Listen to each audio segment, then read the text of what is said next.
I'm a 25-year-old female, and I got my first apartment about a year ago. When I moved in, I was nervous but excited about the opportunity.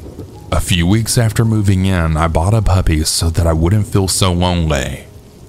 My key broke in my door, so I had to call maintenance to come fix it and let me into my apartment. The maintenance guy was instantly obsessed with my dog, but my dog was immediately afraid of him. I passed it off as nothing since she was a puppy, and I figured she might just act that way around everyone new. A few weeks later, my dishwasher broke, so I called maintenance to come out again.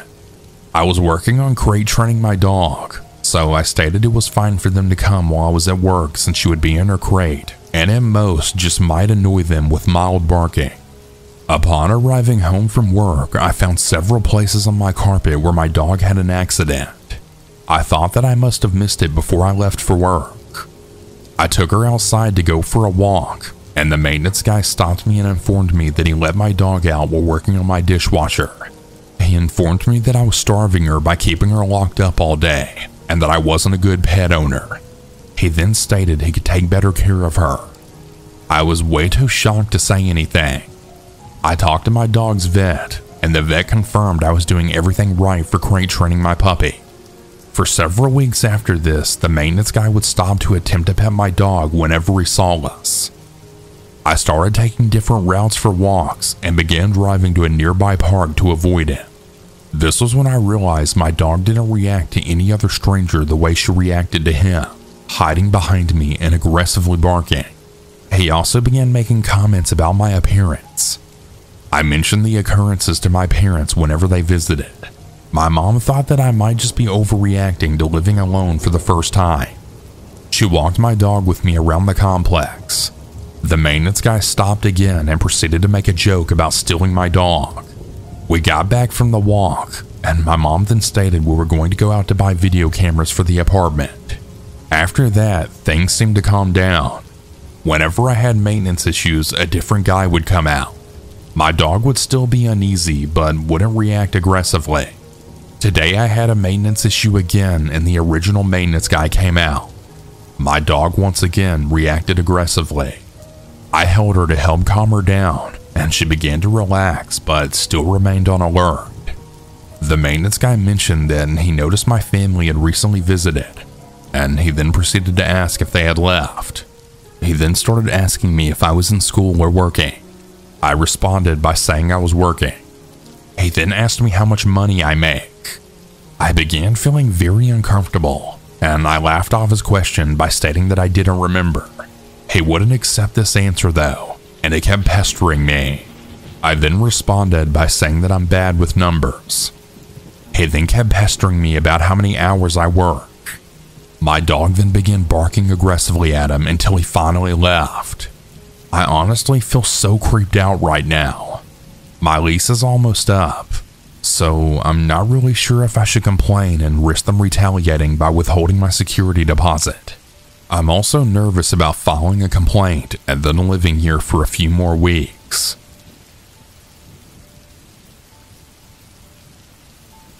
This happened last night.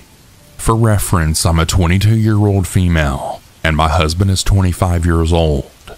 Last night, my husband woke me up at around 11:50 to tell me that someone's been knocking on our door and ringing our apartment doorbell for about 10 minutes on and off. He woke me up so I could possibly ID the person. Once I looked out our upstairs apartment window, I saw the man walking to his car in our apartment parking lot, which was across the street from our unit. He was wearing blue jeans and a gray t-shirt. He was a medium build, possibly a 30-year-old blonde man. He wasn't covering his face or anything, but the thing is, he was carrying what looked like resistance bands or rope. He sat in his car for around 3 minutes while I was on the phone with dispatch.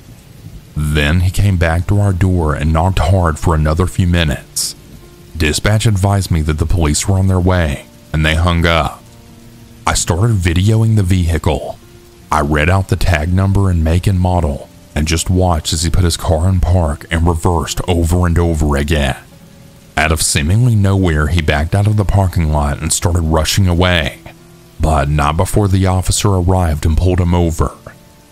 My downstairs neighbor knocked on my door and told me that he'd been peering into her little children's windows and was pounding on her door as well. She said that her husband had only left 1 minute before he started knocking at her door. She said that he saw her children through the window and that's why he continued knocking. Our doors are right next to one another, so he probably didn't know what door he wanted opened. He was watching us as well through our upstairs windows. So I turned all of the lights out and shut the blinds while I called dispatch. The police never contacted us for a statement. I've reached out to dispatch about an update, and I'm waiting to see if any action was actually taken. We're keeping our eyes peeled to see if he's been following us. I'm replacing my porch light bulbs with motion detectors and putting bars on our window and door tracks. My neighbors and our families are panicked, to say the least. He was outside for about 25 to 30 minutes. To the knocking man who had bad intentions, please don't come back. Okay, so I have an update. I'm trained in firearm usage, and I now live in a state where I can open carry, and the background check is really quick. We're going this weekend to get a firearm. My husband will be taking some classes as he came from somewhere where owning a gun is illegal, so he's never handled one. I'm still waiting on a call from the responding officer.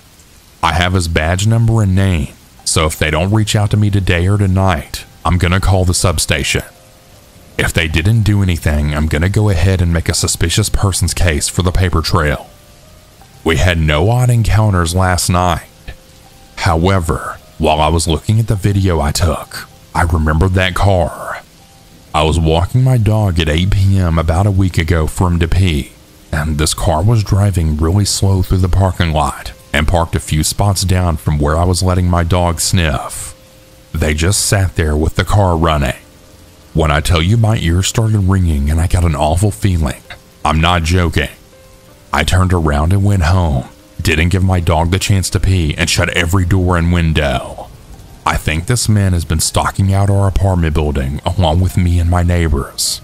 I think he wanted to get in where those children are. I'll update more when I have new information. Update number 2. It's been a week since the incident. I called dispatch today because I never received a follow-up from the responding officer. A sergeant from the police department called me back to give me more information. He said that they pulled over the man, ran him to make sure there were no warrants, and asked him what he was doing. He told the officer that he was meeting up with an acquaintance. The officer let him go with no further questions. Not only that, the responding officer is also a sergeant. I about lost my mind with this. The sergeant I spoke to today stated that he should have looked into it more, but that it was obviously an attempted burglary, sexually motivated and or with intent to commit a felony. The responding officer is supposed to call me tonight when he gets on duty. I'm honestly livid at all this. Zero due diligence for this case, but there's not even a case. No case number, just a documented police contact. I'll give more info when I have it. Okay, so here's the final update. The officer finally called me. Here's how the conversation went. Hello? I answered groggily. It was well past midnight. Hello, miss. I was told you have some questions about an incident a few nights ago. Yes, about Thursday. I want to know what that man told you he was doing. You know, he was looking in the windows and carrying potential restraints. I'm not sure if that was related to you. I stopped him, ran his tags, and he told me that he was meeting up with a guy from a dating app. He seemed forthcoming and open with his motive for being there. Meeting up with? Wait. You're telling me he was meeting up with someone by looking in windows and knocking on 2 different doors for 20 minutes? I was shocked and still not fully awake. Like I said, he seemed forthcoming and honest with me. So was Jeffrey Dahmer was the first thing that came to my mind. With resistant bands? Like workout bands? Ma'am, he had a lot of belongings in his car, so he probably just had them in there. Right, but bringing them to a hookup? Knocking on multiple doors? He saw the little girls through the window. He waited until my neighbor's husband left until knocking. That's on tape, officer. I checked in with the apartment management after the incident. Well, I'm familiar with this individual, and I've been doing long drives throughout your complex just to make sure he doesn't come back. I haven't seen anything suspicious. If you don't have any more questions, I'll let you go, ma'am. This just doesn't make any sense to me, but thank you and goodbye. I hung up. I don't have much to say. I just feel so icky about that conversation. Nothing new has come of the situation. I haven't seen that man or the car. My mind is blown at the lack of follow-up or due diligence. I live in a suburb. It's not a busy one either. The police department has a small jurisdiction. I guess I'll just have to protect myself.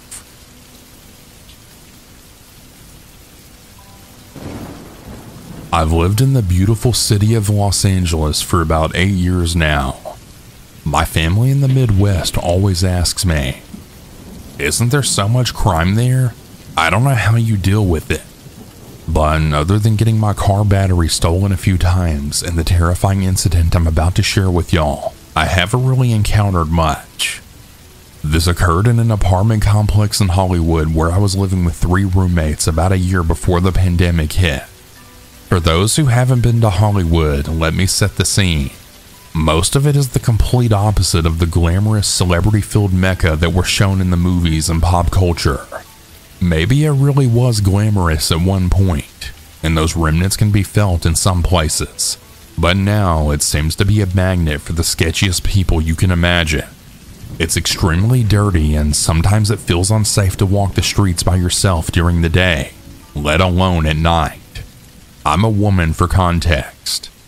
You truly never know who you'll run into, and I don't mean that in a good way. Now for the apartment complex itself. As mentioned, this is a sketchy area, but for whatever reason, my complex didn't have any security on site, ever. I've lived in far less sketchy apartments in LA that had security patrolling the building at all times, so not having any just seemed a bit insane. To make things worse, the complex would rent out certain apartment units to Airbnb guests, meaning that randos were entering and leaving the building 24/7. Both of these elements contributed to what happened on the night in question, which also happened to be the day I moved in. So on this day, I was almost done moving all of my stuff in. It was around 9 p.m. that night, and all that was left to carry inside from my car was a suitcase full of clothes and a stack of records. I walked into the lobby of the complex carrying this stuff and waited for one of the 2 elevators to come. As I was waiting, a group of about 3 to 4 people entered the lobby who were clearly here for the Airbnb, judging by their luggage and wide-eyed sense of wonderment. As this group came in the lobby doors, which were entirely made of see-through glass by the way, I noticed a man lingering directly behind them. My first glance at this man filled me with a feeling of dread. You could just tell that this was someone off the street who did not need to be entering this building. He was tall with wild hair, wearing a filthy wife beater that I'm assuming was white at one point.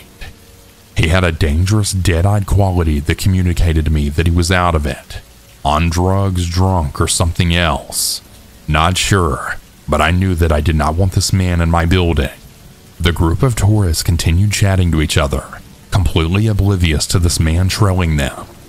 To my dismay, they allowed him to stagger into the lobby right behind them.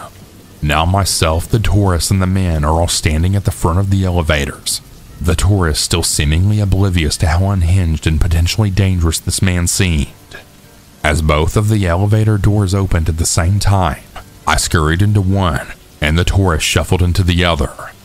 To my absolute horror, the man jumped into my elevator at the last second, and as the doors closed, I realized I was trapped in there alone with him. Now, I'm already a paranoid person who's way too addicted to horror and true crime, so I was freaking out at that point. I was standing as close to the front of the elevator as possible while the man stayed toward the back.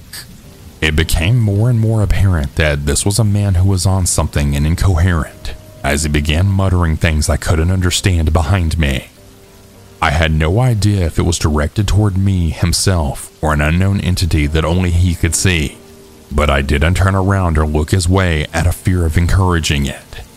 His mutterings grew louder as I continued standing toward the front of the elevator, praying that he wouldn't try anything. The man then gruffly snarled, "Hey!" I shot him a look out of pure reflex to see him with an undone zipper touching his junk through his disgusting tighty-whities and staring at me with those dazed, unwell eyes. This entire sequence felt like an eternity, but was probably only a minute or so. As we finally reached my door and the doors opened, I walked out of the elevator as quickly but as calmly as possible, not wanting to provoke him further. I lived at the end of the hallway, a straight shot from the elevator. I was about halfway down the hallway, thinking that I was possibly in the clear, as he didn't seem to be following me, but I could still hear the man making incoherent noises from the elevator. I glanced behind me to see the man exit the elevator. "Ugh!" he yelled at me, and that was it. I was not about to make it this far to get attacked now. I started running, still dragging my suitcase and holding my records, and in my panic, he started running after me. My stuff crashed to the ground as I dropped it and ran as fast as I could to my door, which was unlocked, thank God, due to my other roommates being home. As I slammed the door shut and locked it, the man reached our door, muttering and growling. I honestly don't even think he knew where he was or what he was doing. He seriously seemed so messed up.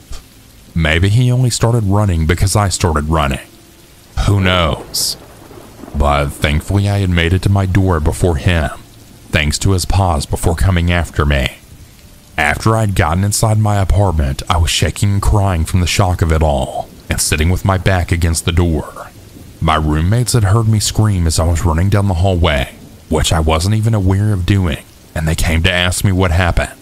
I explained the story to them, but I was too scared to look outside of the peephole at that point. My roommates did it for me, and they said that the man was just wandering around our hallway looking lost for a few minutes before going back down the elevator. Surprisingly, that was the only crazy thing that really happened in that apartment. There was one time that the glass doors in the lobby got completely shattered by someone, and we were literally without doors for a while, leaving us exposed to anyone who wanted to wander in and do whatever they wanted. Oh well, I'm glad I made it out of that place alive.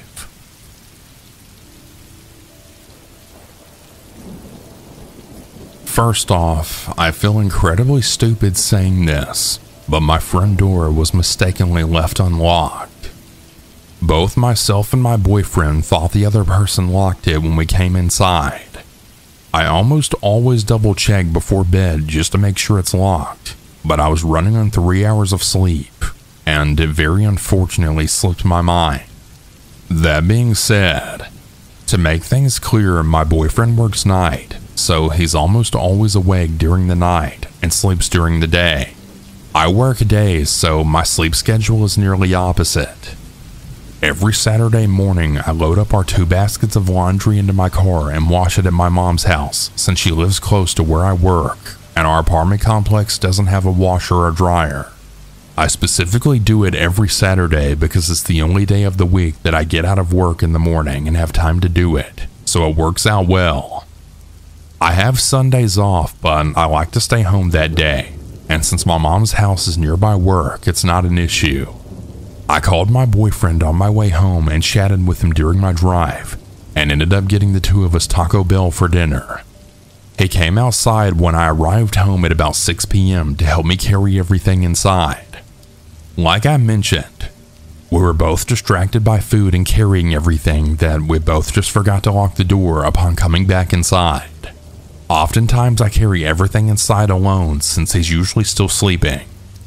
We both ate dinner and then went to our bedroom to lay down.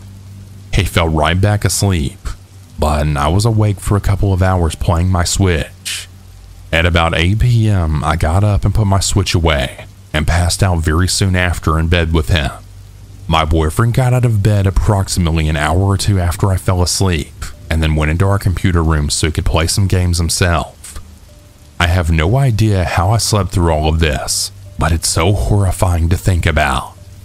He said he heard a small knock on our door, and then immediately a man walked into our front door and living room. The computer room where my boyfriend was sitting is directly down the hallway from the living room. So he stood up out of his chair and started walking toward the man, and then loudly said, "Hey man, what the hell are you doing? Who the hell are you?" Meanwhile, I'm asleep in the bedroom right off that same hallway that he was walking down to get into the living room and front door area. I very vaguely remember hearing him say, "What the hell are you doing?" But I thought he was just talking to our cat, so I passed right back out. My boyfriend said the guy was wearing a face mask that was pulled down, and he was stumbling over his words and said something along the lines of, "I'm supposed to be here? They said just knock and come in." And my boyfriend told him to get the hell out and that he had the wrong place. And the guy then backed off into the hallway out of our apartment complex. The guy said something like, "They told me room number 350 or something like that, but I couldn't find it. They wouldn't give me an exact address." My boyfriend then threatened to call the police if he didn't leave, and thank God he actually left. Personally, I think he should have called the police anyways, but I'm not really sure what good it would have done at this point. I know I'm probably being completely paranoid, but I keep thinking about what if this man thought I was home alone, since my boyfriend used to work every Saturday night until recently. Our curtains in the bedroom were cracked, and he could have seen me sleeping in bed and thought I was alone. The way he was stumbling over his words trying to come up with a reason that he walked into our apartment does not sit right with me at all, especially since he said they wouldn't give him an exact address. Then why would he have gone directly to our door? My boyfriend didn't hear him trying random doors or jiggling our neighbors' handles to see if they were unlocked, so it seems as if he went directly to our door. What if he knows my routine? I know he could have been genuinely telling the truth and was supposed to meet up with someone, but the whole thing has me so freaked out. How am I not going to overthink this in today's world as a woman? What if he didn't even knock, but my boyfriend just thought he did and it matched his story? I just keep thinking about what if my boyfriend wasn't home. I would have slept right through this man opening our door. Who knows what he could have done? I like to think I'm normally very cautious, but I'm definitely going to only load up my laundry in my car when it's light outside, even if that means loading it up the day before. I feel so unsafe, and I'll be talking to my landlord about this. I know there's nothing he can do about it, but I would really feel wrong not making him at least aware of the situation in case it happens to someone else. Does anyone have any advice or precautions that I should take? I just want to know if there's any red flags someone else might think of that I haven't. Of course, now I'll be checking 10 times per day if my damn door is locked, and I'll likely not be able to sleep without a weapon near me.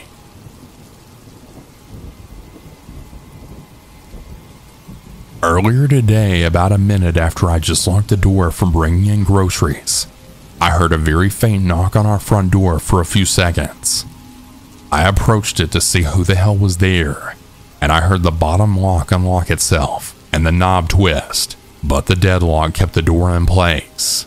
I had my hand on my concealed pistol while my heart was racing really fast.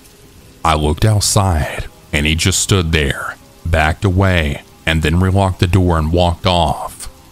The person I saw was the same maintenance man who's been coming to our place the past month to do work, but every time he showed up it would be uninvited, and he would never stop knocking, as well as stand outside the apartment for up to 15 minutes once until confronted. And when I told him that he couldn't just show up uninvited with zero notice, he smirked. Yesterday, my mom caught him staring at her for an uncomfortable length of time while she was doing some car cleaning. Just freaking why? This guy has been giving me massive creep vibes from day one, and now unsurprisingly, he's trying to break in uninvited.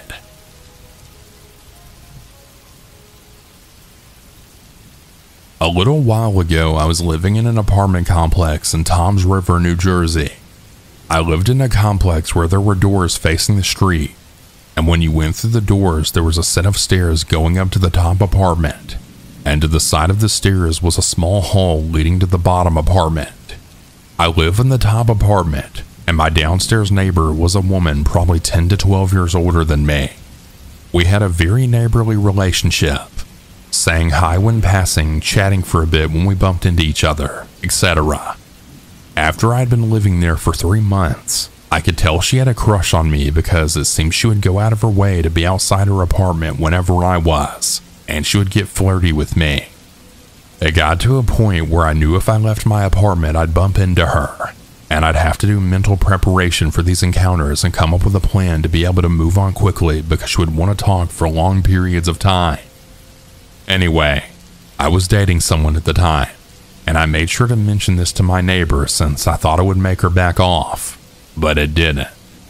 My then girlfriend and I had only started dating shortly after I moved into this complex. So 3 months into our relationship, we decided to finally take our relationship to the next level and start being intimate for the first time. So we made plans for her to come over, and she would plan to spend the night. Now, I'm really cheesy and I try to do romantic things, so she was coming over at 10 p.m. that night, and I was vacuuming and cleaning at like 8 p.m. All of a sudden, there's a knock at my door. I see through the peephole that it's my neighbor. I thought maybe she was going to tell me I was being too loud with my cleaning, but I'm a pretty considerate neighbor, and I didn't think I was being too loud. So I open the door and she has a smile on her face, and she just starts making small talk with me. Things like, "So I hear you're cleaning up here. You expecting company tonight? Is it your girlfriend? Are you guys gonna have sex?" Like, it felt like she was interrogating me and asking me things that she didn't need to know. I told her that I was having company over and that we would keep it down, and that she didn't need to know who was coming over. She responded by saying that she felt that she should know who was coming over because the noise could impact her. I don't remember how I got her to leave, but I finally did. My girlfriend came over, and we did indeed have sex. Like I said though, I'm a considerate neighbor. I keep things down. But there are some things you can't exactly prevent, like the sound of the bed moving as you're doing the deed. Anyway, the next morning my girlfriend had work, so she got ready and I walked her down to her car. I had the day off, so I was going to get some gaming in and reflect on the incredible evening that I had previously. When I got back to my apartment, there was my neighbor waiting at my door. She told me that she had heard everything last night, and it had sounded incredible. She did not hold back telling me what she was doing to herself while she was listening to me and my girlfriend. She would go as far as to say things like, "At about 11 I heard this noise. I can only imagine she was doing this to you or you were doing this to her." And I was very creeped out. I told her that she needed to stop or else I would have to tell management that she was invading my privacy. Needless to say, my girlfriend and I never did it at my place again unless I knew that my neighbor was out of town. I told my girlfriend all about it and she was furious, understandably. She even confronted my neighbor and told her that it was not okay that she did that, nor was talking to me so much. Since we never did it in my apartment again during the year I lived there, I just had to put up with running into my neighbor and her insisting on having long conversations. I was very happy when I moved to another town. This is probably one of the scariest encounters I've ever had, and I was never able to find out who it was. A few years ago, I moved into a new apartment building closer to my family. There were only 6 units, 3 on each side stacked on top of each other, with the main door to the building set in the very middle, and the interior staircase splitting each set of apartments. The second and third floor apartments each had their own little balcony, with the second floor's apartments' balconies being close enough to the ground that you could probably jump off without hurting yourself. As a forgetful and clumsy person, as soon as I noticed this, I thought to myself, awesome! If I ever accidentally lock the sliding glass door behind me, I can easily hop down and go pick my second set of keys from my mom. I say all of this because I lived in one of those second floor apartments, and I should have been more concerned about how easy it would be for someone to climb up, rather than how easy I could potentially get down. My first few months went great. I like my neighbors and my landlord is super chill too. I started dating a guy who lives in the same neighborhood, and soon enough he starts spending the night frequently. At this point it's October and the weather's finally cooling off. I turn off my AC and open all my windows and blinds. I'm on the second floor and no one could possibly see in, right? Just like it goes in the honeymoon stage, my new boyfriend and I are very intimate. We've done it in just about every room in my apartment more than once. We were both kind of loud at times, but the walls in this complex are thick, and we never hear my neighbors, not even them walking or vacuuming, so we never bother to try to quiet down. During the third week of October, we're cooking dinner in the kitchen, which was next to the living room where the front door was, when we heard a knock on the front door. No one was supposed to be coming over, and the apartment across the hall from me constantly had people in and out who occasionally knocked on my door by mistake. So we just assumed that's what's happening and make no move to go check. We pause and wait for another knock. Nothing comes. A few minutes go by with no other knocking, so we continue to cook. I faintly hear what sounds like metal hitting metal. I hush my boyfriend and we both pause, listening intently. Softly, the doorknob rattles like someone's trying to open it. It rattles again, and then I hear that metal on metal scratching sound yet again. I look at my boyfriend, and his eyes are wide. He then says, "Someone's trying to pick your lock." Me being young, impulsive, and somewhat naive at the time, I instantly think, nah, no way. This is definitely someone trying to get into the wrong apartment. Without a second thought, I start crossing the room to open the door and give whoever this poor person is directions to whoever they're trying to get to. My boyfriend runs after me, grabs my arm a second before I unlock the door, and then yells, "What the hell are you doing?" I'm about to yell back at him for not being neighborly, when the next thing I hear is heavy footsteps flying down the hallway stairs and the front door bar latch slamming open. Uh-oh. I'm thinking at this point maybe he was right. We open the door a few moments later, and no one is there. My boyfriend inspects my door only to find imprints of what looked like the flat edge of a screwdriver in the wood of my door. We decided whoever was here tried to use a screwdriver to jimmy the lock, but couldn't, and then they ran when they heard my boyfriend yell. At this point, I'm more irritated and indignant than scared. I call my landlord and I ask if there are cameras in the hallway. He says no, there's not. I tell him what happened and he says that he's sure it was just someone else's guest trying to get into the wrong apartment and to not worry. He even says that he's pretty sure those marks on my door were there before I moved in. Now I feel stupid and irrational, so I thank him and decide to just try and forget about it. I still felt a bit paranoid though.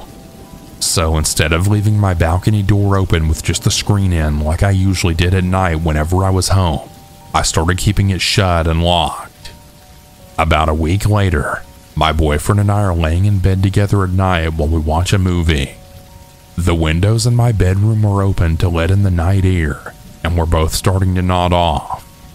Suddenly I hear what sounds like a moan right outside my window, which was pretty bizarre seeing as I'm on the second floor, and the only thing below my window were mere trees and overgrown weeds on a steep hillside. I brush it off, thinking it must have just been a weird noise carried on in the wind. Soon after, I very clearly hear my boyfriend then say, "Oh damn." But as I look over at him, he's sleeping. I quickly wake him up and then whisper for him to listen. His eyes slowly unglaze from sleep, and I see it in his face as he comes to the same realization that I did.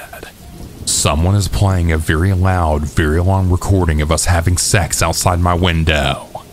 We both walk over to try and look outside, but we can't see anything in the pitch black darkness. My boyfriend gets pissed and starts yelling at the window. "Hey, screw you, you little punk! Come here, you sick freak! I'll beat the hell out of you!" Suddenly the recording stops, and is instead replaced with the most creepiest, most evil male laugh I've ever heard in my life.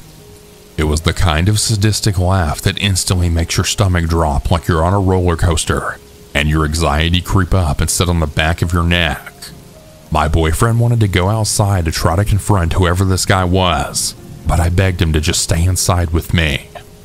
I had a gut feeling that whoever was out there would take just as much, if not more, pleasure from hurting one of us than he did from recording us when we didn't know. I was so freaked out, I moved out shortly after. Thankfully, as I said at the start, my landlord was super cool and he didn't even charge me for breaking my lease when I gave him the sanitized version of what had happened.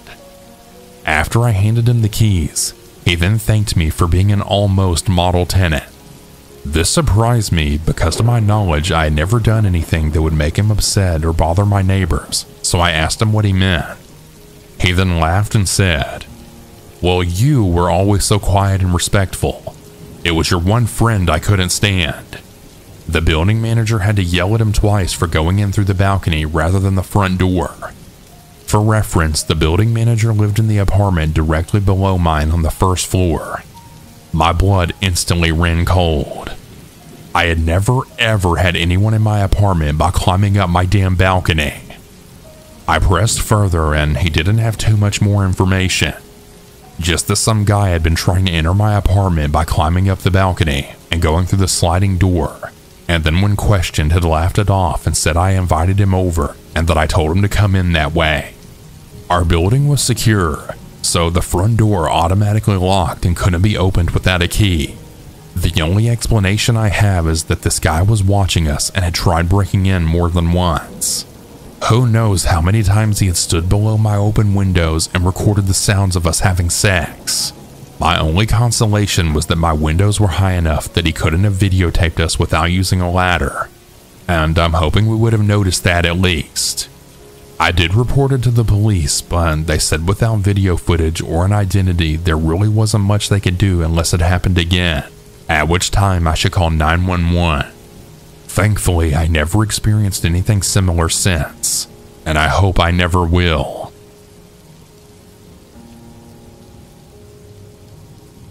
I'm a single female in my 20s living alone in a large apartment complex. It's been a great place to live. I've had no complaints. However, I've noticed a pattern that a few friends of mine think adds up to a red flag. To set the scene, my apartment is on the far end of a floor in a little enclave area with two other apartments. One apartment is adjacent to me, and the second one is opposite me. I had neighbors in the apartment adjacent to me who had moved out last fall. And the apartment opposite to me, I've only run into a woman coming out of it one time. She was moving out a bunch of clothes and boxes. We had never met or run into each other. I never saw her again, so I assumed that she moved out as well. I believe this was around last fall as well. About a month or two ago, I had first noticed the cleaning crew cleaning this apartment opposite me as if preparing for someone to move in. I also saw around that time a bunch of large boxes out front of this apartment and movers coming and going. One time I saw a couple leaving the apartment talking about going to dinner, but I never saw them again. Ever since then, I've never seen anyone coming and going from that apartment with the exception of seeing the cleaning crew going in and out at least once a week. But at night, between 9 to 11 p.m., I'll routinely hear the door open and someone coming and going. When I leave my apartment, I'll also routinely hear some very muffled voices or shuffling. The other day, as I was headed towards my apartment, I passed two really young-looking guys. They were coming from the direction of my apartment, not far from it. They looked to be early 20s. They both made eye contact with me and looked sheepish is the only way I know to describe it. They struck me as out of place because of their age and demeanor. Nearly everyone else here is in like their 40s or 50s. The night before, while waiting for the elevator on my floor, I suddenly heard a man dramatically panting, and then I saw him running from the direction of my apartment to the other side of the floor, and I heard an apartment door shut pretty loudly. It seemed so weird for a tenant to run so dramatically from one apartment to another on the opposite side of the floor. I had just come from that very same direction as well, so it startled me, and the floor is normally very quiet. Should I be concerned about this as a single female living alone? It just seems like a weird, potentially disconcerting overall experience when reflecting on this pattern of observations. Update. So one apartment is occupied by a guy. I have never met him, but it puts me more at ease that there's a tenant there who probably has friends coming and going. The other apartment across from me is vacant. The apartment manager used to live there. The concierge said that they repainted the apartment. So maybe the men that I've been hearing and seeing through the people going in are painters or other workers. Perhaps they've just been working later at night for whatever reason and spreading out the work over a long period of time. Also, I don't do guns for anyone who wants to recommend that. I don't want a gun in my apartment.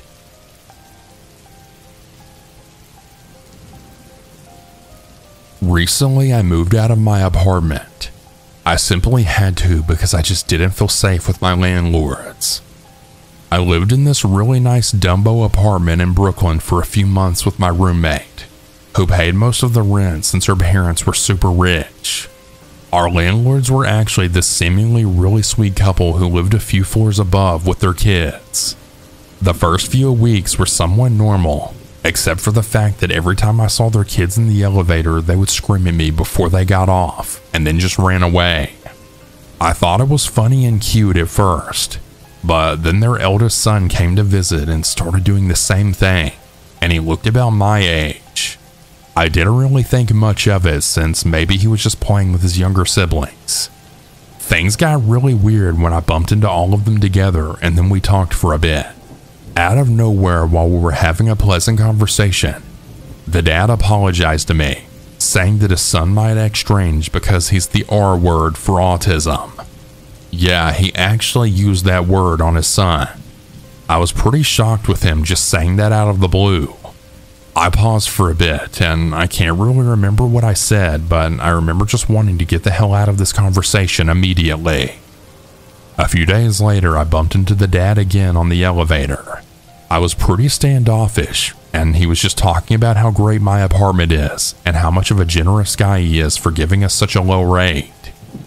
Then he asked if I could babysit his kids as he and his wife and his eldest son would be at a dinner. I said no at first, but he then counteroffered, saying he'd pay $150 an hour, and being the greedy idiot that I am, I agreed. And this is where I messed up. When I get to his place, I was speechless. His apartment wrapped around the entire floor of the building. It was the nicest apartment I'll ever see, that's for sure. About an hour in, everything was normal. I was playing some fighting game with his kids when we suddenly heard the front door slam. I told them to stay there as I peeked to see what was going on, and I saw the dad falling all over the place, clearly drunk. He started walking toward me, and at the last minute fell face first onto his couch. I must have popped a blood vessel trying to hold in my laughter. I asked if he was okay and walked over to assist him. He then turned around and looked at me, and then said, "My wife will let us, please." When I tried asking what, his wife walked up to me, thanked me, paid me, and told me to come back another time. I just kind of went back to my apartment in shock, wondering what the hell just happened, and I definitely wasn't going back. I told my roommate, and she told me that she also bumped into the dad, and he apparently told her. My wife is cool, just so you know, with no explanation, and just left. At this point, we knew for sure that we were not going to be renewing our lease. We didn't see our landlords again until our final month. We kinda joked to our friends about how our landlords were creepy cucks. The next time I saw them was actually with my boyfriend, who was well aware of what they were trying to do. It was an intensely awkward elevator ride, as when they saw us in there, they just went quiet and smiled and nodded at us repeatedly. As we step out the elevator, the dad shouts hey to us and then winks at me as the doors closed. After that, I had asked my boyfriend to stay with us for the remainder of our lease because at this point my roommate and I were really freaked the hell out. Our final and creepiest encounter was a few days before moving out. My roommate walked out of the apartment, and both the landlords were sitting in front of the elevators waiting for us. She said they started sobbing when they saw her and then begged us to stay. They apparently apologized for making us uncomfortable, and they said that they thought we were the pretty young girls they were waiting for. She didn't say a word to them, just got on the elevator and then called me to warn me that they were outside, and then they started to knock. My boyfriend answered and said when the guy saw him, he asked if I was here. Of course, my boyfriend said no, but they tried walking in anyway. I walk out of my room saying I'll call the police if they don't leave, and they then begged me to not run out of the apartment. A few days ago, we got a text from a random number saying we could live there 6 months free if we just gave them a few nights. Of course, blocked and deleted. The whole thing was such an uncomfortable experience living there all those months, especially knowing that they had keys to our apartment.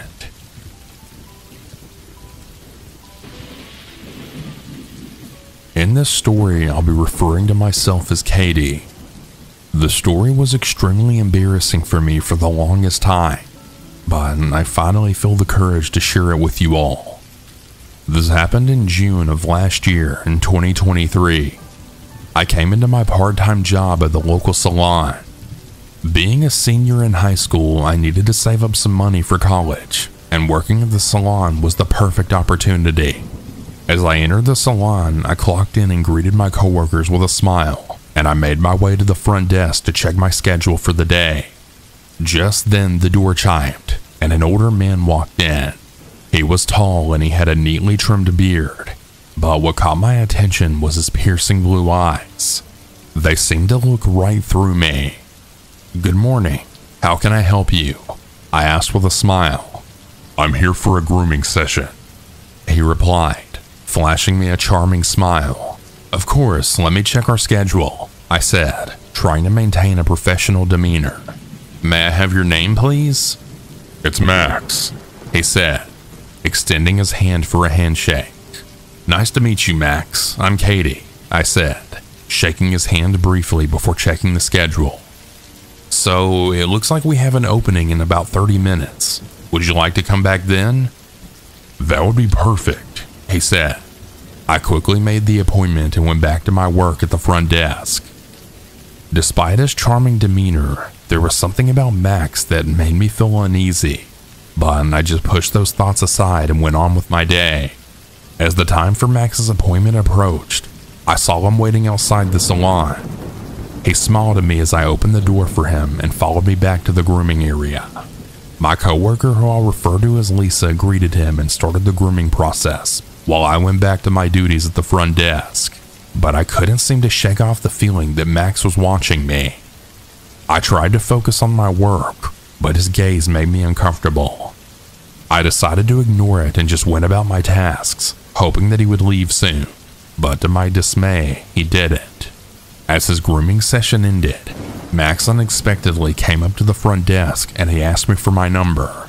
I was taken aback by this, and I politely declined. I barely knew this guy, and I was already feeling uneasy around him. But he wouldn't take no for an answer.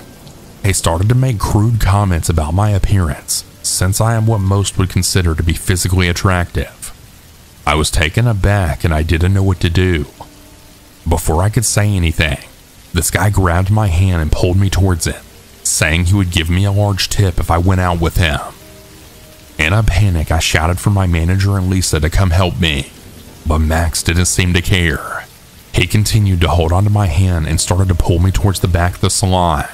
I knew that I had to do something to get out of his grip. In a panicked state, I felt a rumbling in my stomach and I began feeling extremely nauseated.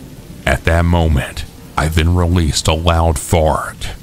Now, this may sound humorous to you, but this was a terrifying situation for me, and I didn't have a whole lot of options since I was at work, and I didn't really know any good self-defense tactics. I had always been known for my loud and embarrassing farts because I suffer from a condition called IBS, or irritable bowel syndrome. However, I had never thought I could use this to my advantage. I took a deep breath and let out a loud and forceful fart right on Max's face. He was taken aback and immediately let go of my hand. In that moment, I ran towards the door, my heart beating like a drum. I could hear Max shouting behind me, but I didn't turn back. I ran out to the front of the store, not even caring that people were staring at me. I didn't stop until I reached a safe distance. Max was nowhere in sight, and I just let out a sigh of relief. I had never been more grateful for my embarrassing trait. It had really saved me from a potentially dangerous situation. I went back to the front desk and my manager had Max leave and then banned him from the establishment. I looked around the store for Max, but he was already long gone. As I recounted the whole incident to my coworkers, I couldn't help but feel proud of myself, but also a bit embarrassed. I had stood up to Max and escaped from his clutches using my own unique way. It taught me to trust my instincts and to not be afraid to use my strengths. But to me, it was a reminder that no matter how embarrassing or unusual our traits may seem, they're always a part of us and can even save us in unexpected situations. To Max, I really hope that I never see you again. I thank my condition for saving me from whatever you had planned for me that day.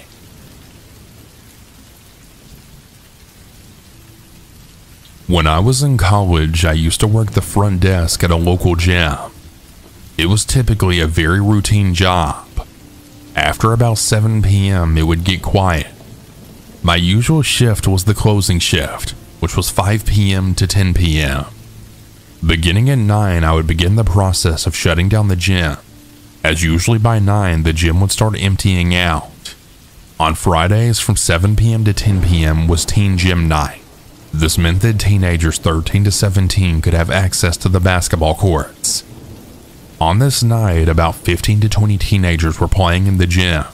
The strange event started at about 9:30 p.m. I was counting down the cash in the register and filling out forms when I saw 2 older teenagers enter the gym. On my initial glance, I thought nothing of it, as it was team gym night. I figured that maybe these 2 teen boys had forgotten something in the gym and were headed back to get it.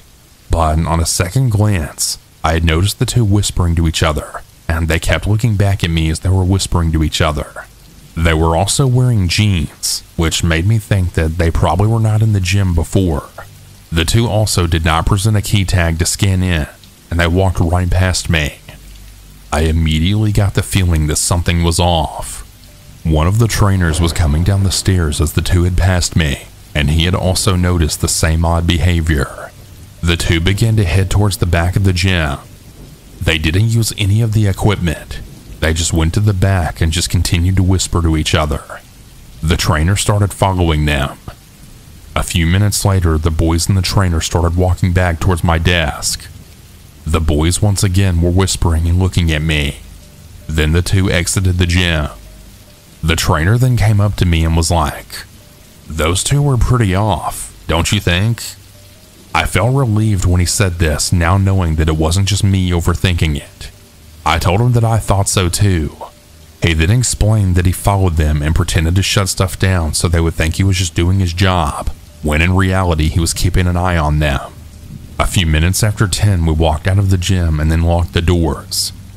We noticed a small blue car parked in the parking lot, and sure enough, it was those same 2 teenagers. So the trainer and I waited by the front door until the 2 drove away.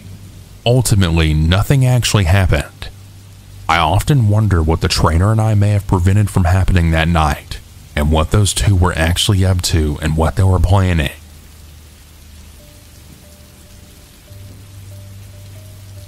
This happened a few weeks ago, but it still sticks with me and makes me double check all of the logs. On September 2nd, 2024, I was working an overnight security gig. I've been a guard for about 15 years, and other than getting into brawls and nightclubs, I've had a pretty easy career, minus some contractor crap that I did in Central America. The night started the same way they always do.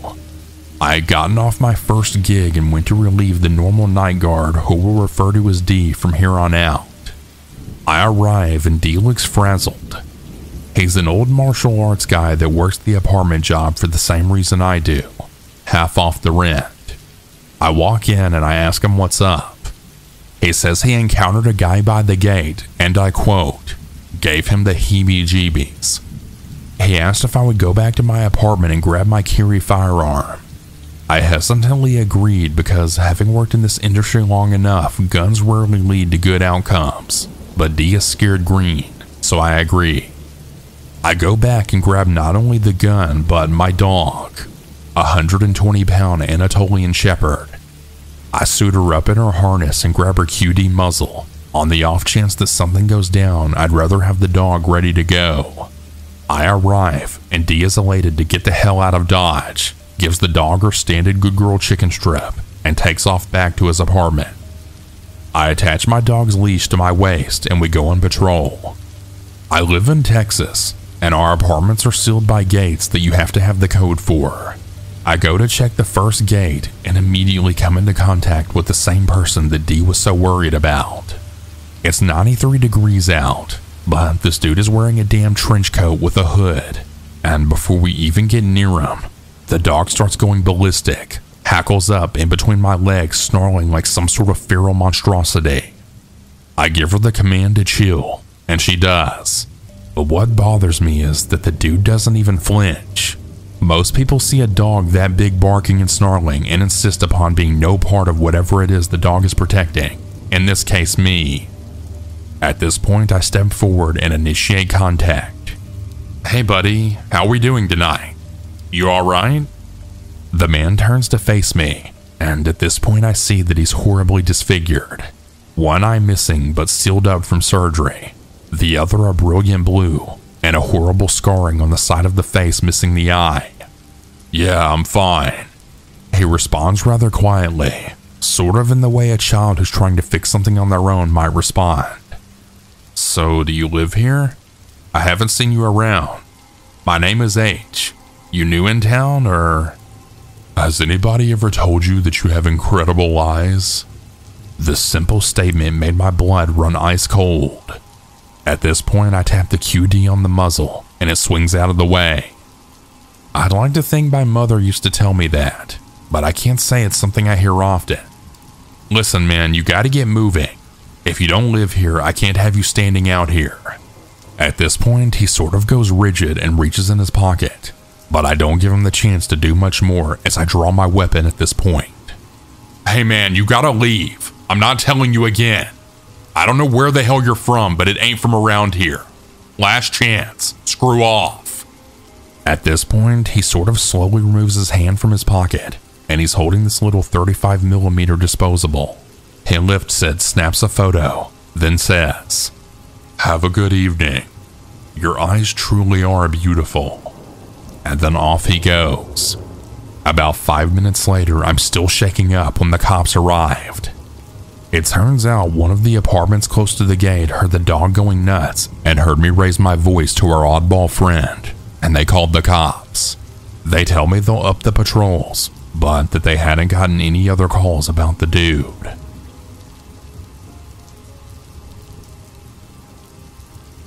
This event happened in 2018. I worked at SeaTac Airport, which I still think is probably the smallest international airport I have ever seen. The airport was so small that your workstation almost forces you to work alongside with other jobs.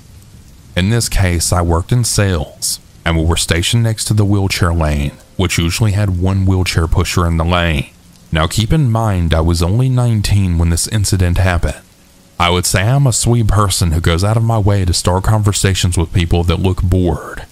Since I worked the night shift at the airport, there was practically nobody flying, and there would be more workers than passengers. Therefore, we meet Mike, around the age of 20 to 23. Mike was one of the wheelchair pushers who looked completely out of it, zoned out, and didn't seem non-talkative. Me and Mike worked side by side in lanes. He would usually come to give the person in the wheelchair lane a lunch break, and then proceeded to go back to pushing people in the wheelchairs throughout the airport. The 30 minutes we saw each other every day was completely awkward and quiet, until one day he overheard me and my coworkers talking about depression. He prompted up his chair and goes, "Yeah, I agree with you.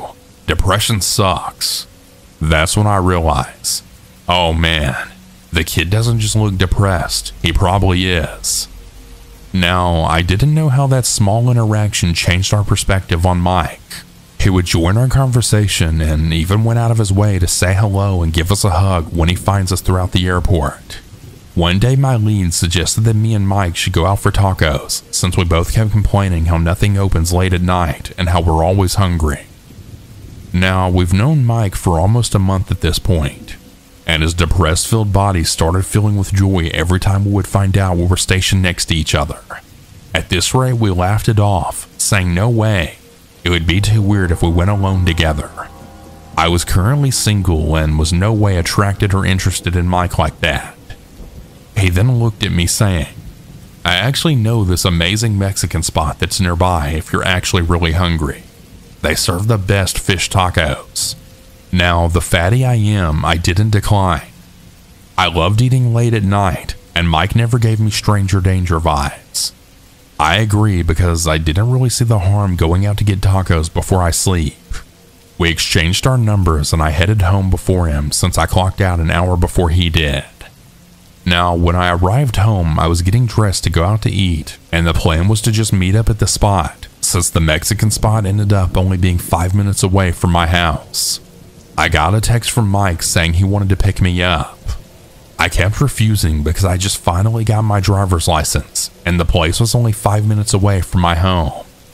After almost 40 minutes of us insisting how we're going to get there, I finally gave in to have him pick me up, which I would later regret. Now, I was a big girl, like I was in the 200 zone compared to Mike, who was very thin and short, so I wasn't really worried if he attempted anything with me.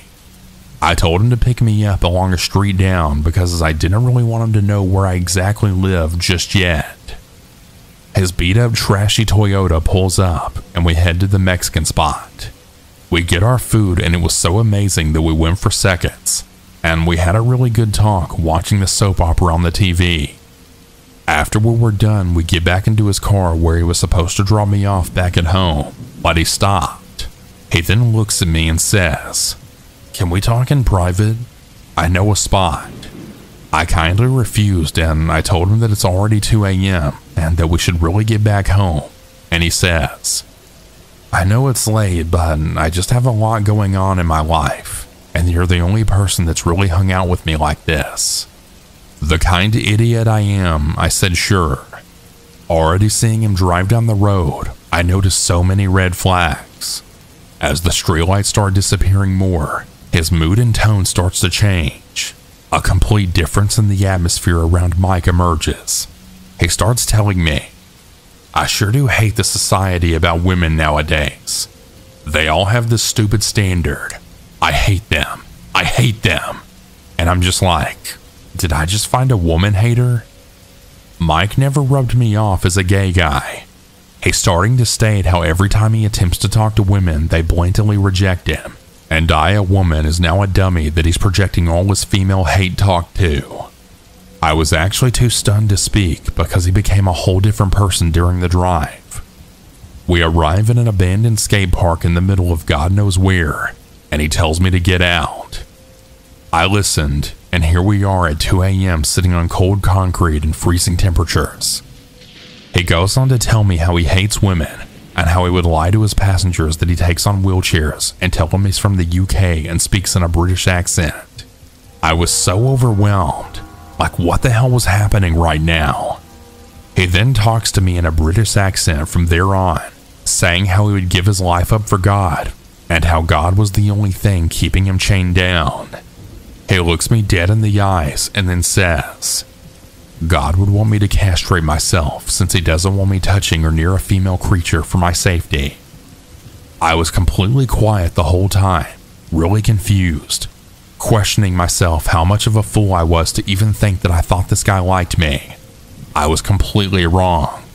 After 30 minutes, I was getting cold since this female creature I was anemic. I told him I would like to go home now, and he then says, no. And he proceeds to talk in a British accent about how God is coming to rescue him. I felt like I was in a movie because I just can't believe what was even happening. After he noticed that I started checking my leg, he then says, I guess we can proceed back to the car. We go back to his car and a miracle happens. My Asian mother calls me. I was expecting her to scream at me, asking me where I was and to come home like she usually does. But this time she just says in a calm voice, "Where are you?" In Vietnamese, I tell her I'm out getting food with a coworker, and she just says, "Okay, have fun," then hangs up.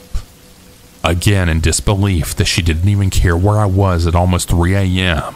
And for the first time, I then lie and say, "What? Oh, you want me to come home? Oh, okay. I'll start heading home soon." And I pretend to hang up the phone. I look at Mike and then say, "Sorry, but my mom wants me to come home now." He punches his wheels and sighs annoyingly loud, which gave me a bit of a jump scare for a moment, and he then starts his car and just sits there in silence, annoyed, grinning the whole time. He eventually starts driving, pulls out his phone, and literally throws it at me. "Open it," he says. Already exhausted and still not believing everything that was happening, my eyes grew fixated over the 100 notes on his phone. "What is this?" I asked.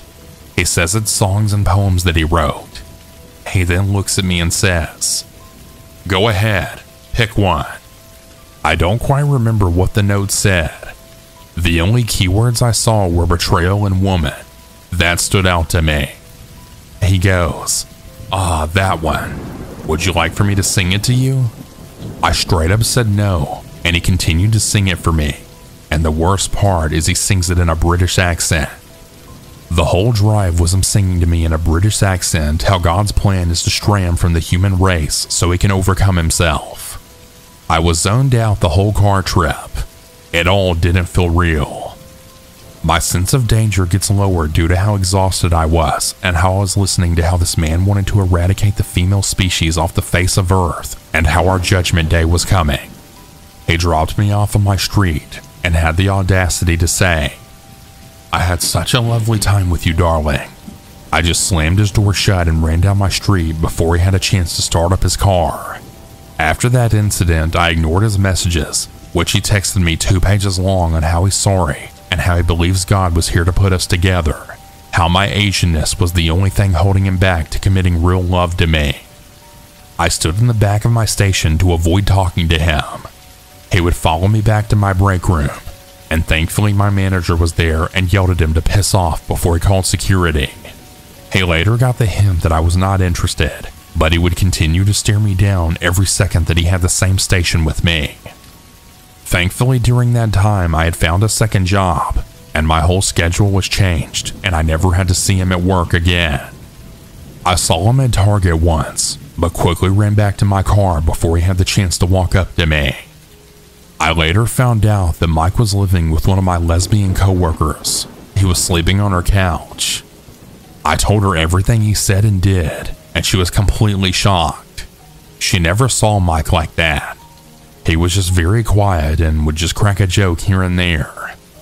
I advised her she should keep a close eye on him. She thanked me for relaying all the information, and eventually he was forced to move out later in the month.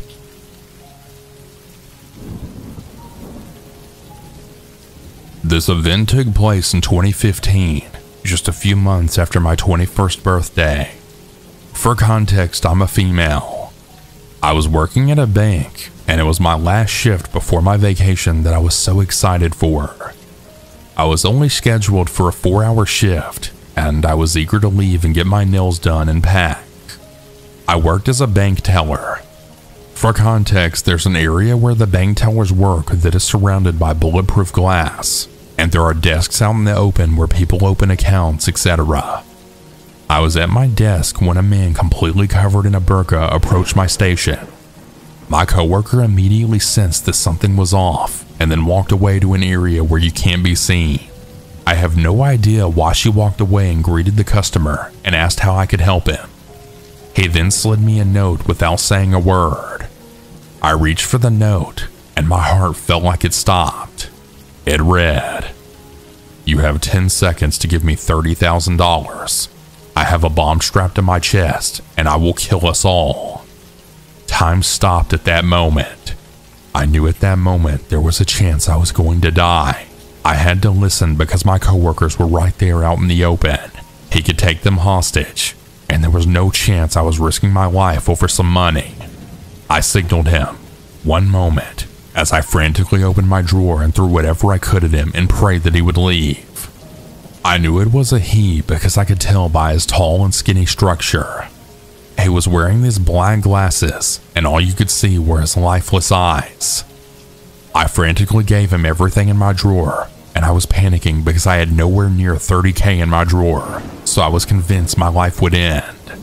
Thank goodness he walked away and left the building. As soon as he left, I lost it. I cried like a baby. I ran into my manager's arms, and she used the panic button, which alerts the police to come to the bank. I was a mess. My life flashed before my eyes. All I could think of was my family, my husband, everything. I waited for the cops to come, and I had to give a statement. They assured me that he probably didn't have a bomb, but that didn't make things any better. After the statement, we had to wait for a crisis team to come talk to us. I just wanted to leave. I wanted to go home. I would have already been home if it wasn't for this. My coworkers joked that I should take along with the crisis team because we can close for the rest of the day. How selfish are you? I'm a mess and you're thinking about not working? Anyway, they came and I spoke with someone. I finally could leave and go home. I went on vacation a few days later, and I didn't realize that my life changed forever. I became paranoid. I was scared to do anything. I didn't want to go on rides anymore. I was scared of driving. I thought about death a lot and developed a panic disorder. I was convinced that everything was a threat, and it ultimately really took a toll on my life and relationships. For years I suffered because of PTSD. I was terrified of banks, and sadly of people in burqas, which is really awful because it's not their fault. I felt like a bad person. I had panic attacks to the point that I thought I was dying. Heart palpitations all the time, impending doom. I eventually got help and therapy, and I'm on medications now. I am doing better overall, but I'll carry this mental disorder for the rest of my life. Not to mention, I was already diagnosed with OCD before all of this. I have an amazing support system from my family, friends, and husband. They never caught the guy, and right after that, the bank took security way more seriously. They hired a guard and installed way more cameras. A few weeks later, I quit, and I found a new job in the medical field. Now I'm a CMA. This experience may not seem too bad, but for me, it was absolutely terrifying and life-changing. For the man who robbed the bank that day, I really hope you're happy with the $6,000 that you got from the bank that day. I hope it was worth it for ruining my life forever. Screw you.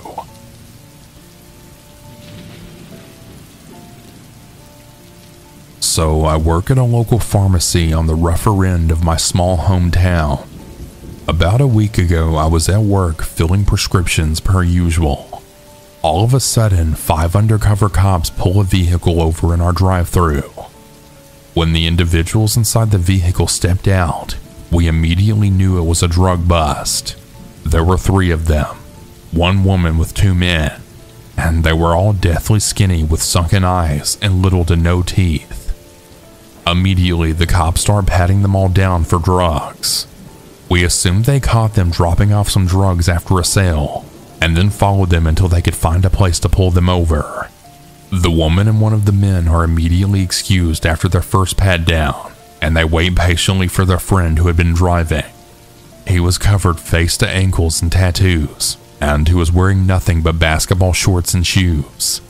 Understandable, I guess, as it was about 101 degrees in southeastern Tennessee when this happened. The cops keep saying that there's something in his shorts and asking him to remove them. The man became angry, then argued that it was all him, and then shot a frenzy of homophobic slurs towards the officer. This goes on for about 30 minutes, all of my coworkers just watching. Eventually, they end up clearing him, and he goes to join his friends in the parking lot of the store right behind our drive-thru. Eager to hear what happened, we went outside and offered bottles of water to the remaining officers just because it was so hot. They then apologized for backing up our drive-thru, and as I looked up, I saw the tattooed man staring at my coworker and I. I have never seen a more evil look in another human being's eyes. I guess he thought we betrayed him by offering the officers water somehow? I don't know. He motioned his finger across his neck like the stereotypical movie style. It sent chills down my spine despite the 101-degree heat. That was a few weeks ago, and I keep seeing him whenever I leave for work, just staring from afar. My boss is aware and cares, and he always escorts me to my car, but I hope this druggie gives up soon and leaves me alone.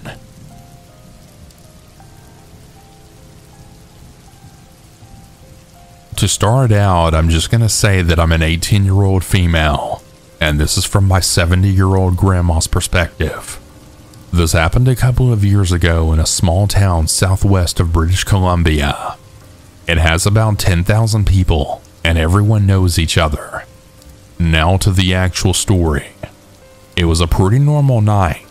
I was working the night shift at my job as a jail guard when a man approached me calmly. This wasn't anything out of the ordinary. We have our share of homeless people and such wandering out late at night, which gave me no red flags at the beginning. Then he asked, "I need help," in a deep monotone voice. I looked at him and now began to see that he had blood all over his clothes. I immediately asked him, Sir, are you okay? Are you hurt?" All he did was look at me with no soul in his eyes. Nothing, like he felt no pain. Maybe it was shock? "I just need help. Get an officer, please. I need to tell them something," he said. I was at this point just very confused, but I thought that I'd better listen to him. Who knows who this man even is and what he's capable of. I rush to get a fellow officer, and he brings the man into a room where they can privately talk, and I go back to my job. Now realizing that the man had parked a dark red old Ford across the street. Fast forward to my shift being almost over when one of my coworkers tells me the full story. Apparently the man had a saw hammering kitchen knife covered in blood in his truck, and he had confessed to decapitating his uncle and only getting halfway through his ants when he finally gave up and confessed. I am so thankful that my grandma was okay, because if she didn't listen or he got angry, who knows what would have happened to her or someone else. Always be aware of your surroundings and never trust a stranger.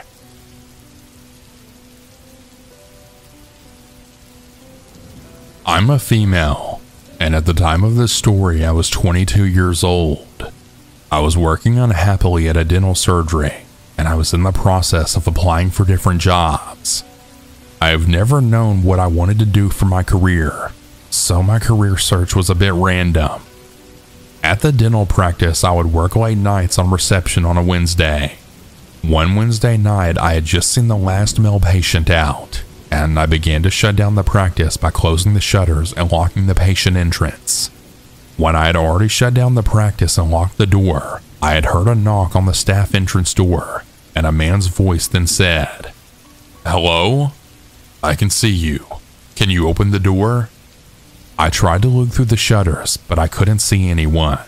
I assumed it was the same man whom I just let out of the surgery. Maybe he had forgotten his card or needed to use the bathroom or something. So I went to the staff entrance, which was also at the front of the building. I opened the door ajar and saw a middle-aged, creepy-looking man staring at me through the gap of the door. I had never seen this man before in my life. Before I could even say anything, he then said, "Oh, hello. Can I come in?" I then replied with, "No, we're closed now. Can I help you?" Although I was feeling unnerved, I tried to stay professional in case he was looking to join the practice as a new patient. He said, "I've been driving past the dental surgery for a while. I always look in and see you. I think you're beautiful and I would love to take you out." My heart started racing. Although I was 22, I'm always told that I look very young for my age. The man was very clearly a lot older than me, and at this point I started to feel really anxious and uncomfortable. I replied by saying, "I'm sorry, I wouldn't be allowed to accept that offer. Thank you anyway."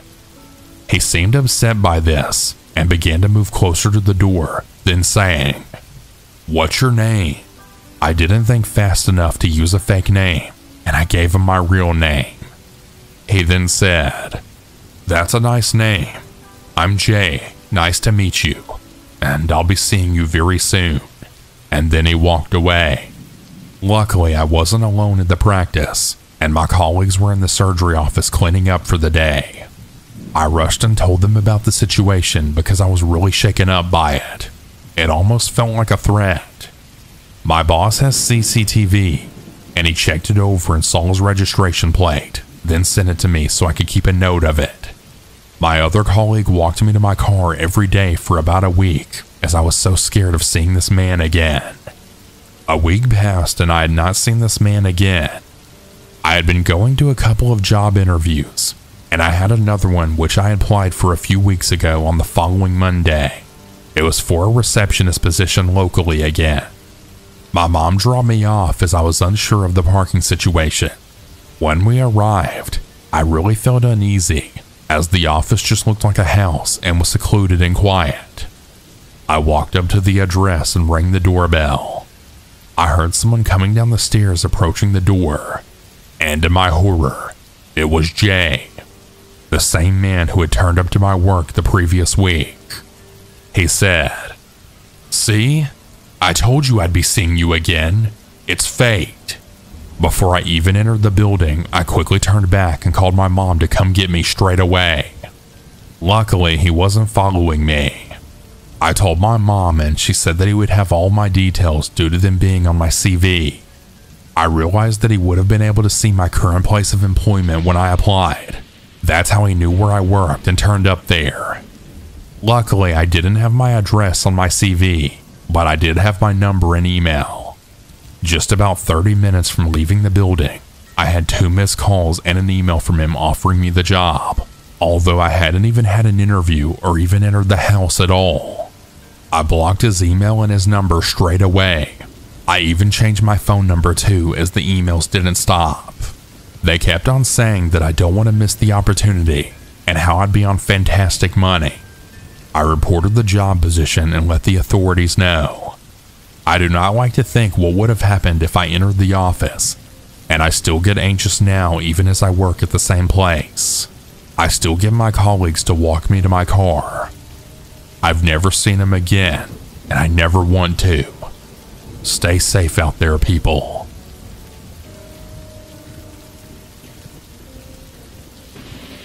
When I was fresh out of high school, I was working at a nursing home. I had the early shift, so I had to leave my house at about 4 in the morning. Every morning there was a red car following me after I pulled out of my driveway, but I didn't think anything of it at first.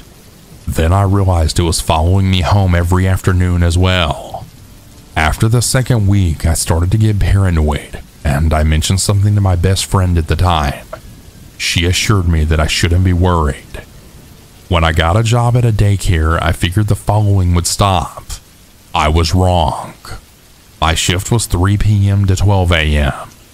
I had one little girl after 6, and I was in charge of cleaning the building after everyone left. I noticed that the car still followed me to work every day, but not home. One of the kids in my class had a dad that would pick him up sometimes, and he was always kind of flirty. I never thought anything until I saw him get into a little red car. Then I got weirded out. I carried on with my daily routine. One night, my boss and her husband came in and they asked if someone was waiting for me. I was confused and said no. They explained they were driving by on their way home and that they saw a man sitting on the trunk of my car. They waited until I was finished cleaning, and the little girl was gone and walked me to my car. The man was gone. The following finally stopped after that. I was happy until I got a piece of paper in my mailbox. No postage or anything. It said that I owed child support and needed to meet my lawyer at an address. I've never had any kids. To this day, I still don't understand who the person was or what the heck was going on. But yeah, It was a really weird time in my life.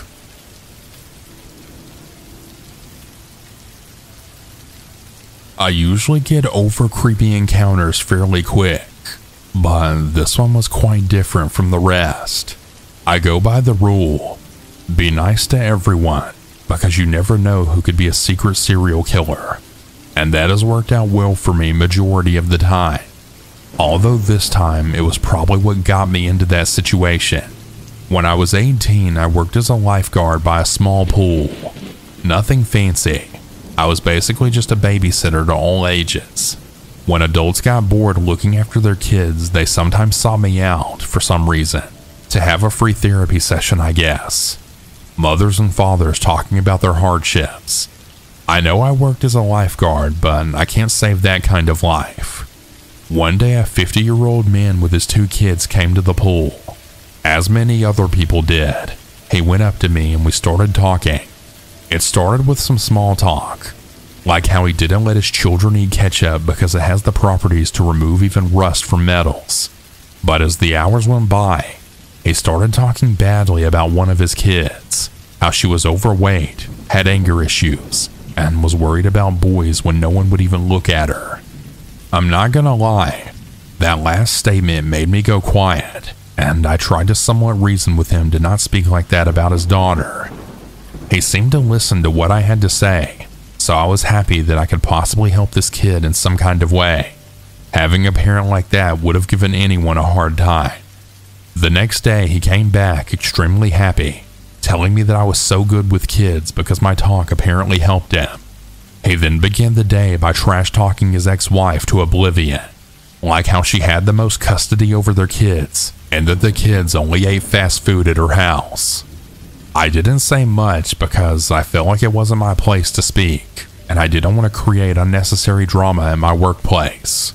But what set the first red flag in motion was when the conversation suddenly shifted into him wanting a young wife. It was as if he had tried to trash talk his ex-wife to get me to understand that he was single and interested in a relationship with me. The days went by, and he continued to visit the pool every day. To some extent, I had the feeling that he now came every day just to see me. I was fairly creeped out by this thought, so I tried to ignore it and just do my work. As the days passed, he had started asking more and more personal questions, like, where do you usually go grocery shopping? Is there a cafe close to where you live?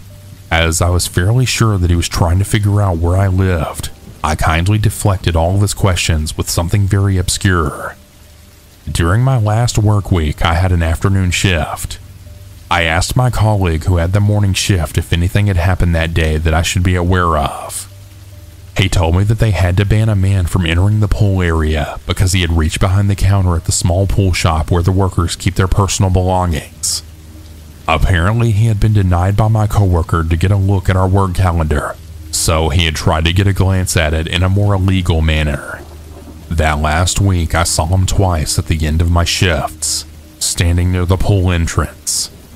The second time I saw him there, I reported him to the pool security guards, and after that, I never saw him again.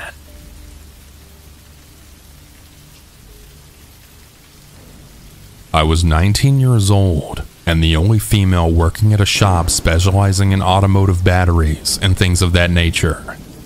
I had been working there long enough to realize that most of the clientele was male, and oftentimes really made for some awkward situations.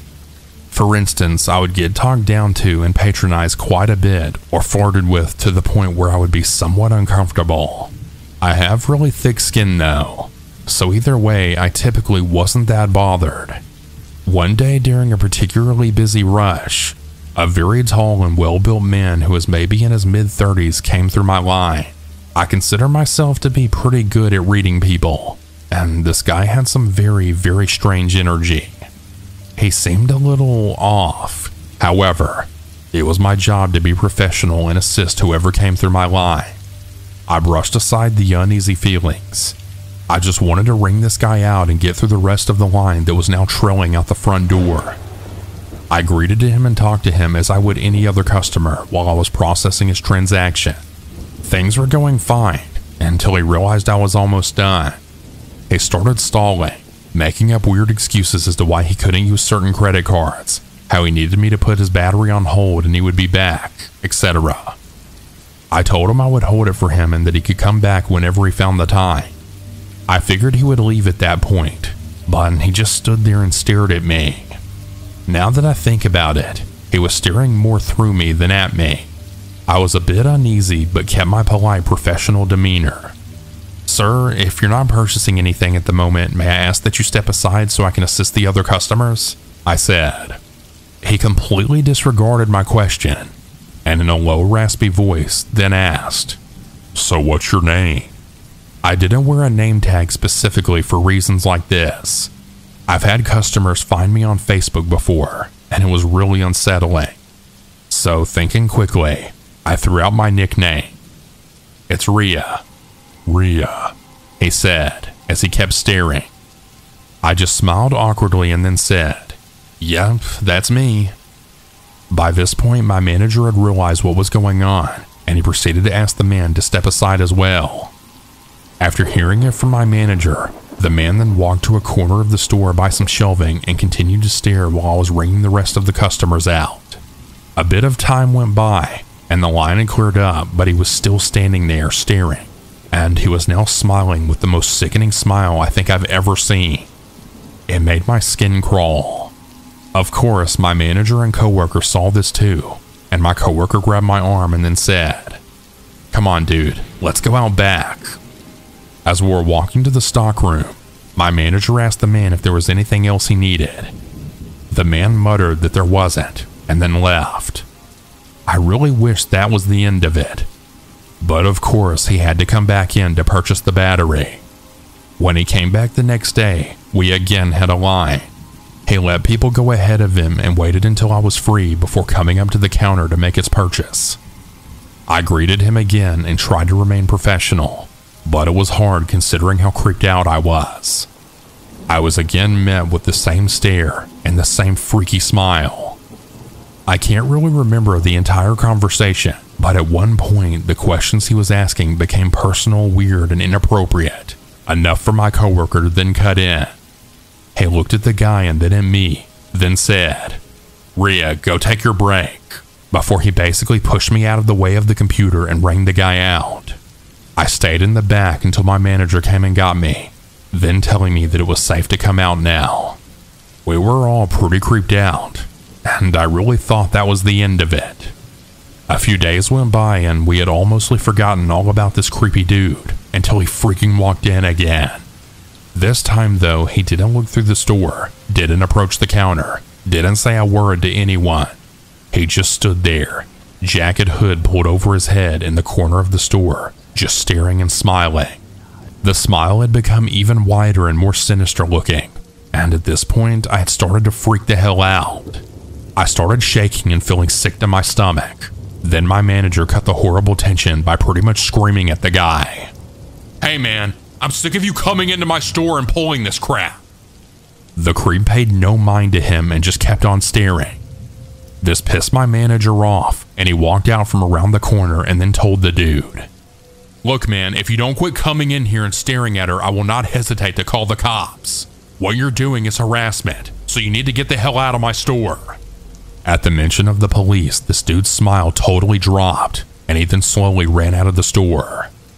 We never saw him again, but I was immediately taken off closing shifts due to the fear that the man would come back and try to catch me when I was alone.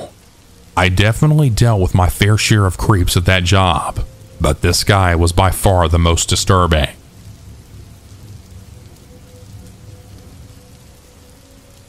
I was working in a large assisted living facility for a few years. I absolutely loved my job. I worked with the elderly mostly, but I had become a highly requested assistant and got moved around to the dementia ward, the short-term rehab ward, the stroke ward. You get the point. I was all over the place. Being a people person, I loved it. I liked going the extra mile in my job and getting to know my patients and their families on a more personal level. I felt like it made me a better CNA. It wasn't uncommon for me to be assigned to the more difficult patients because I could typically handle them no problem. It was a regular day. My charge nurse had mentioned that we would be getting a few new admits, and I didn't think much of it. Everything went routinely, and we got them all settled into their rooms and stuff. One patient in particular was already a handful and tried to escape a few times, so we needed to move him to the secured unit. I could hear him yelling and cussing out everyone, telling them they were idiots and that it was unnecessary to be doing all this. A few of the nurses suggested that I try to go calm him down, so of course I said yes. I put on my most charming smile and waltzed over to him asking what was wrong. He immediately took a liking to me and calmed down. He told me that nobody there knew how to do their job and he wanted some damn food already. I told him that dinner would be served soon and I'd make sure to bring his tray to him. He cooperated with everyone as long as I was around, and he took his meds, took a shower, settled into bed, no problem. Once my shift was over though, he had started acting up again, and he ended up needing one-on-one supervision. Different staff members would take turns monitoring him, and eventually I had to. It was an easy day's work. Get him an ice cream here and there, watch some TV. I didn't mind it at all.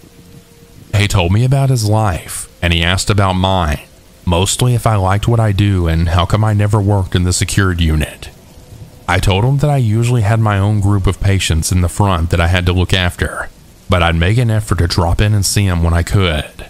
At first, the rest of the staff thought it was great.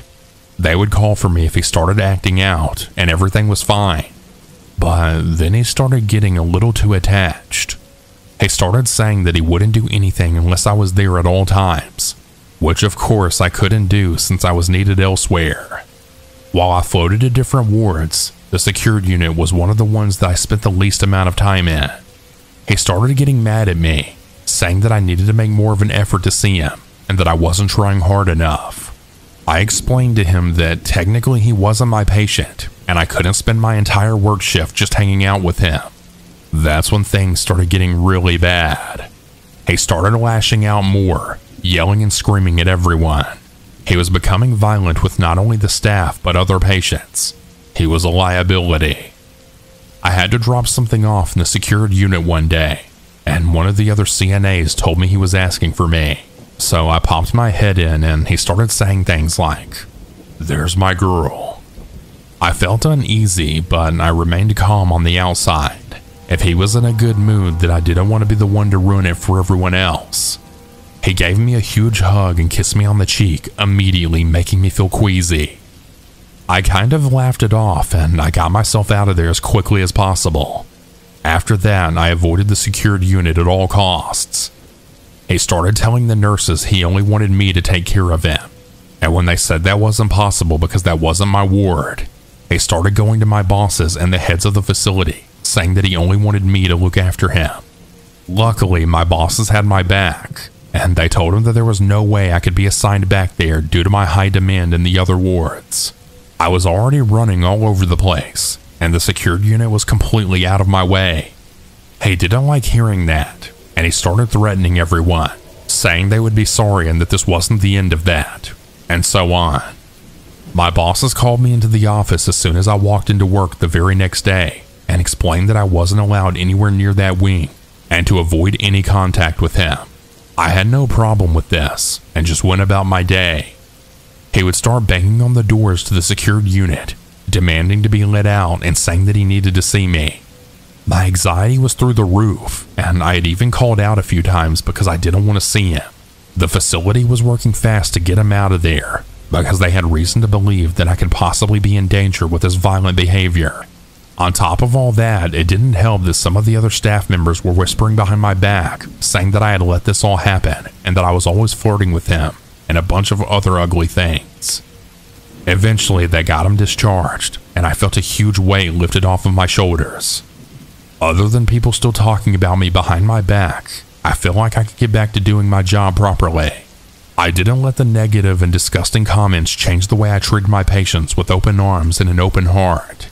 Things finally started to go back to normal, or so I thought. On one of my days off, I got a call from my coworker.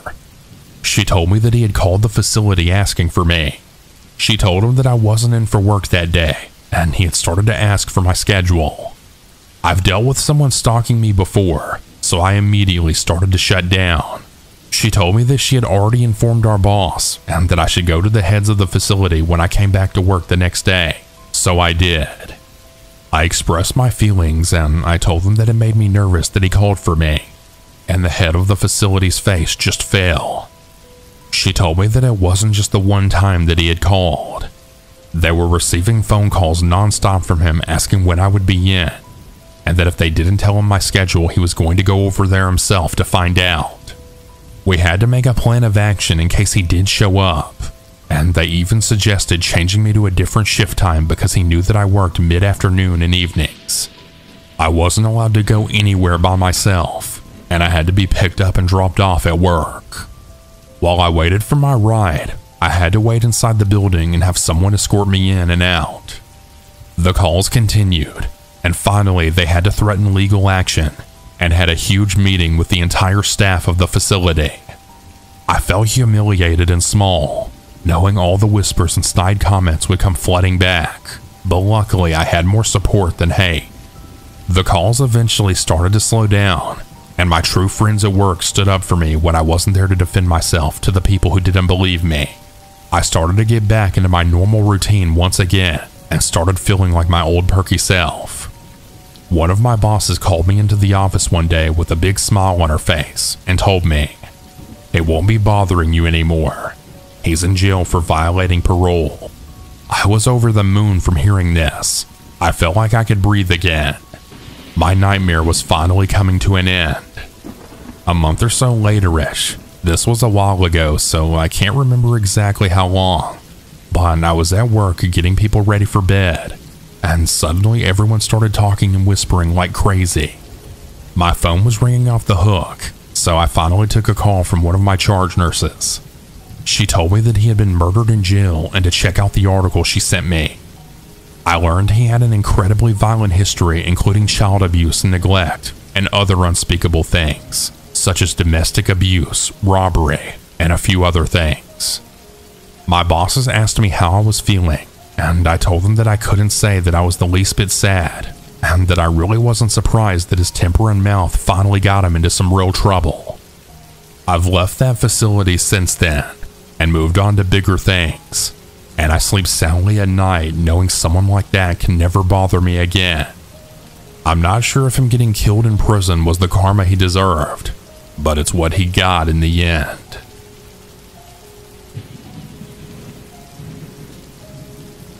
My mom and her friends spent the day at the beach in Florida. The friend that drove had to go to work, but they stayed and said that they would walk home instead. They were walking back and it was burning hot in the high 90s. A white pickup truck drove past them, then slowed down and made a U-turn. He stopped to talk to them. I should preface this with the fact that my mom and her friend were both drop-dead gorgeous and wearing bikinis and shorts.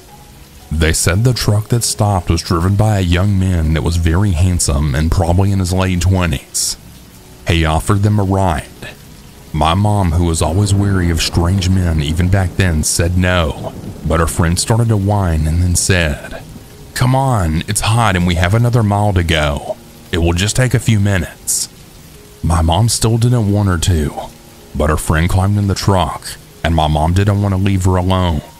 So she then reluctantly climbed in the front seat with her friend in between her and the man. Her friend was a chatty Cathy, and she talked away to this guy without paying attention to anything around her. My mom had a bad feeling, and she noticed the man still hadn't turned his truck around and was heading out to the dunes where there was nothing but deserted beaches for miles. She looked over, and she realized he had pulled all of his junk out of his pants and was masturbating. My mom instantly became angry and grabbed the door handle and opened the door. She then said, "You need to stop this truck right now and let us out, you sick bastard." At the same time, her friend snapped out of it and saw what was going on. She flipped out, and according to my mother, dove straight over her and out of the moving truck. As she jumped out, the man tried to grab her and only got a hold of her bikini top, so it came off. She said she watched as her friend hit the ground and it was like slow motion. The man then began to speed up. My mom was looking at how fast the ground was moving, and he says, "You can stay in here with me or you can jump out. You're gonna die either way." And that was enough for my mom. She jumped out and skidded across the road. Her entire left side was road rash from head to toe. She laid on the ground dazed and wondering if she was going to die. Her now topless friend ran over to her screaming, "Get up, he's coming! He's coming back!" My mom rolled over and looked just in time to see him doing a U-turn and speeding back to finish what he started. Her friend helped her back up and they ran towards the beach. They just happened to jump out right where the lifeguard station was. They were then greeted by lifeguards, many of them their friends who administered first aid. My mom went through months of healing and had a sprained ankle. Her friend was unharmed. Unfortunately, the man was never caught. From the fall of 1973 through the spring of 1977, I attended the school of the Museum of Fine Arts here in Boston, Massachusetts. Although I took classes from 9 a.m. to 5 p.m. every day, I'd often stay after school until 10 or 11 o'clock at night to do extra work. One evening at around 6:30 p.m., I went into a small room on the upper floor to do my transcendental meditation session. I was sitting there with my eyes closed meditating when a guy I'd never seen before crept up behind me, put his hand over my mouth, and said in a nasty, threatening tone of voice, "Don't say a word. Do you understand?" I instinctively screamed at the top of my voice, "What the hell are you doing?" The guy then fled immediately. Wow, that was a close call. Moreover, it was still light out when it happened. Had I just kept quiet as a mouse, it would have been a really, really bad trip for me, if one gets the drift, especially since school is located in a pretty rough area. Anyways, that's my story, and it really scared the hell out of me. On a darn cold night in the late 70s, my dad's truck broke down about an hour away from home. He started walking out and put his thumb out hitchhiking for a ride, and he was soon picked up by a middle-aged man in a brown sedan. My dad gets in the car. "Thanks, man, I appreciate the lift." The driver doesn't respond. "I'm trying to get further north. Where are you headed?" Driver again doesn't respond and begins to drive. Without even a look, the driver locks the doors and put his hand on my dad's upper thigh and squeezes. My dad was around 24 to 25 years old. He worked in construction, specifically drywall. He wasn't a tall man, but he was barrel-chested and stocky. My dad turns to face him. "I'm not into that. I just need a ride." Driver doesn't move his hand. After 10 seconds of silence, "Hey man, let me out of the car now." Driver still doesn't respond, doesn't even look at him. My dad grabs the hand and peels it off his thigh. "Hey man, let me out of the car. I will kick your ass. Let me out now." My dad was ready to strike at any moment. Without a word, again without even looking at him, the driver pulls over, unlocks the doors, and my dad jumps out. Driver peels off. My dad eventually arrives home and tells everyone what happened. Family doesn't believe him. Well, a few years later, he's dating my mom. They're watching the news, which is covering the arrest of serial killer John Wayne Gacy. My mom said that my dad went pale. My dad jumped out of his chair, shaking violently, and then started screaming and pointing at the TV. "That's him! That's the guy who picked me up!" My mom said that she believed him immediately. My dad wasn't much of a liar or prankster. He was blunt. He was rather quiet and didn't particularly crave any attention. I was so intrigued by the incident that in the late 90s I had read a few books on Gacy, including the one written based on his interviews. Gacy picked up countless hitchhikers over a multi-year period in the 70s. Sometimes he would pick up hitchhikers and take them wherever they wanted to go without incident. The timeline, details, geography, and MO were all consistent. My theory is that Gacy picked up my dad thinking he was younger than he was, and then he tested out my dad's reaction. My dad was a bit older than Gacy's target age of 18 to 20. When my dad fought back aggressively and immediately, Gacy figured he wasn't worth the trouble and possibly also realized that my dad was not as young as he looked. A few years ago, my husband and I were at an event and we'd started chit-chatting with a couple seated at our table. For some unremembered reason, I told this story. The female half of the couple turned white and stared at me, mouth agape. She said that her uncle has an almost identical Gacy encounter. I'm just so sad for those who were unable to escape.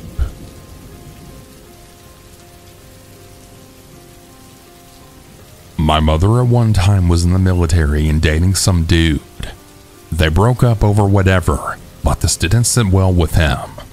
Since my mom was away, I was being taken care of by my grandparents. The boyfriend somehow got me from school. This was in the late 70s to 80s, by the way, so I don't know how lax or strict the rules for taking a child were.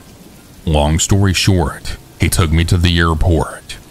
They found me there, but I unfortunately don't know if he left me or was arrested. My mom ended up leaving the military after that, and to be honest, she was never really the same after. I honestly believe if he had got me on that plane, I wouldn't be here today. The story takes place in the late 70s, I assume, as this took place when credit cards were used to open locked doors.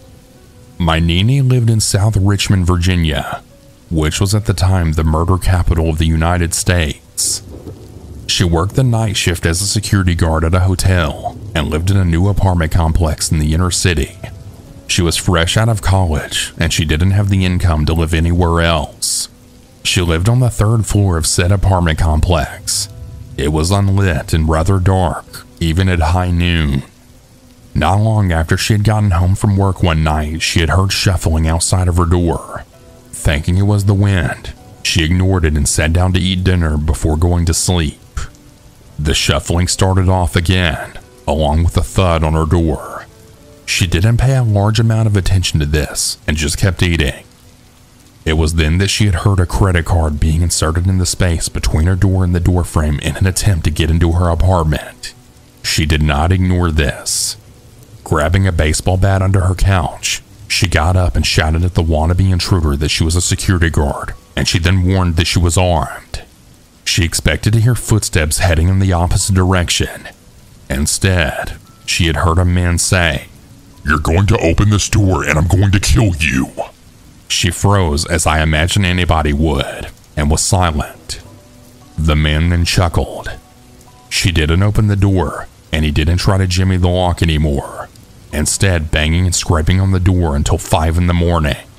My Nene was terrified to leave her apartment, and also terrified to return to it in case that the intruder would still be there. She later went to the manager of the apartment complex, who deferred her to the Richmond police. They said that there had been multiple reports of similar incidents, as well as murders in the area. The culprits were not caught then, but they were later discovered to be the Briley brothers, though she only thought she experienced one culprit at her apartment. Linwood was known to kill one of his own as well as his own brother.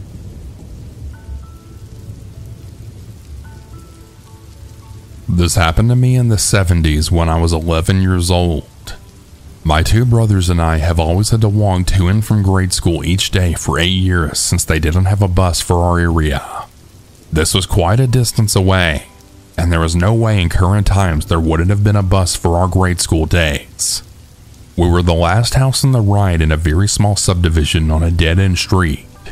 Next to us was a ginormous cornfield with an old barn and house, and had a lot of acres of fruit trees and woods. As a shortcut, I would take this deserted woods trail and follow it to what will lead me to my house after about 15 minutes. That particular day, I turned right into the woods and the trail, as I did every year for 6 years by then. It was the end of winter, and I still had my long blue winter coat on. I had walked about 5 minutes on the trail, and for some reason just happened to look behind me. Quite a distance away, as I walked fast, I saw a man enter the woods and was on the same trail that I was on. No one else was around, and for some reason I had started walking even faster, thinking I was just being silly. When I looked behind me, I saw the man also begin to pick up his pace. This scared me, and I started walking really fast. I saw that he was too when I again glanced over my shoulder. I still don't know why, but that day I felt fear, so I began running, and I noticed he was running too. I was really afraid then, and no longer had the time to glance behind me. I broke into a full run as fast as I could until I came out on the road in front of my house. Normally I walk the trail a bit further and end up at our garage and back door, but that day I sprinted into where our little street on the dead end began, and that brought me right in front of our house. I didn't want him to know I lived there, so at that point I stopped and was catching my breath. He was only maybe 10 to 15 seconds behind me, and he caught up with me, but he didn't stop. As he kept a much slower pace then, he looked at me and then said, "You're a fast runner." And then he kept going. I stayed where I was until I couldn't see him anymore. Then I turned into our driveway. Pretty much for months after that, I would take a different way home, and I didn't walk those same trails again for quite some time. I don't know if I was just being paranoid or what, but why else would a young man begin running after me for a good 10 minutes like that? I also want to mention that he looked like he was around 18, so very young. He scared the crap out of me. It's a good thing that I was indeed a very fast runner, or who knows what might have occurred on that deserted woods trail.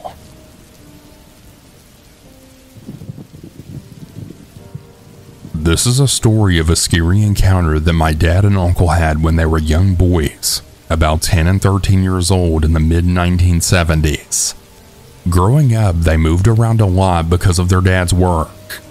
And in this case, they had just moved to East Malvern, an old suburb with big old houses just outside of Melbourne. Nowadays, East Malvern has beautiful oak-lined streets and is home to the upper middle class and wealthy young families. But at the time, it was just run down and plain. The two boys had been sent up to the shops to get some groceries for their mom, bread, milk, etc., and the milk bar was just a few blocks away from their house. The two of them were returning at about 5 p.m., and it was August, so it was winter back then, so it was starting to get dark. My uncle happened to look around behind him, and he noticed that a little distance back there was a tall woman pushing a pram. Something about her was strange, and it caught my uncle's attention. He turned around again, and he noticed that the woman was wearing an old-fashioned bonnet and shawl, and the pram was an old-fashioned perambulator style. She was also wearing long white gloves. My uncle thought that maybe she was a poor single mom who had relied on St. Vinny's donations to dress herself and supply the old pram, but she didn't look like the other single mothers he'd seen before. He turned again and was startled, because suddenly the woman was much closer than before, as if she had been running up behind them. It was from that distance that he had noticed what was so strange about the woman. She was unusually tall, yes, but from a closer distance, he saw the broad shoulders, big hands and arms, and the hard jawline of a man. In 1970s Melbourne, any kind of cross-dressing was considered shocking and bizarre to just about everyone. My dad and uncle were afraid. The man was now staring at the two of them with intensity and began speeding up his walking pace. The boys crossed the road and sped up their pace. The man sped up again and started to cross the road with them. At that point, the boys just bolted. After reaching the corner, they had stopped running and looked behind them. The man with the pram was now gone. They stood frozen for a few minutes, staring back, catching their breath, and terrified and unsure of what to do. Minutes later, they continued walking. As they turned the last corner to their street, my dad screamed. He had seen a head with a bonnet peering out from between two parked cars a little way in front of them, between them and their house. At this point, my dad and uncle ran up the driveway to the nearest house. The man started following them again. My uncle stood with his finger hovering over the doorbell, staring at the man who was now standing at the bottom of the driveway. At that point, my uncle, who was terrified, rang the bell, causing the man to immediately run away. The police got involved, but they never found anyone, and luckily nothing ever happened again. The blocks in East Malvern are divided by small alleyways that run behind the houses into their garages on the block. And so the man had doubled back around through the alley behind their house and was waiting to ambush them. I'm really glad they managed to get away unscathed.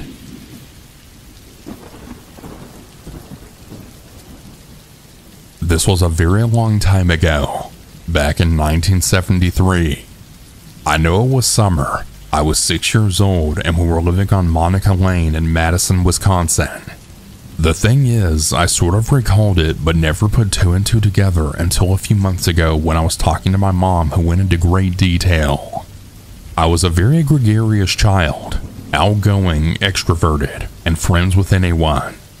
It was at the time a middle-class neighborhood, and 3 houses down from ours on the same side of the street was a huge park. My mom was a nurse and my dad was a salesman, but my mom worked second shift at Meritor while my dad worked days. I rarely ever had a babysitter, only if they went out for dinner or a movie. But they did go out often, and there were always older kids in the neighborhood to babysit. One sitter who I really liked lived a few blocks or so away and down the street a little bit. Her name was Vicky. Vicky had babysat a few times before that, and it was pretty uneventful. She'd play games with me, do my hair, play dress up, pretty basic stuff. So anyhow, one day I had gone with friends down to the park. I remember there was a ball field at the time, and a sandlot next to the field. My friends wanted to play in the monkey bars, but I wanted to play in the sand. I looked at the sandbox, and my babysitter Vicky was standing there. I told my friends I was going to go down to the sandbox, and then ran off. We played in the sand building a castle, and then she asked me if I wanted to go get something cold to drink. Now, it was stiflingly hot, and I of course said yes. She takes my hand and we start walking to her place. She starts telling me about her puppies and asking if I want to play with them. Of course, I got giddy, and I couldn't wait to get to her house. This was where my memory had stopped, and after my mom told me what happened, the rest of it all flooded back. My mother just so happened to be talking to my sister and I about some of the places we lived at, and we got to Monica Lane. I told her that I remembered the park and how big it seemed, and she asked me if I remembered being kidnapped. I pretty much immediately thought she was kidding, and then the look on her face told me otherwise. She said it was around 5 in the afternoon, and one of my friends had come to the door to ask me to come back outside, sure that I had gotten bored and walked back home. When my mom checked the house, she realized that I wasn't there, and she was also 7 months pregnant with my sister. She then sprinted to the park screaming my name. After asking several kids if they'd seen me with no clue, she went to the ball field and asked the older boys if they'd seen me. One of the boys, she'd guessed around 14, said that he'd seen a younger woman playing with a girl that fit my description in the sand and walked off in a general direction, and that was all he knew. My mom ran across the street to one of the houses and had asked to use their phone, then called the police.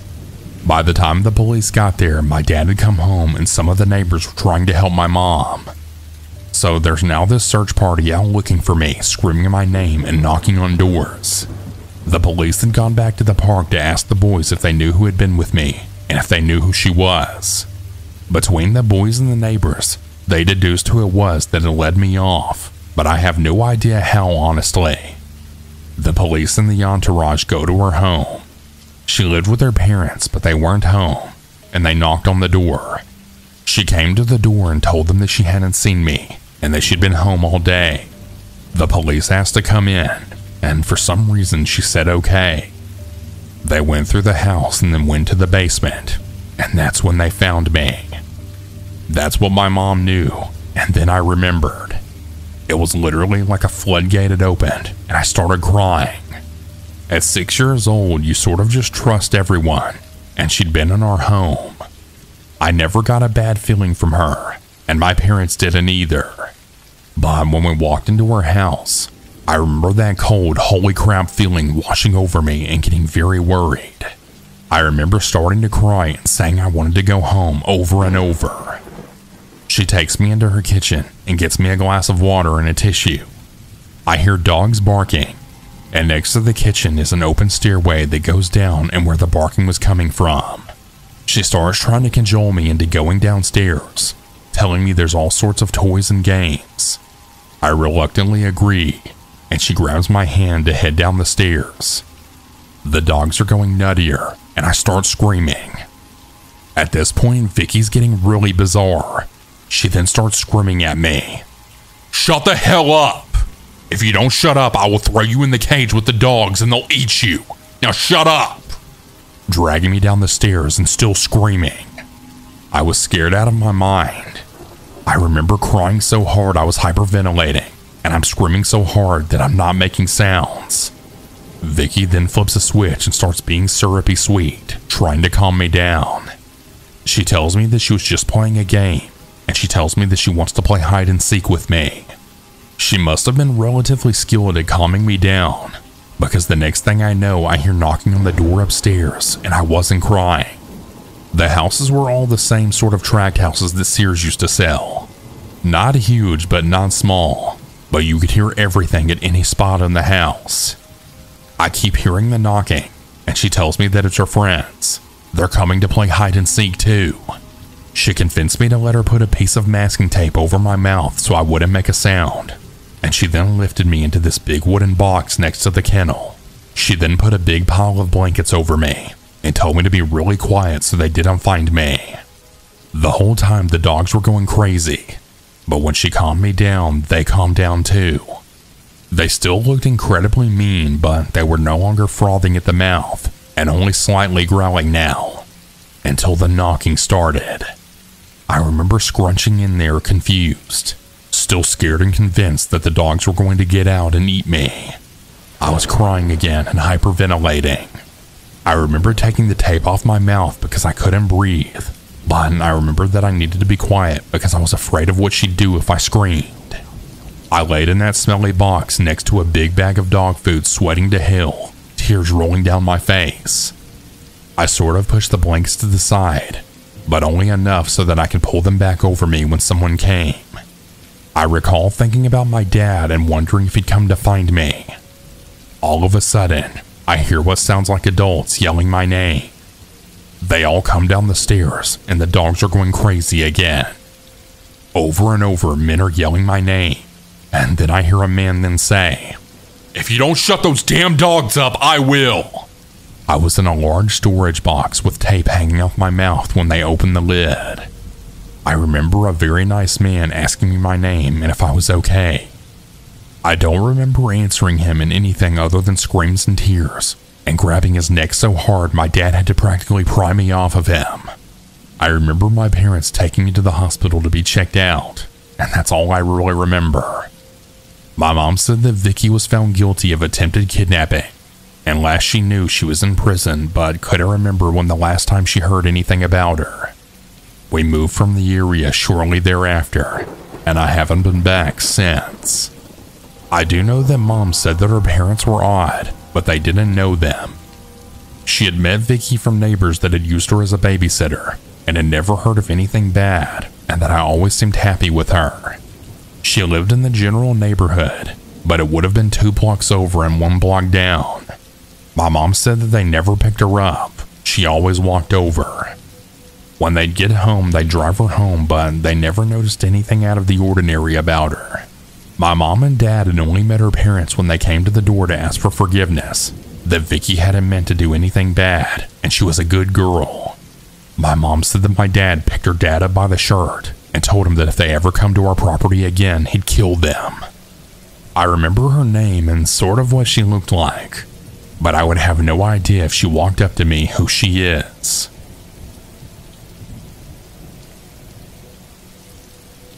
So this isn't my story, but my dad's. He only told me about it briefly, so apologies for the lack of immense detail. In 1975, my dad was 11 years old and living in Leeds with his mother and stepfather, and for some pocket money he would do paper round every morning extremely early. He left the house in the dark, being October, and as usual went to collect the papers, setting off to take his usual route through some playing fields, essentially a public park but not a very well kept one. Well, this morning in question was a particularly dark and gloomy one, and as he approached the cut-through he usually took, there seemed to be something off about it, so much so that it genuinely freaked him out just to be there. He decided to take his time and go the long way around, just to avoid the park, and thought nothing of it for the rest of the morning.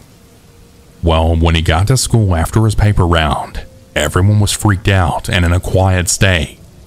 Well, upon asking his friends what was going on, they told him that a woman had been murdered with a hammer and stabbed in the neck earlier that morning in the same playing fields that he decided not to go through, and on the same pathway too.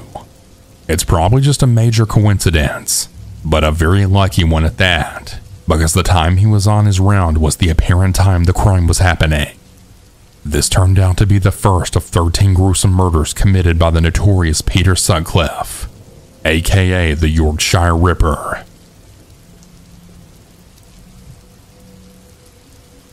This happened to my father in 1975 in a little country bumpkin town when he was 7 years old and his sister was 9. I'll be typing this out as he recounts what happened. My father was a truck driver who had to be up at 2 a.m. every morning. That meant that we had a rule in our house that no matter what, you can't wake up Dad when he goes to bed at 7 p.m. My mother worked in an old folks home until about 10 p.m. every night. So for a couple of hours it was just me and my sister in the house all by ourselves. It was our bedtime one night, so my sister and I went to bed. In a couple of minutes I had heard something hitting the side of the house. Then it started hitting my window. It was really weird, so I got my sister to come into my room. We looked out the window and saw a man bouncing one of my toys against the window and catching it. He put his hand to his mouth and motioned for us to be quiet. Then he motioned for us to go outside and play with him. We were frozen in fear. Then he started walking away and we couldn't see him out the window anymore. We ran to the kitchen, and there he was motioning for us to open the sliding door. We knew that we couldn't wake up our dad, so we then ran and hid in the living room. The man then walked to our front door and started whispering something that we couldn't understand, as well as making scratching noises. All we could do was cry and remain paralyzed. We saw car lights approaching the house. It was my mother returning home from work. We watched as the man ran off the porch and hid behind my father's truck. We watched the man smile and wait until our mother got out of the car. She got out, opened the trunk, got her belongings, and walked up on the porch. I'm embarrassed to say that we were too scared to open the door and warn her. All we could do was watch as the man sneakily tiptoed behind her. She opened the front door and shut it behind her. She saw us hiding, and just as she was about to yell at us for being up so late, she then saw our fear-stricken eyes glued to the glass on the front door. She turned around and saw his face pressed against the glass and him jiggling the doorknob. She screamed and put all of her weight against the door, locked the door, then called my grandfather who just lived a street over. The man then shouted profanities about how he was going to rape her children right in front of her. She then called the police and told them as well. The next thing we know, my grandfather is speeding up the driveway with his gun out the window, just firing it randomly. The cops pulled up just as the man took off into the woods. They saw his back, but that was it. They chased through the woods with dogs and had the whole squad out searching. Other officers inspected the house and saw multiple scratch marks at our doors, as well as the side of the house. Apparently he tried to break in and couldn't, so he tried to lure us into letting him in. They never found out who it was, and that was the last time we ever saw of him. We were all pretty traumatized for a while, but it didn't bother our dad one bit. In fact, he didn't wake up the entire time.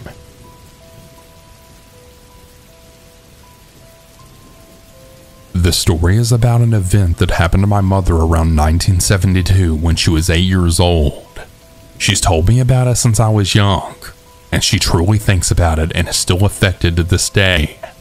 To set the scene, both of my grandparents ran a restaurant and gas station in our hometown. They have always ran a business of some type since the 50s.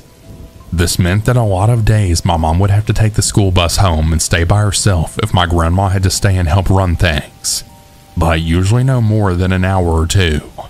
My uncle, her older brother, would usually come home on the bus with her, but he was a little older and sometimes he had football practice. So was the case on the day of the event I'm getting to. So my mother arrived home on this day, let herself in the house, and put away her things. She had just recently received a new puppy and knew the first thing that she needed to do was take the pup out to the yard to use the restroom. She wrapped the dog in a white towel and walked him outside. As she had put down the dog, she shook its hair out of the blanket, flailing it about the wind. It was then she noticed the neighbor's son was staring at her from across the street. This guy was in his late 20s, and he was known to be very strange and mentally ill. Though in the country, mental illness seems to not always be recognized. He would do psycho things like abusing animals, really sick things that I don't want to get into the details. My mom said that he always creeped her and everyone else out. She said he would stare at her when she would play outside, and he made her feel generally uncomfortable. She said that he appeared out of nowhere in his yard that day, and as she shook out the blanket, he began grinning and waving. Feeling more than a little shock, she picked up her pup, went inside, and locked the door. She began to do some homework, and after about 5 minutes of work, she heard a loud knock at the door. She slowly walked to the window to see who it was. She knew it wasn't my grandparents because of course they had their keys. As she opened the blinds, her eyes locked with those of the creep from across the street, like he was already looking in the window. She jumped and she said she screamed a little as she shut the blinds. She then walked to the door and made sure it was locked. She said that he just continued with a slow, continuous thud on the door, almost in a rhythm. Then she really got terrified as he began to speak to her through the door. "Hi, sweetie. I saw you with your doggy. Let me in to see him." She was in shock. "Come on, let me in, sweetie. Please. I want to see your puppy." In full freak-out mode, my mom screamed, "You need to leave now. You need to go back to your house. I don't know you." But he just kept knocking. I can really imagine the fear in my mom's eyes when she describes that part, and it gives my whole body chills. He then said, "Damn it, let me in. I saw you waving your flag of surrender." I kid you not. The guy thought my mom shaking her hair from the blanket was a flag of surrender and a sign for him to come over. My mom then screamed, "I'm calling my dad and the police if you don't leave now." With this, the knocking stopped. She tried to catch her breath and shake off her fear. She then got up from the door and ran to the basement level of the home. It was an old house, so the kitchen and rec room was down there along with the only phone in the house. She made it to the phone and began to dial 911. All of a sudden, she had heard a shatter from the next room. She looked over to see the crazed neighbor attempting to crawl through the kitchen window. He was ripping down the curtain as his upper body got through the window, and my mother screamed what was happening to the police on the phone. All of a sudden, he was bleeding from the abdomen where the window glass had cut him, as his lower half couldn't squeeze through. Then my mom began hearing my grandmother scream, "What the hell are you doing?" Then the guy yelled in pain and was squirming out of the window as she hit him from behind with some tool that was laying in her garden on the side of the house where the entrance to the window was. He managed to get out of the window and bolted to his house. The police came. My grandma called my grandfather, and he arrived as well after shutting down the business as soon as she told him. They arrested the man for breaking and entering, and something else I believe that was unrelated.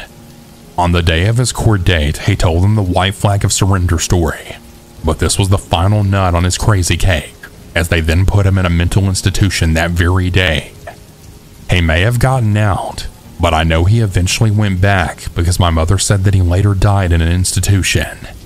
Outside the courthouse, the crazy Appalachian redneck family of the creep tried to blame my 8-year-old mother, and the man's father called my mother a harlot.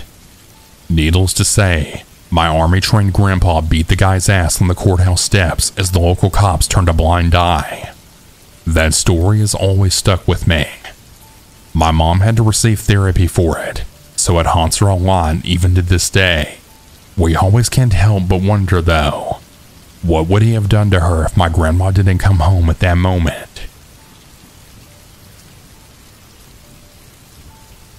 So I was telling my mom how I spend my workday reading about creepy stranger encounters and whatnot, and she told me that she had a pretty chilling one herself, so I figured it was creepy enough to share. A little background.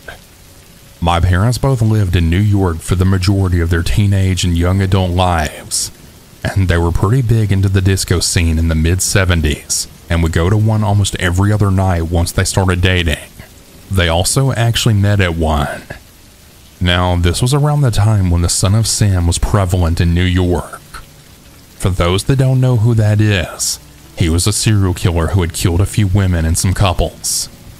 Anyway, one night they decided to walk home instead of taking a cab because they figured it was such a nice night out and the street still had a few clubbers walking around, so they'd rather not spend the extra money.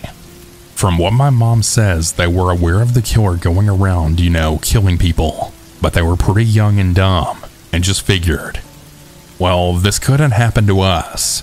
So they thought nothing when a random guy started walking behind them. At first, they weren't creeped out or anything, thinking it was just someone who was headed home too. He was walking pretty fast and seemed to be talking to himself and fumbling around with something in his hand. Still, they weren't alarmed because they figured he had come out of a club and was probably just drunk or high on something. That is, until he got a little closer and they were able to make out what he had been saying to himself. I need to shoot someone. I just want to shoot someone. At this point, my parents were on high alert and started walking faster, just trying to make it home, but the guy was following them the entire time. They then realized what he had in his hand. You guessed it, a gun. They kept on power walking because he was clearly unstable, and they were afraid that if they started running or made any sudden movements, he would start shooting. Since he was still following them, they decided to cross the street and turn back into another club where there would be security and a shitload of people. Instead of just letting him follow them to my mom's house. The minute they got close to the club, he then turned into an alley and disappeared. They told security, who checked out the alley and the surrounding area, but he was long gone by that point. After getting home, my mom was convinced that it was Son of Sam who was following them, but when he was then caught like a year later, she said that it wasn't him. So yeah, it was just some crazy guy walking around with a gun wanting to shoot someone.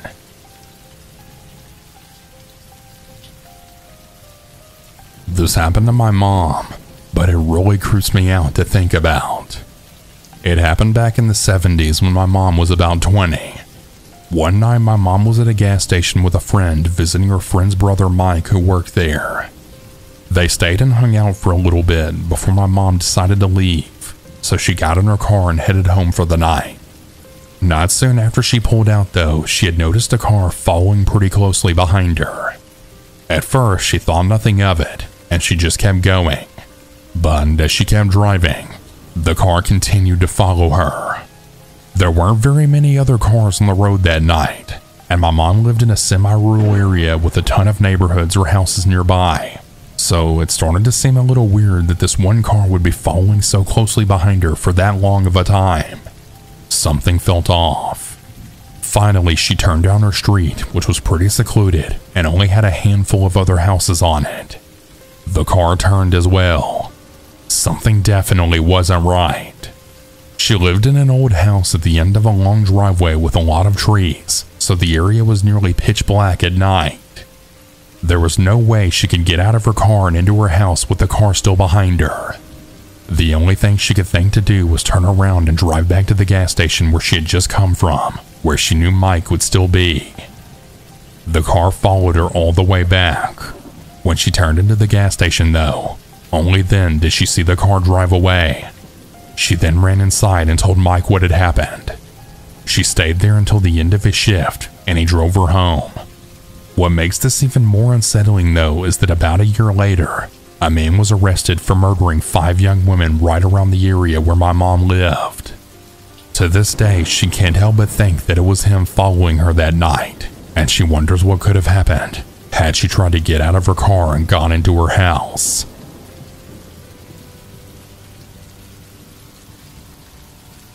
One of the creepiest events in my own experience that I can recall happened when I was about 9 years old. late 1978 or early 1979 if I'm not mistaken, which would have put me in the 4th grade at the time. Just a bit of background information on my school here. It was a newer school for my district at the time, and I guess as an experiment in innovative architecture, the school had no square angles in the walls at all. Rather, for simplicity's sake, imagine a U-shape where the opening of the U faces into the parking lot, but where there were hexagons attached to the outer edge of the U. Each of those hexagons was called a pod, and each pod was divided into 6 classrooms and one central area for the pod, from which a person could see into any one of the 6 classrooms at one time. The playground was the entire area outside the U-shaped collection of pods, first being blacktop, and then further out grassy field. Critically, this meant that if you were very close to the pods, it was possible for someone else also close to the pods to be within 20 feet of you and still be hidden around the bend of the wall. So on this day in 1978 or 79, my school had an open house and parent-teacher conferences. This was when parents were welcome to come to the school and talk with one another, and especially with their children's teachers, and to see how their child or children were performing in school. My mom never missed one of these, and this day was no exception. We went to the school and saw all the teachers and kids and parents gathered in the cafeteria. After whatever general address the principal had to make, everyone went their separate ways to meet one-on-one. My mom had teachers to meet for 2 children, for me and my older brother who was 1 year ahead of me. When we met my teacher, Miss H, my mom brought my brother and I into the classroom. She apparently had good things to say about me, and we were done quickly. But when we met my older brother's teacher, Mr. C, for some reason my mom told me to go out on the playground and play. My brother remained in the classroom with my mom and his teacher. It was still light outside, so it all seemed okay. However, by this time an hour or more had probably passed since the principal's speech had ended. Any parents who had only attended for that or who only wanted to meet a single teacher briefly had done so by now and left. The playground area was devoid of people. The naive little boy that I was, I just walked around the pods like I was in my own house, and I stayed close to the outer wall of the pods for no real reason. All of a sudden, without hearing or seeing anything to prepare me for what was about to happen, I was pinched across the back of my neck very hard. The hand that held me seemed too strong for me to break away, and I didn't even have time to try before a voice whispered in my ear to stay still and to not turn around. I nodded as best as I could. Then the voice told me to walk, and it led me around the pod to within the side of the parking lot where a few cars remained. The voice asked me if I saw the green car, the station wagon with the wood paneling on it. I did and indicated so. The voice then told me, "Walk to that car, get inside and wait there. Do not turn around. I'll be right behind you. And if you turn around, I'll know you did it. Do you understand me?" All the while, the owner of the hand and of the harsh whisper squeezed my neck harder at intervals to add emphasis to certain points. The person then sent me walking to that car. I think I know how the condemned dead man walking must feel. I was a naive boy, but not so naive as to believe getting in that car was a good idea. On the other hand, I felt sure that turning around meant certain death if the owner of that voice was really still there. I had gotten halfway to the car when I wound up freezing, unsure of what to do. I stood there crying, which was already an improvement over the extremity of fear that preceded it. I don't know if I stood there seconds or minutes, but eventually I turned around. Nobody was there. I figured they were back around the pod peeking and waiting, but my mom was that direction also. So I swung way out into the playfield area and walked carefully back around. Somewhere near where I was originally pinched were 2 boys a year ahead of me, my older brother's age, playing marbles. Roger and another boy whose name I never knew. I avoided them, feeling sure they were probably the ones who had pinched me, but I'm sure at some point they noticed me passing them at a distance. They did not react at all. In fact, my brother talked about Roger much later, by chance, in terms that he caused me to believe he was a nice guy.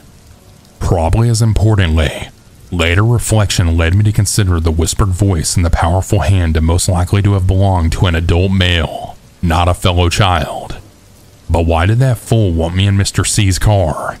Mr. C was in a conference room with my mom, so it was not his doing. My only other guess was my third grade teacher, Mr. S, who had once grabbed me violently when I got up from my chair in class without permission while he was in a bad mood. That dude was actually eventually arrested in 1980 on suspicion of having molested 4 boys earlier the same year, just a year after my traumatic experience on the playground. I'll never know for sure though, but I will always wonder who it was.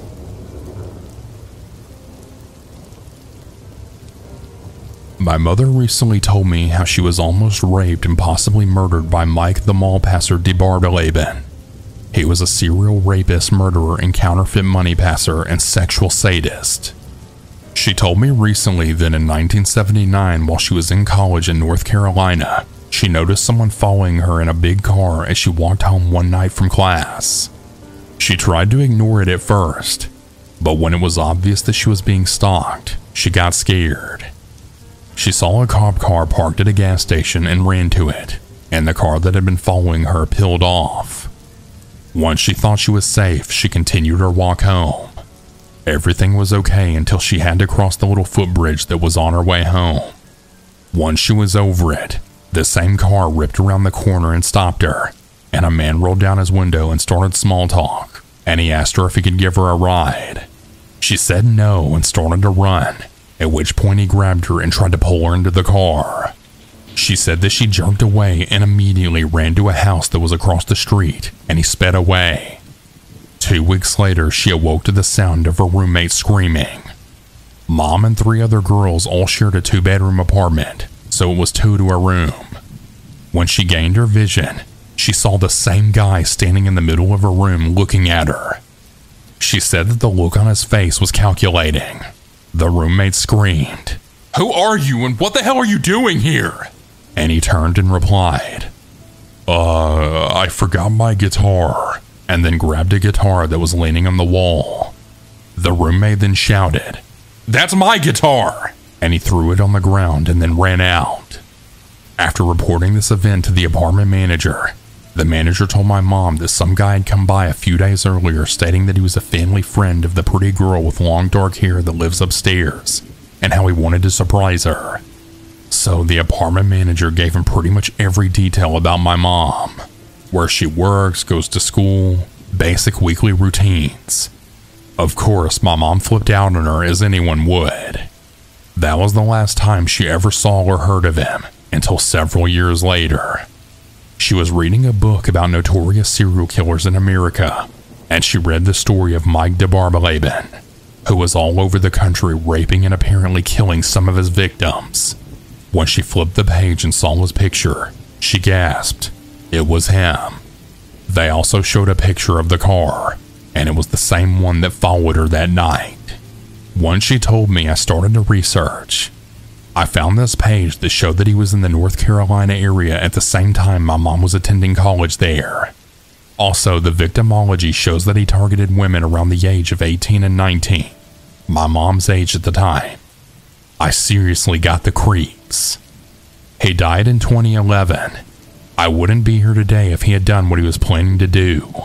I'm really glad he dropped his pursuit, but I wonder more often than I should. Why? I can only assume that his initial plan failed, and it would have been too easy to tie him to any crime committed against my mother at that point, so it was just easier to move on.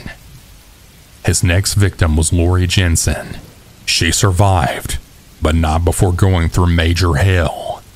Who knows where she is now, but for some reason I just can't get her out of my head.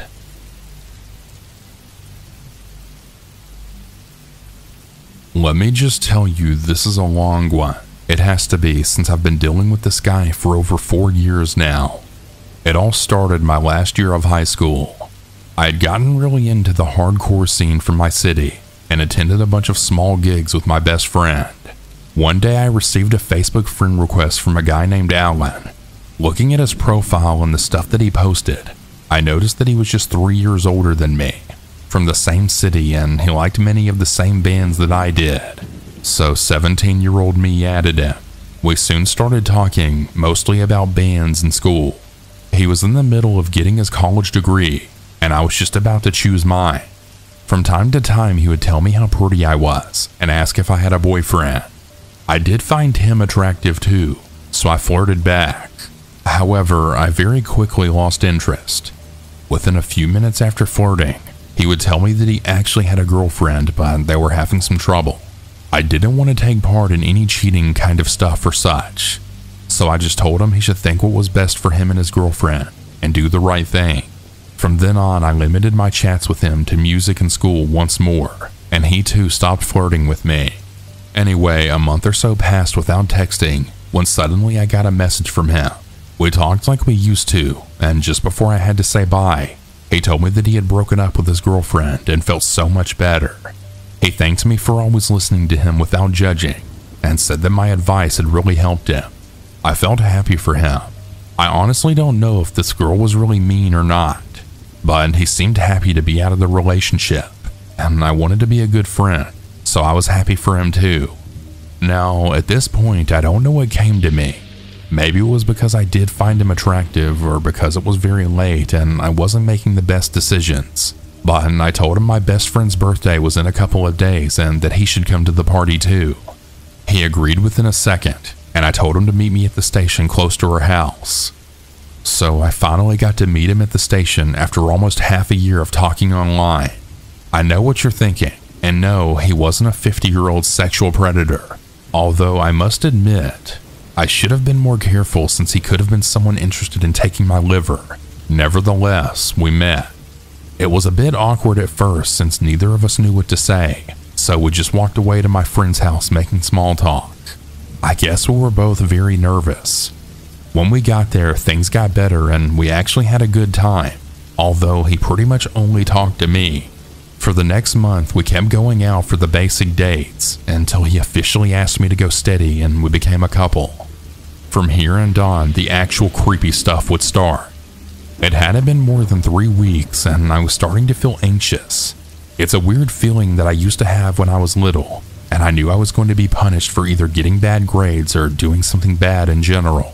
It was stupid though, because I wasn't a child anymore and I wasn't even doing anything wrong. I just had this feeling whenever he was around me. What made it even more complicated is the fact that I didn't really feel that he had changed. He wasn't rude or anything, he was just unsettling. He would want to see me 24/7. We never went to his house, and whenever we were at my house, he would refuse to be anywhere else but my room. And he would spend hours just staring at me. And believe me, I know you could take all of this with romantic intentions, but the way he made me feel was not warm and fuzzy, but instead shivery and anxious.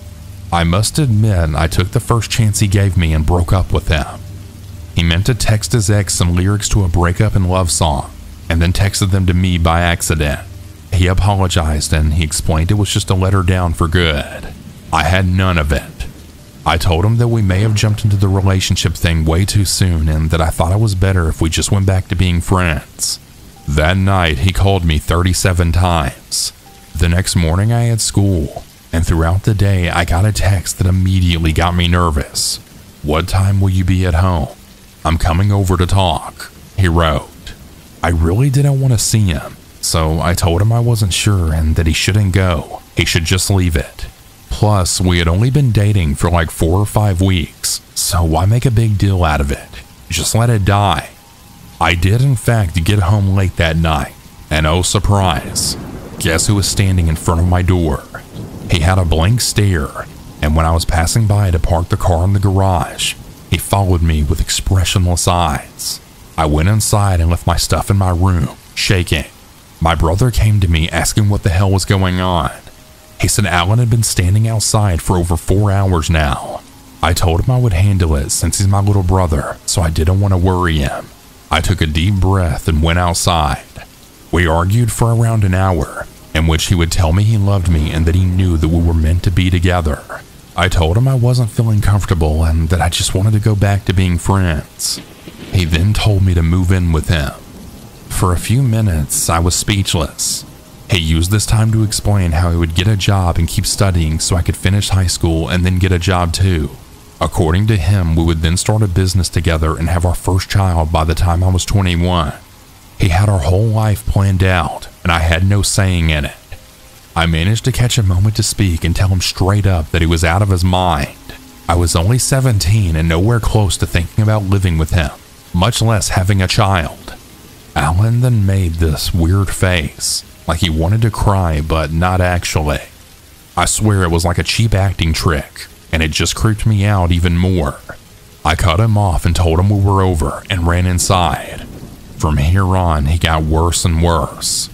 He would text my friends even when they had no idea who he was, and then told them to tell me that I needed to be with him, which is where I belonged. I then blocked him from all social media, since he would send me nonstop messages and post weird poems that had a hint of scary, with things like, "I stand in the dark so you can't see me, but you're the light so I'll always see you." He called my house. If I pick up, he yells, "I need you," nonstop over and over. If anyone else picks up, he just hangs up. Now, this kept happening for almost half a year, and I know what you're thinking. Why didn't I call the police? Well, I think I failed to mention I'm from Mexico City, and I can promise you, no officer's going to take any action against a few dozen phone calls. I don't even think they'd know what to do. Little by little, the phone call stopped, but he was still texting me and dedicating me songs in an online radio station that most people from the hardcore scene listen to. This one particular time, he dedicated Your Betrayal to me, which was another song. I think that's pretty self-explanatory. Alan became unstable. He would go from dedicating me love poems to insulting me, saying that I was ruining his life. I honestly lost count of how many crazy and scary things he's done in these past years. But I think the worst of them all was this one time a year ago when I went to a concert with my best friend. I was kind of flirting with one of the musicians that opened for the band, and my friend was playing wingman. He went to get us some beers, and just as he stood up, I turned to chat with my friend, and I saw two figures take the empty chairs in front of us. It was Alan and a girl that he introduced as his sister. The very moment my friend and I saw them, we froze. A mixture of being uncomfortable and scared got to me, and I just looked away. "You cut your hair." He broke the silence, reaching for my bangs. I instinctively pulled back. "It looks great on you. Everything does." He spoke in a soft but numb voice. I nodded and I told him I was with someone, so he should leave the chair. I looked to his sister to encourage her too, but she was absent-minded playing with her phone. "Do you want a paper flower?" he asked, completely ignoring what I said before. The guy I had been flirting with was now making his way back, but since he saw two other people now in his place, he just drifted away. "Dude, you seriously need to get going." I was losing my patience, but I didn't want to make a scene since the concert hadn't even started and I wasn't getting kicked out. Once again, he ignored me and started making a rose out of a napkin. "Let's just go over there," my friend suggested, and I took her on the offer, or so I intended. Alan's sister, who suddenly lost interest in her phone, was now grabbing me by the arm really tight, keeping me from walking away. Not saying a word, just grabbing me. I tried to loosen myself, but before I could, Alan took one of my hands and put the paper flower right in it. Then his sister let go. Now, for what happened after this, I must say two things. One, I'm known for being maybe a little too aggressive, but when it comes to people who I cared for at any point in my life, I have a soft spot. And two, Alan had been beyond creepy, given that it had now been around 3 years and he wouldn't leave me alone, but he had never been violent. Both rules were broken that night. I snapped. I took the flower he just gave me, looking him straight in the eyes, and I slammed it against the table so it would lose any shape it had. "You're not a good guy. You're a creeper who won't leave me alone and thinks I owe him a relationship," I said right up in his face with anger I don't think I've ever felt. My friend and I pushed through and made our way outside for a smoke and had to clear my head. We were chatting. I was shaking and she was just trying to calm me down, asking me if I was feeling better and telling me that if I wanted to leave it was okay. Then we heard the screaming. At first it was just some bottles falling and a couple of screams, so we thought someone messed up and they were mocking them, but it didn't stop there. The yelling continued, and we saw the bouncers at the entrance then rush inside. I quickly put out my cigarette and then headed towards the commotion with my friend. In all honesty, I was hoping to just see another bar fight, but it was much worse than that. There were 2 tables knocked over, and I don't know how many broken beer bottles on the floor. A bunch of personal articles from a backpack were being poured into the ground, and the one responsible for all of this was no other than Alan. Quickly enough, one of the bouncers restrained him as the other one searched him for any potential weapon that he might have had. His sister on the other side of the small venue screamed at Alan and the bouncers some stuff that I really couldn't make out since there was a lot of noise. As they literally dragged him out, I was pushed outside by the crowd and stepped to the side speechless, just watching Alan curse and kick. I had never seen him this violent. In fact, I had never seen him violent at all. Then he saw me. He yelled at me. But since a small crowd had formed around, people thought he was just on drugs yelling nonsense. "You ruined my life!" My eyes started to fill with tears. Maybe it was because I was scared or because I still couldn't fully understand what was going on around me. What could I have possibly done to him in order to make him like this? Thankfully, my friend found me along the crowd, and without even asking, she dragged me to the subway and back home. I cried all the way. I haven't seen him ever since, but I know he's still around. How so? Well, I now live in Japan, and I've been living here for a year or so. It was my birthday just a few months ago, and I got a big bouquet of roses with a card that read, "I shouldn't have given you paper when you deserve the real ones. Happy birthday, my love. Signed, Alan."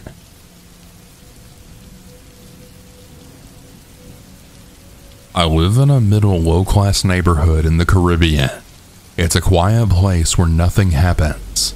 The type of place that people go and retire to and sip pina coladas all day long. However, a few houses next to mine lived a family that was not like the rest. They had the biggest house on the street and lived luxuriously. Their kids would play with me, especially the smallest girl we all nicknamed Tiny.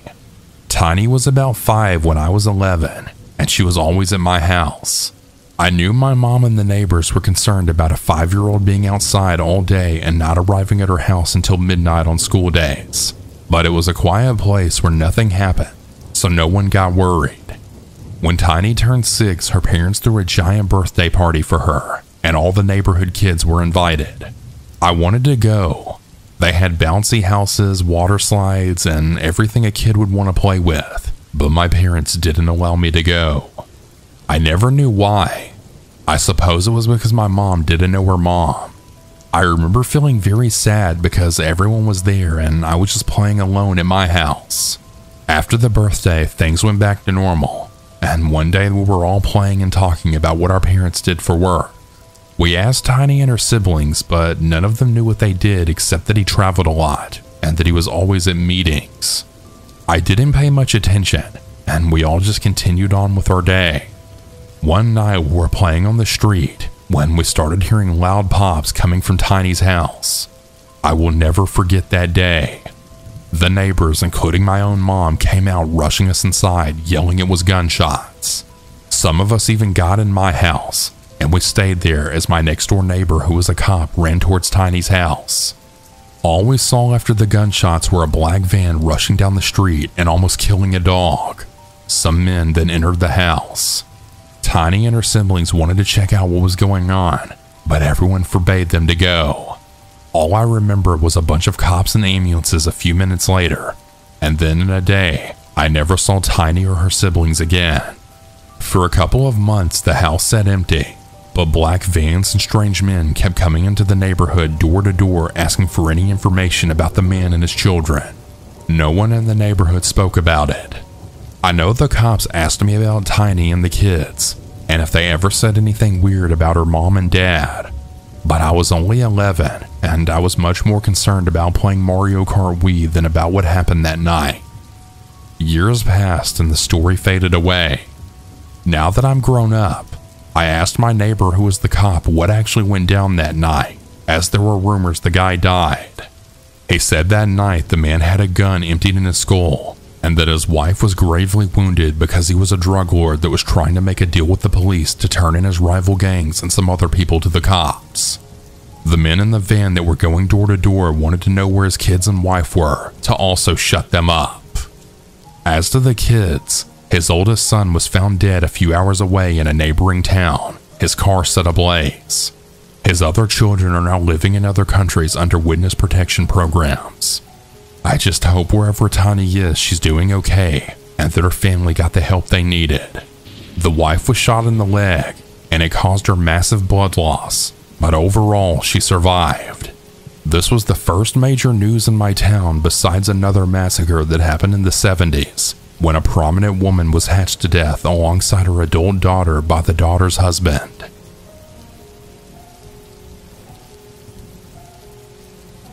When I was about 9 or 10, I was invited to a classmate's birthday party at some swimming baths. All of us are the same age. It was a small class of about 20 kids, and I'm pretty sure everyone was invited. Just to clarify, I'm a boy. Anyway, I kind of got separated from everyone, and it was just me and this girl all alone. I wasn't particularly close with her, but I did know her as she was in my class. To describe the location we were in, it was in a tunnel that connected the main wave pool to a lazy river. There wasn't really anybody else there, just me and her, when she suddenly lunged at me without warning. She grabbed my head and held it underwater. I was a pretty skinny kid, and she was bigger than me and a bit of a tomboy. About 20 seconds went by as I then furiously tried to free myself, but she wasn't letting go. Fight or flight and massive panic took over, and I eventually fought my way free. I was coughing and spluttering water as I emerged. I remember looking at her and just being in shock. I think I began to ask why she did that when she lunged at me again. She again held my head underwater for what felt like a lifetime before I fought my way free. Both times I genuinely thought I was going to drown and she didn't let me up. I had to fight my way free. I couldn't swim at this time, but the water in the lazy river and tunnel was just maybe chest high. I began to backpedal away from her. She was giggling as if it was funny and had this kind of crazed look and grin on her face. I couldn't just climb out to escape as it was a tunnel, so I had to try and get out of there. As I was backpedaling, she was following me, and I made sure to keep distance so she couldn't lunge again, but she was gaining on me. I actually managed to reason with her as I was so scared of her I was babbling at her. I tried to distract her by suggesting we go down a water slide together. It worked, as I could see her thinking about it and she stopped chasing me. I managed to exit the tunnel and water, and she slowly followed me but seemed a bit unsure. I immediately felt more safe as I was now out of the water, and I could see other people as we headed towards the slides. I kept talking all the way up about how fun the slides were, but she didn't really speak at all and had a really strange look on her face the whole time. Anyway, after we went down the slides, I caught up with my friends and just stuck with them for the rest of the time, as I was still a bit shook up. I never told them about it as it was a bit embarrassing to admit that a girl tried to drown me, and I was worried I'd get teased. Anyway, fast forward to adulthood. This girl turned out to be a lesbian. Not that there's anything wrong with that, but she got with her partner who had 2 or 3 kids from her previous relationship with a guy. Turns out they would torture the kids and eventually killed one of them. She's currently serving a life sentence in prison. I told my friends about the swimming pool incident after hearing about her crimes, and I'm pretty sure they think I'm just bullshitting, as none of them took me seriously. Maybe as I kind of lightheartedly said that I was almost victim number 1. However, nonetheless, it's a bit crazy to think back, as she was obviously a genuine psychopath, and if I'd never fought her off me to escape and then convinced her to go down that slide, I genuinely believe she could have killed me.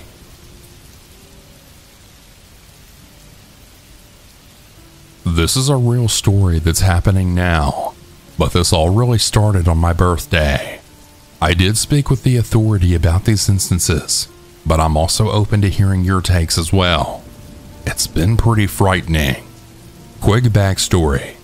I'm a 27-year-old female living with a female roommate and her boyfriend. Her name is Julia.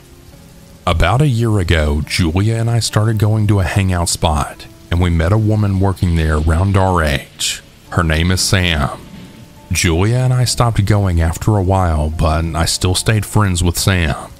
Not super close, but seeing her once every couple of weeks. She supported my business, brought me small gifts, and invited me places over the course of the year. I enjoyed being friends with her. On my birthday, Sam posted my photo on social media. That's when I get a message from an account I don't know asking me to message them back and discuss a film opportunity. Half curious, I replied. They say a bunch to finally come out and then say that they're casting adult film stars. They then quote me a large amount of money. He says it's very private. Porn sold overseas. No one will ever see it. I declined politely. I honestly chuckled. By the way, they're not Googleable. There's nothing on their social media page or anything about their production company online. The person messaging insists that I text their female reference. Curiosity gets the best of me because I do that. Female reference weirds me out. She's normal at first, but seems too excited about the actual job.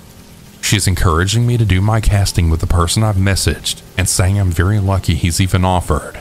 He's only offered that to a few girls. I'm thinking, no woman in porn really feels this excited and happy and satisfied with it all. I'm weirded out and she's blocked. He messaged me to ask if we talked. I say yes, but decline again, and he's blocked now too. I'm embarrassed I even considered, but then a couple of days later, my roommate shows me a weird text to her personal number. It's the same people with a similar offer. They say though, we found you on a list, you must have signed up. I'm pretty sure my roommate did no such thing. I'll say here, not many people know both me and my roommate. I tell my roommate what happened to me, and we're both really confused. For the next 4 months or so, I get text messages.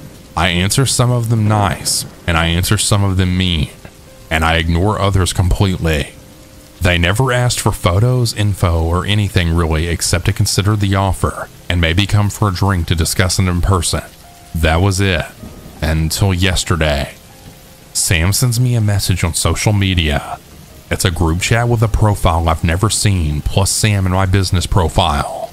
I do creative team building work. Sam wants to introduce me to her friend Dave. Dave needs to hire a team builder at a fancy hotel about an hour away from me. Sam makes the introductions, and I say thank you, and then Sam leaves the group chat.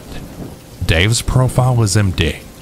She messages me privately and basically says, I used to casually see this guy. He's really good for the job. He's pretty wealthy and I know that he owns like multiple businesses. He used to be in adult film productions, but I think he's been done with that. And this would be for a different business he has. Other than that, he's a normal dude. I message the man back and ask, what's the company? And can I have a website or any pages? Any more info? He then says that he'll launch the website at the event I'm being hired for, and that he just bought the company and it's being branded. But Sam is messaging me too. She says he's selling the company, and this 2-day hotel event is for their farewell party. She suggests that I bring my boyfriend since it would be an all expenses paid stay. Also, she mentioned that she's going to visit this old friend tonight to catch up over drinks. She said that she hasn't seen him in a long time. Alright, this is weird as hell. This guy is messaging me along the lines of, sorry, I know this is weird. Feel free to bring your boyfriend. What? And he also mentions how he was seeing my friend tonight. I leave him on read until the morning. I send him the original Weird Adult Film account, and I ask, is this you? They say nope, and I'm just thinking, yeah, okay. They respond thumbs up and leave the chat. I had mentioned to Sam months ago about the weird offer and text messages I got. She too said she got bizarre messages in the past. They only stopped when she said she would call the police. She didn't offer any more details, so I didn't push it. So now I message Sam and I say straight up, Sam, I think this is the person that's been harassing me from different numbers. She acts weirded out and surprised. She asked about the original account that messaged me.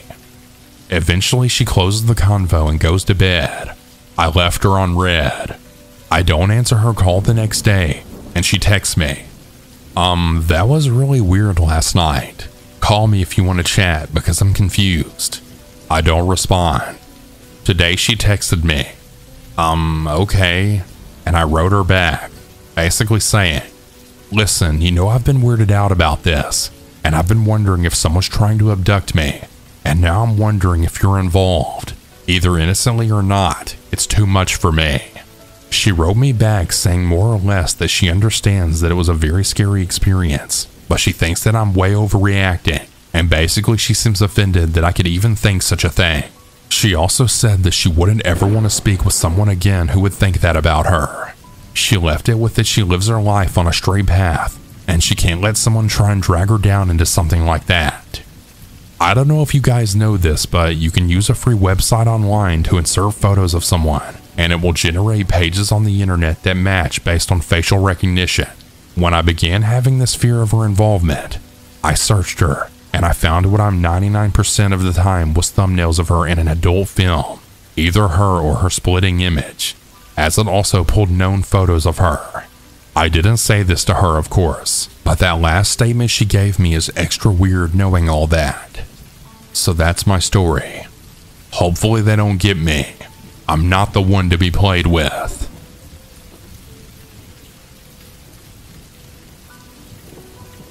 I'm a female, and I turned 18 recently. For that reason, I was finally able to convince my mom to allow me to stay out all night, since in my state, 18-year-olds don't have a curfew. Basically, the story starts with my boyfriend Tristan and I going to our mutual friend Chris's birthday party. He was turning 18, and he had convinced his parents to allow him to have the house to himself and throw a party. He promised his parents that he wouldn't have any drugs or alcohol. But naturally, he got his older brother to buy the alcohol after his parents left, and other people brought their own drugs, mainly just marijuana. Chris lives less than a minute drive away from my house, and only about a 9-minute walk. My and Chris's neighborhood was built in the 80s, so for that reason, our houses aren't very big, so I could understand why Chris didn't want a lot of people there. For that reason, he made a rule that no strangers were allowed to come. The only way you could invite a +1 was if you were dating them and asked Chris if you could bring them, or if Chris knew the person you wanted to invite personally. As I mentioned previously, my boyfriend and I helped Chris plan the party and send out the invites. So for that reason, my boyfriend and I decided to get there early to help Chris set up the party. Between me, Tristan, and Chris, we all probably each sent out 15 invites from the people off the list, plus whoever Chris's brother decided to invite. When people finally started showing up, it wasn't long after Chris started bringing out the alcohol. I'd say probably about 50 to 60 people showed up, which is way more than Chris originally wanted, but a lot of people wanted to bring +1s. However, between me, Chris, and Tristan, nobody was really a stranger. In fact, I recognized everyone there. Even if I didn't know the person's name, I at least recognized everyone's face. After all, everyone who was invited was either one of Chris's brother's friends or someone from our school, or he used to go to our school, and there were a crap ton of mutual friends there too. There was only one person I didn't recognize there, and that was this one guy who showed up a little later in the night when everyone was drunk, and Chris's brother was no longer checking the door to see if the people who were coming in were on the list of invited people or not. This guy was wearing a baseball cap, had a beard that kind of looked like he glued pubic hair to his face, and he was wearing a Tennessee Titans t-shirt and khaki shorts, and I think he had Vans on.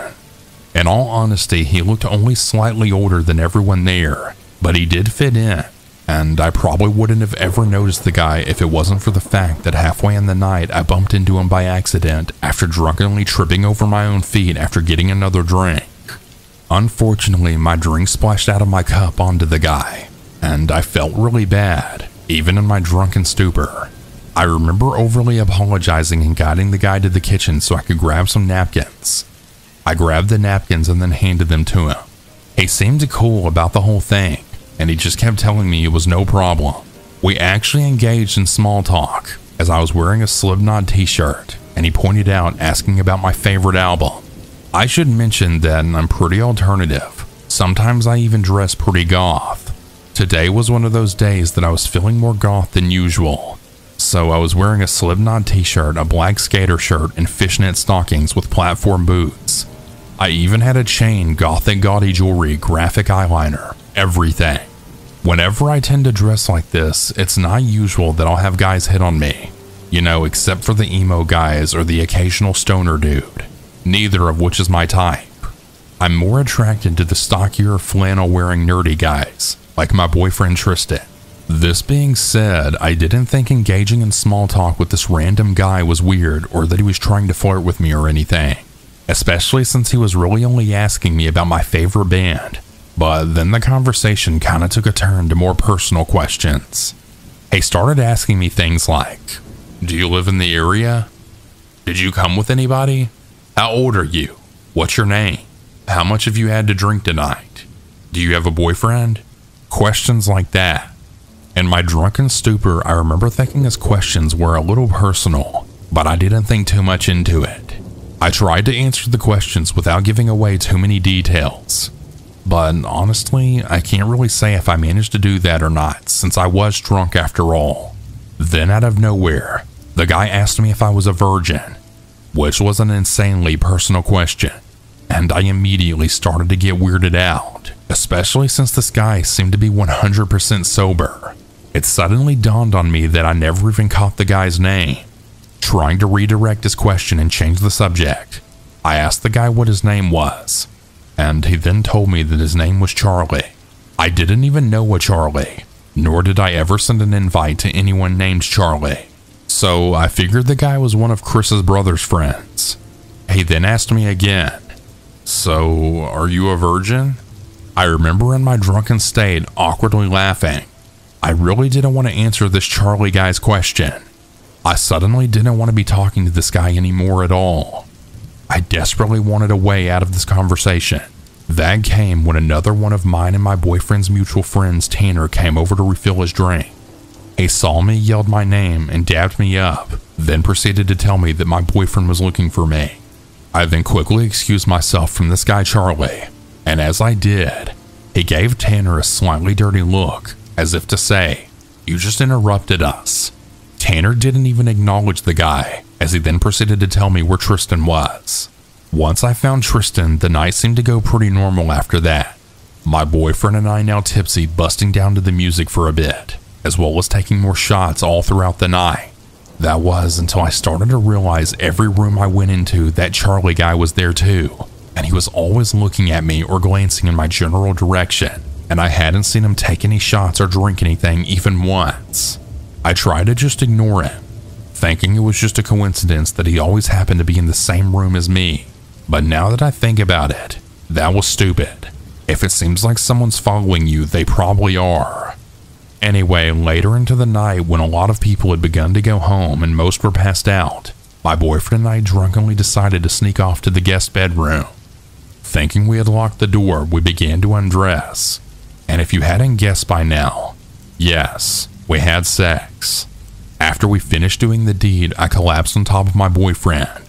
I then turned my head to rest it under the crook of his neck. By doing that, my head was facing the direction of the door, and that's when I noticed the door was slightly cracked.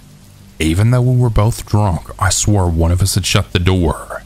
Squinting my eyes to focus, that's when to my horror, I realized someone was peeking into the room through the crack in the door. I then screamed, "What the hell?" And I rushed to cover myself and boyfriend with the covers. Then whoever had been peeking through the crack in the door opened the door all the way and then apologized. It was Charlie. He said that he was sorry, it wasn't what it looked like, and that he had just been looking for the bathroom. Even drunk, I knew that this was a lie. My boyfriend, however, who doesn't like confrontation, then awkwardly replied, yeah, that's okay, man. The bathroom is the next door to your left." Charlie then thanked Tristan and closed the door. Tristan's response kinda made me mad, and I wanted him to at least yell at the guy. I got up from the bed and began putting my clothes back on. At that point, the party was basically over and I just wanted to go home now. I felt violated and exposed. God knows how much action Charlie managed to see, and I really didn't believe his bathroom excuse. My boyfriend asked me what was wrong, and I proceeded to tell him how that guy had been asking me personal and creepy questions earlier in the night, and how it also seemed like he had been following me all throughout the party. Tristan agreed that seemed really weird, and he agreed to take me home. It was probably like 1 a.m. at this point. My mom thought I was going to spend the night with a friend who was going to be at the party, and we had cameras all over my house. While she agreed to let me stay out all night and let me go to the party, she made it very clear that she didn't want me drinking. So if I stumbled home drunk in the middle of the night, she might not let me go to another party for the rest of my senior year. So we decided to just spend the night at Tristan's house, first having to call his dad to make sure it was okay. His dad didn't pick up, but in our drunk state, we decided it would just be fine, and we'd just sneak in and lock Tristan's door if his dad decided to come into his room in the morning for whatever reason. We might have been drunk, but we were still pretty responsible, agreeing the best way to get home would be to walk. Now, like I mentioned previously, it was a 9-minute walk from Chris's house to mine, but it was about a 20-minute walk from Chris's house to Tristan's. So we then said bye to Chris and some of our friends who were still there. As we were walking out, I never saw that Charlie guy anywhere, so I figured he left soon after he got caught peeking in on us. As we started the walk to Tristan's house, the whole time I felt on edge.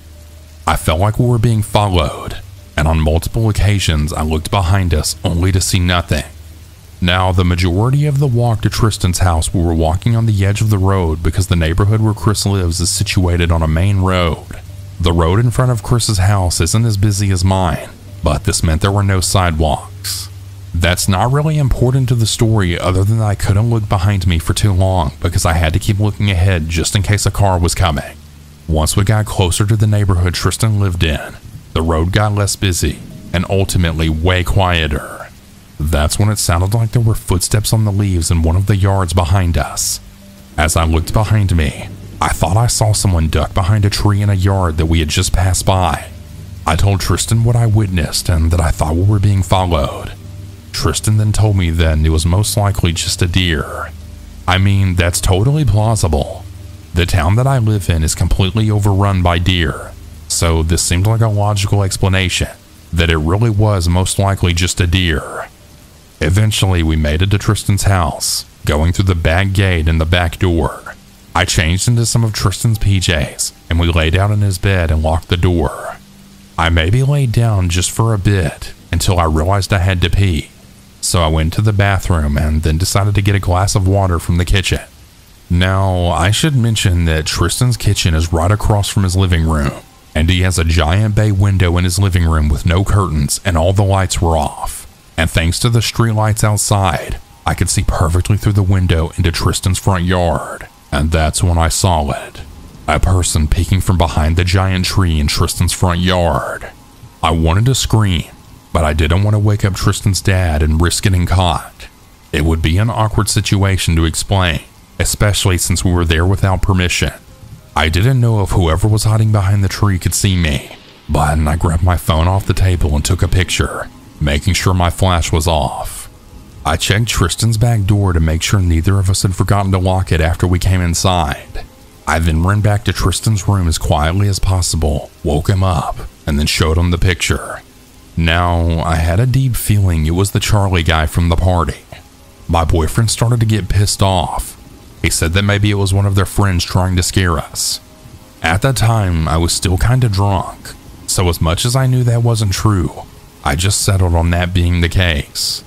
Tristan does have a friend who was at the party that was only a 5-minute walk from his house, so maybe that guy followed us to scare us. But now that I think about it, that made no sense, because the only way they could even successfully scare us by hiding behind a tree in his front yard would be if they knew we were going to be in the living room, and there's just no way they would have known which room we would be in.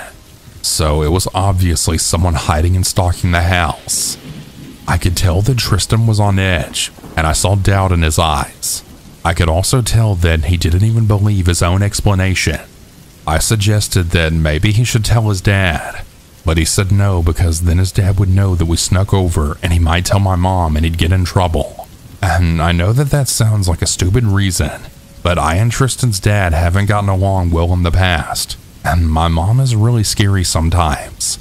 Plus, she'd probably never let me go to another party again or hang out with Tristan for a long while if she found out that I snuck over to his house to sleep over. Tristan held me and told me we were safe, and that he doubted whoever it was would try to break in, and that it was probably just a friend trying to scare us. I don't know when, but eventually I fell asleep, and then I woke up later on, not knowing what woke me up. I found it really weird since I'm a pretty deep sleeper. I even slept through a tornado once, so waking up in the middle of the night was pretty unheard of for me. I tried to wait and see if I could find out what woke me up. That's when I heard it. It sounded like a clanking sound coming from the living room. I looked at the clock and I realized that I had only been asleep for maybe 20 minutes before that clanking sound had woke me up. I tried to rationalize it. Maybe it was Tristan's dog, Khaleesi, messing with her metal water bowl. But Khaleesi always sleeps in Tristan's dad's room, and she wasn't in the living room when I was out there earlier. Plus, there's no way she could have opened Tristan's dad's door by herself. That's when I remembered the person behind the tree and that Charlie guy. I woke up Tristan and asked him if he heard it. He said that maybe it was Khaleesi, but I told him that Khaleesi was in his dad's room. This I was sure of. He said that maybe it was the ice machine, but the ice machine wouldn't make the noise over and over again. Maybe a few times, but something was still making the clanking noise. I told him this, and I reminded him of the person in his yard from earlier, so he agreed to check it out. I watched by the hallway as he turned on the kitchen light, and the noise stopped. My boyfriend looked out all the windows, and he said he didn't see anyone. He turned off the light and said we should try to go back to sleep. But at that point, I was just way too paranoid. There was no way I could sleep after everything that had happened. Not even 10 minutes later, the clanking sound started up again, and once again, I encouraged my boyfriend to go check it out. So he did, but this time I told him to not turn on the light. He gave me a funny look, but obliged. I watched him walk out into the kitchen again, and again I watched him from the hallway. This time, however, he gasped. He just stood there staring at the back door for a sec, and the clanking noise stopped again. I tried to get him to tell me what he was seeing, but he wouldn't tell me. So I was about to walk out of there when suddenly there was a knock at the back door. It wasn't a quiet knock. It was a harsh and aggressive knock. My boyfriend then told me to go back to his room, and we both booked it to his room and locked the door. I asked him what or who was there, and he said he saw a guy with a crowbar trying to break off the door handle. Then the guy looked up to the window. My boyfriend then said that he didn't know if the guy could see him or if he was staring at him, but that the guy stopped hitting the door handle and then smiled at him. This really creepy smile. And that's when the guy started knocking on the door. I asked my boyfriend what the guy looked like. He said it was dark, but it looked like the guy had a beard and was wearing a baseball cap. I literally felt all the color drain out of my face as I told him that sounds just like the description of the Charlie guy from the party. My boyfriend looked angry from this. Just then, the knocking on the back door became so loud and aggressive, I thought that he might actually break down the door. I then heard the sound of Tristan's dad's door now opening, following the sound of his footsteps and yelling. His dad then yelled, "Yo, if you don't get the hell out of here, I'm calling the police." Then his dad came and knocked on Tristan's door. I quickly got up and hid in Tristan's closet. Then Tristan let his dad in. His dad asked him if he knew the guy at the back door, but Tristan just said that he was some guy at Chris's party who apparently followed him home. Tristan's dad then said, "Well, after I yelled at him, the guy ran off. He shouldn't come back, but if he does, let me know." Tristan's dad then said goodnight to him and walked back to his room. When Tristan's dad opened his door, Khaleesi walked out and walked into Tristan's room. I walked out of the closet and me and Tristan tried to go back to sleep, with Khaleesi now laying on the foot of the bed. Tristan fell back asleep eventually, but I still couldn't sleep. It was maybe like 4 in the morning, and I finally felt myself begin to doze off when Khaleesi then began to growl. It was a low growl, but it was enough to get my attention. Now, Khaleesi was a Siberian Husky, and Huskies are known for being very vocal dogs. Well, not Khaleesi. She barely ever made any noise. In fact, for the 1.5 years me and Tristan have been dating, I've only ever heard her bark once. I had never heard her growl before though. She got up off the bed and walked up by the window on the far left wall. I watched as she showed her teeth and began to growl louder now. I felt really uneasy. I woke up Tristan and brought his attention to what she was doing. Tristan agreed it was really out of character for her. Then there was a tap on the window. Me and Tristan just looked at each other in horror, and Khaleesi started to bark at the window. Tristan got up and drew the blinds to the window, and it was the same guy from the party peering into the window with the most creepiest smile I'd ever seen. With this, I actually screamed, and Tristan's dad came barging into the room, then ran out, ran into his room, grabbed his shotgun, and then ran out the back door. Then there was yelling coming from outside as we saw the guy at the window look behind him and then run away from the window. Eventually, Tristan's dad came back inside and then ran the guy off. He was definitely upset that I was there, especially since he knew my mom didn't give me permission to be here, nor did he. I told him all about that Charlie guy at the party, how creepy he was, and how that was the same guy and that he followed us here from the party. Tristan's dad explained that he was upset that I was here because if my mom found out, she could be pretty mad at him. But he said that he also knew that she'd probably be more pissed off if he sent me home after that creep had been outside the whole time, especially with him still out there somewhere. He said that he chased the guy with his gun until the guy ran into the woods across the street, and he then decided that he wasn't worth the chase and that he probably won't come back anyway. He asked if I wanted him to call the cops, but I told him no because I didn't want my mom finding out I was here. He said okay, told us goodnight, and then went back to bed. Finally, I was able to get some sleep, and as far as I know, the guy never came back that night. But the story doesn't end there. That whole thing happened maybe 2 weeks ago, and the most recent experience occurred 3 nights ago. When Tristan dropped me off from my house at 11 p.m. after we had hung out at his house for a bit, I got ready for bed, and I think I fell asleep around 1 a.m. I woke up at 3 a.m. with the need to pee. I was comfortable in bed, and I didn't really want to get up. But then I heard the driveway alarm go off through the house, which wasn't alarming because we had a lot of deer that would sometimes set it off. After a few minutes, I could no longer hold it, and I got up to go to the bathroom. I was about to open my bedroom door to go to the bathroom when suddenly I had heard the garage door now open, which wasn't that weird or anything since my brother's room was in the basement and the basement was connected to the garage.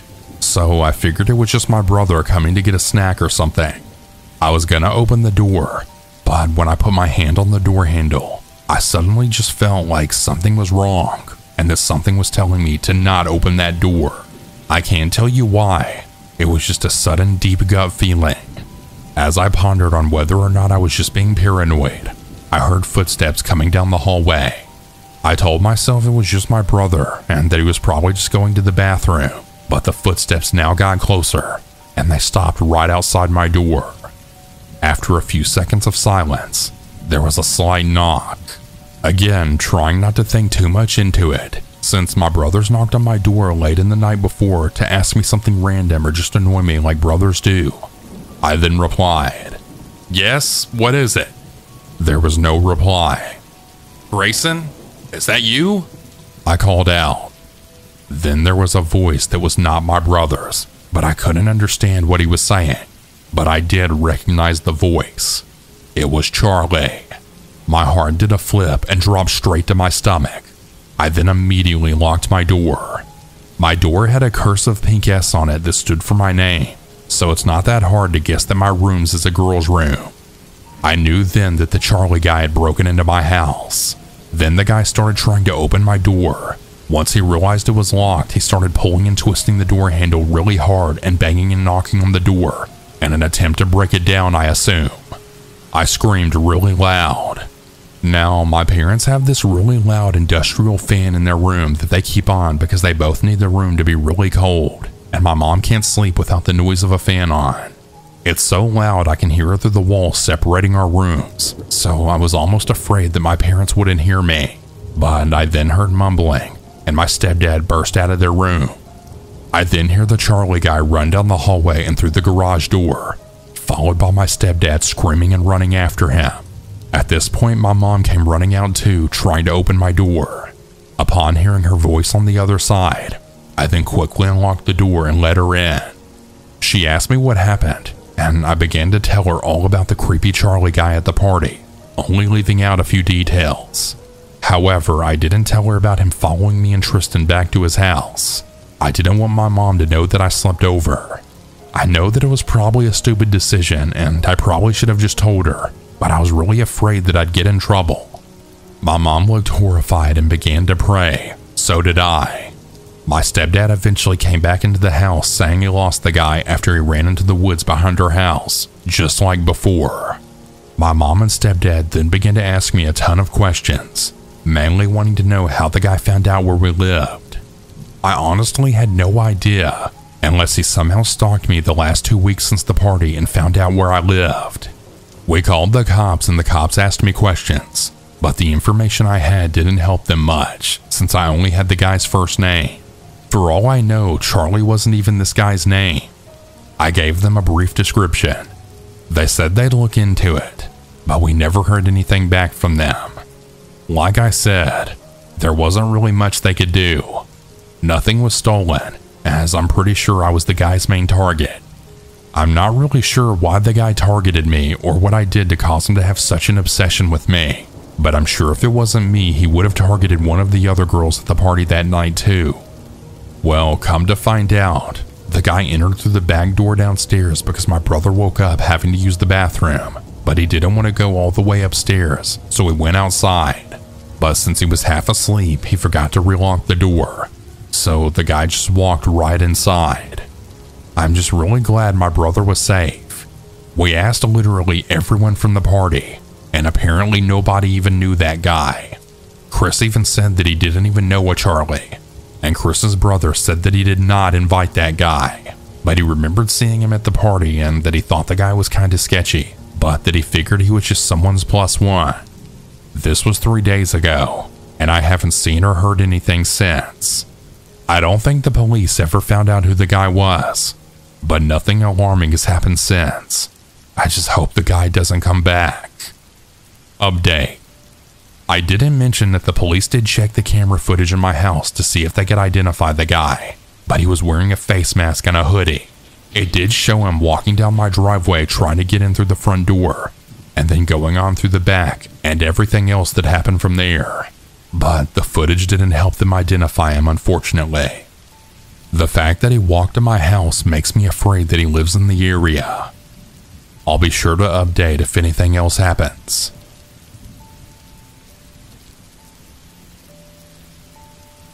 This isn't something that I would normally share, and I hope that I don't regret it somehow.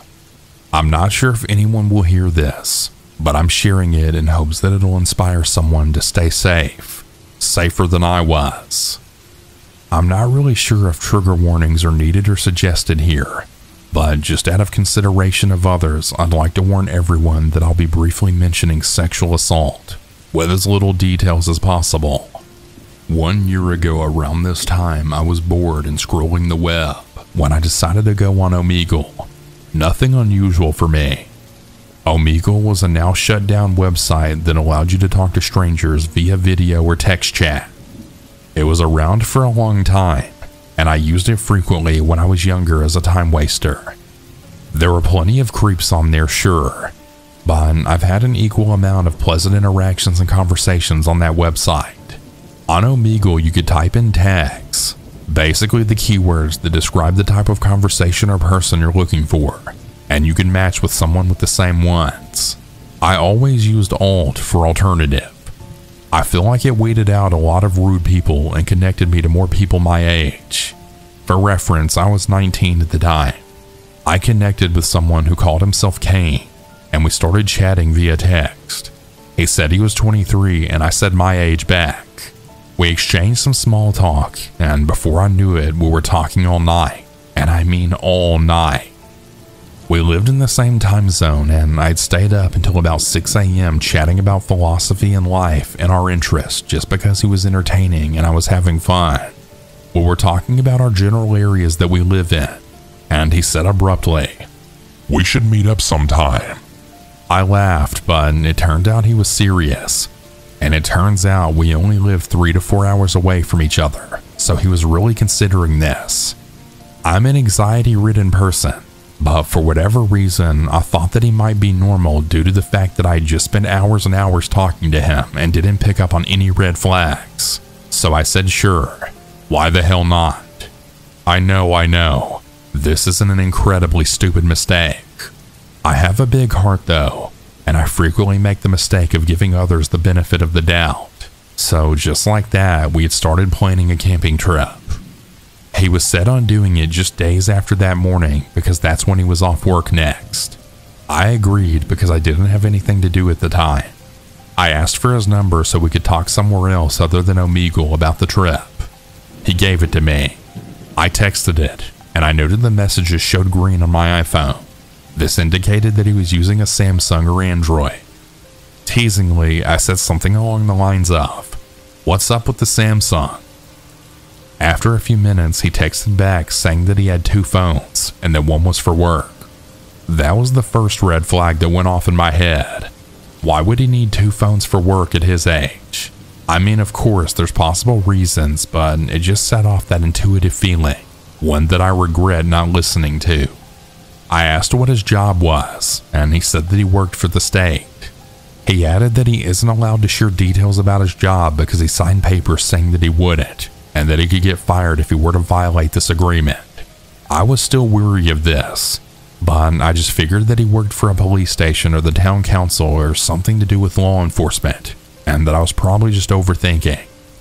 Days passed and the date for our camping trip approached quickly. He wanted to take me to someplace close to where he lives, Nimham Mountain in New York. Don't worry, this isn't near my house at all, and I don't give a damn about violating his fake privacy after what he took from me. Obviously, I wanted to do at least a little research about where I was going, so I popped the name into Google. A bunch of results popped up about the soil on Nimham Mountain being contaminated with arsenic due to the old mines in the area. All of the government and state articles I read said that it was still safe to hike there, and that you should wash your skin and shoes after hiking. I still had a feeling of unease about the whole thing though.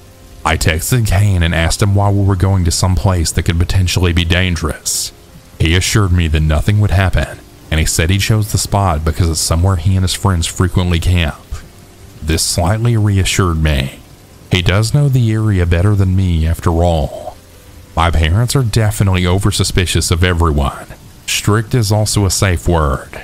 For good reason though, they're just protective. I told them that I was going to meet up with a friend that I met over a video game, and that I already knew him for a month. I knew this would be less likely to freak them out than the truth. They were adamant that this was a horrible idea, but finally let me go off when Kane pulled into my driveway. He didn't come inside and waited outside of his car for me. After a brief introduction, my mom rushed out to meet him and asked a few questions about the area we were headed off to. Then we were off.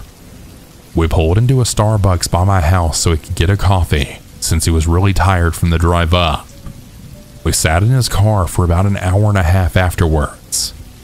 During that time, he had asked me to rate the playlist that he put on, and he showed me how he writes down every song that he likes in a little notebook that he kept in his car. I thought it was weird, but kind of sweet. Like, what guy these days writes down songs?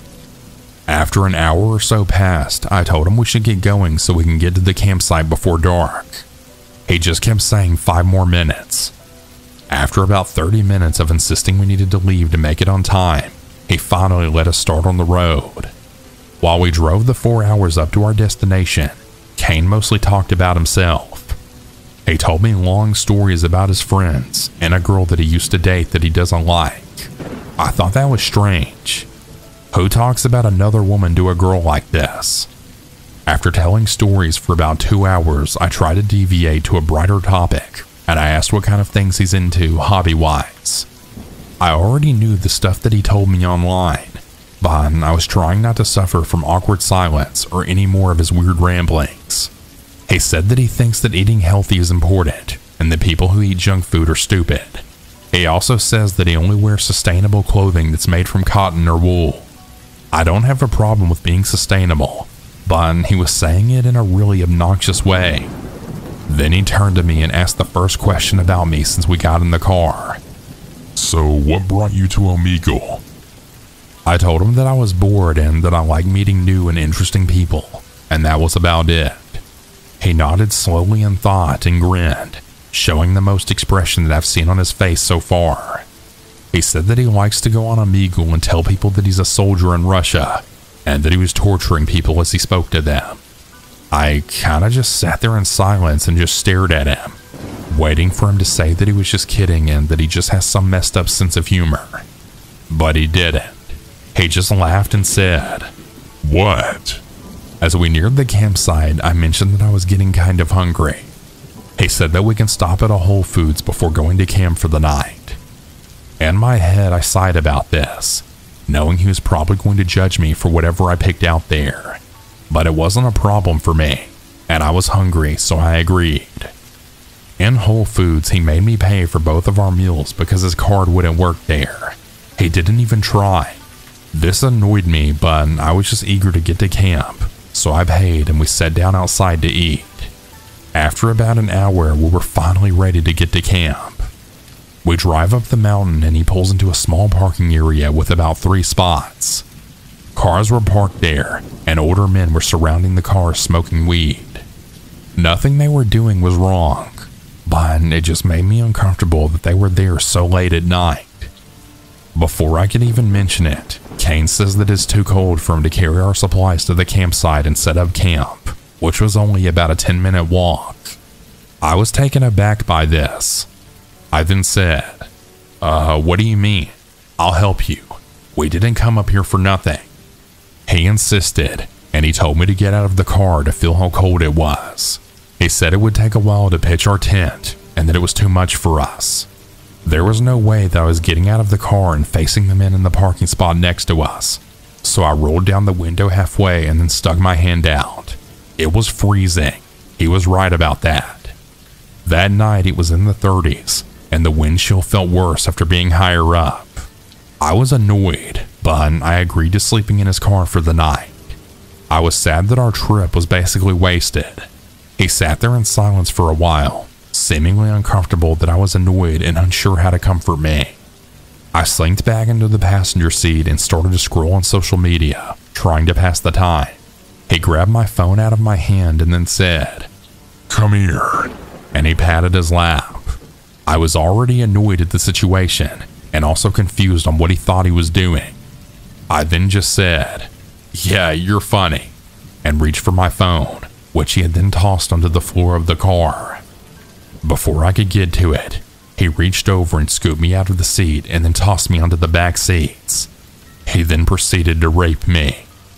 I don't remember most of it. My eyes were squeezed shut and I was just praying for it to end. After he was done, he then pushed me back onto the seats and got dressed. He then smiled and said, "Well, how was it?"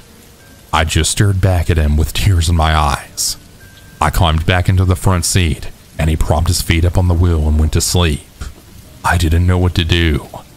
I sat there motionless in the back seat for about 2 hours trying to process what the hell just happened to me. I considered calling my mom, calling 911. I thought about it for what felt like hours.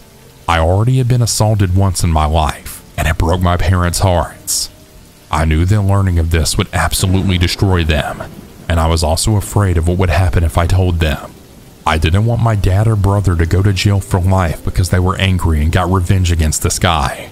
So I just sat there all night watching the men outside stare into the car and smoke on their joints.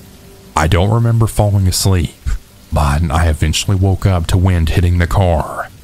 I was in a fetal position sitting upright, holding my legs with my arms.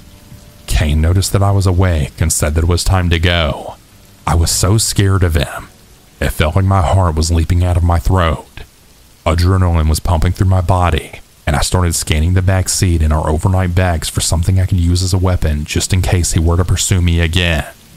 I ended up holding on to my full metal water bottle. It wasn't deadly by any means, but it could knock someone out, and holding on to it made me feel safer. I stayed in the back and Kane started driving. I asked where we were going, and he said for us to get breakfast, almost as if that was obvious and it was silly for me to ask. After driving down the mountain back into the city, we pulled into a parking garage and he tells me to get out, that we're here. I get out of the car and cling close to it, not wanting to let him get behind me. I was thinking about making a run for it, but I didn't want to risk getting chased and overpowered by him. I followed him to a little Mexican spot on the corner, and he told me to order pancakes so he could have some. This obviously made me even more pissed than I already was, but I didn't say anything because I was afraid there would be consequences if I showed any negative emotions at this point.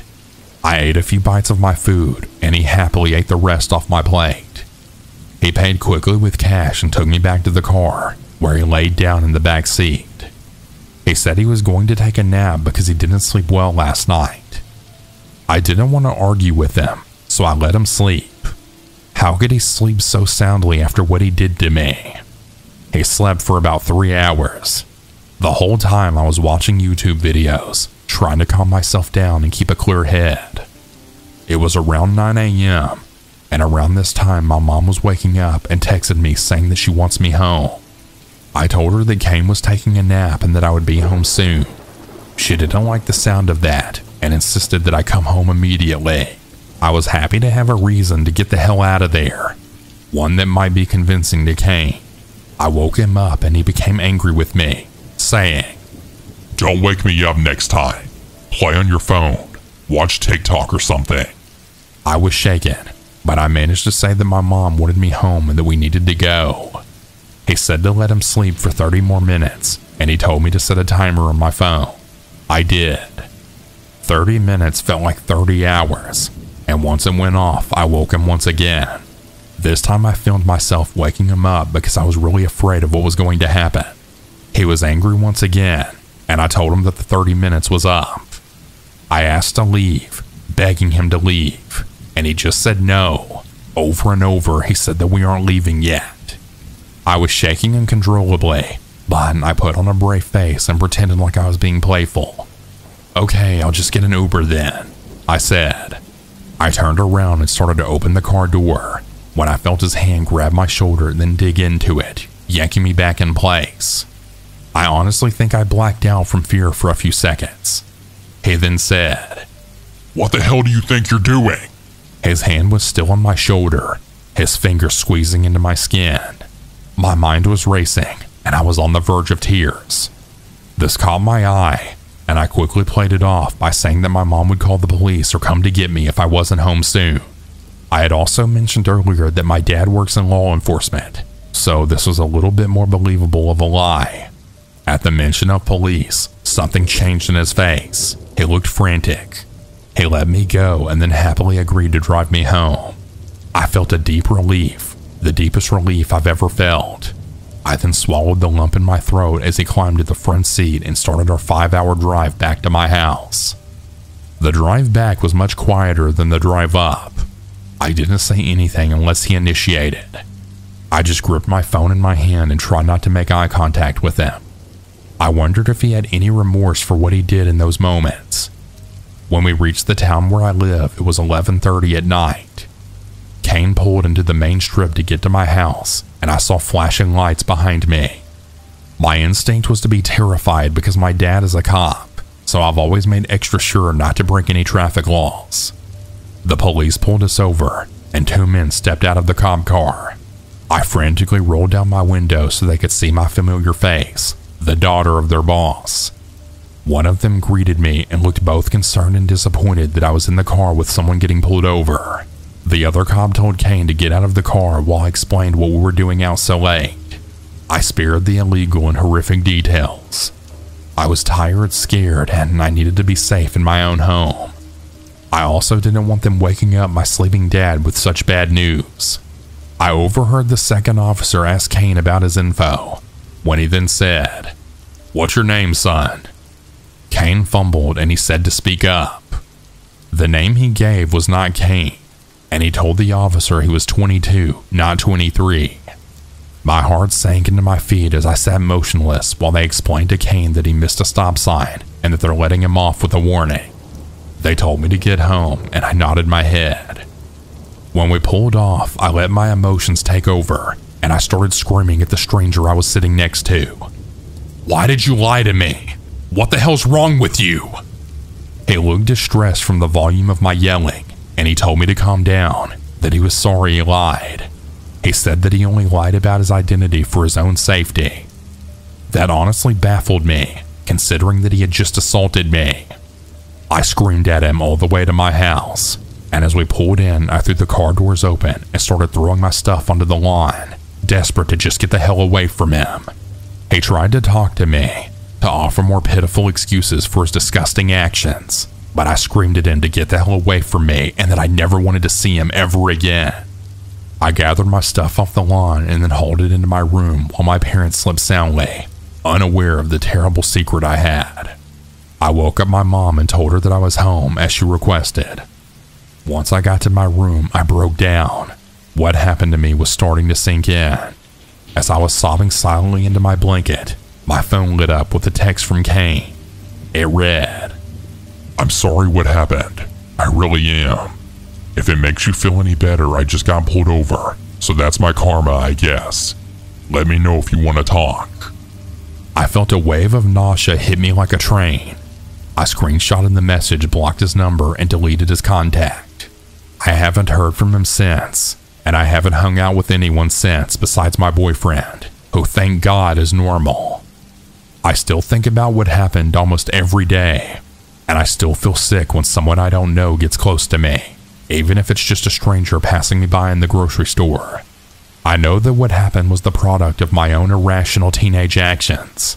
I know that I shouldn't have met up with someone that I didn't know, but I really had faith that he would be a normal person, somewhat at least. I wish I would have listened to my instincts and to my parents' warnings. I don't know what would have happened if I didn't make up that police story, and I don't even want to think about it. I will never meet up with someone I don't know again. While trying to cope with what happened to me, I had Googled Nimham Mountain again. I found a link that said, Kane Mountain, North Trail Loop, New York. If you made it this far or you take anything away from the story, please let it be this. Trust your instincts. Trust your gut. If something feels wrong, it probably is. Don't meet up with strangers no matter how good they look or how normal they seem. This was a lengthy story, and I apologize for that. It was hard for me to share that after all this time, after carrying this secret for so long.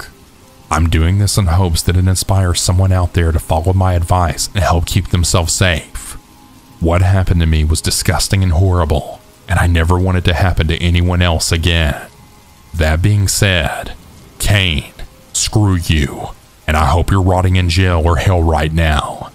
I want to assure everyone that yes, I am getting the help to cope with what happened. I go to EDMR therapy weekly, and my doctors, therapists, and psychiatrists all know about the event. I'm not really interested in sharing my story with my parents or friends, as it would just cause me even more pain. I'm doing well now, and I'll continue to get support. I never heard from Kane after the night I got home, thankfully. He's been pulled over multiple times that I know of, so his name is already in the police database. I pushed myself to share this story in hopes of spreading awareness about online safety and trusting your instincts. I give everyone permission to share my story. Share it with your little sisters, cousins, nieces, every young woman in your life who might make the same mistakes that I did.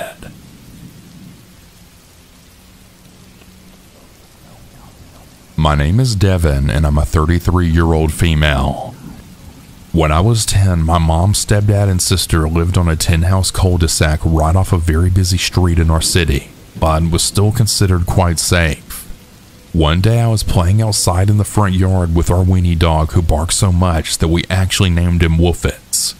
Wolfitz and I were playing out front around maybe 5 p.m. or so it was still light out. All of a sudden, a black sedan came pulling up in front of my house, and then a middle-aged man got out and started walking towards me, asking if I knew where Gary lived. I replied honestly, telling him that I didn't know anyone by that name, and that he must be mistaken. As I'm telling him this, he continues walking closer and closer to me, asking me if I can just hop in his car and help him find Gary's house because it's one of his son's friends, and he can't get a hold of him. I repeatedly told the man no and that I didn't have any information to help him. Keep in mind, Wolfitz is outright losing his crap the entire time and causing a ruckus. Right about that time, he had made it to about 10 feet away from me, extending his hand and still attempting to coax me into the car with him. My mom, who was in the middle of making dinner at the time, finally came storming out the front door yelling at Wolfitz to stop barking, at which time the man then saw her and he immediately ran to his car and sped off. You would think that would be the end of it, right? No. That same sedan came back circling up and down our whole street every single day for the entire following week. My parents eventually reported it to the police, but nothing ever came of it.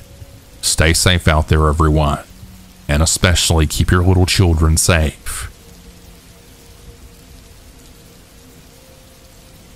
For this story, I'm going to refer to my sister as S instead of using her real name. It was a warm summer afternoon in 2014 in Australia. I was around 7 years old and S was 10. My mom had just gone to the shops with my grandma and other sister.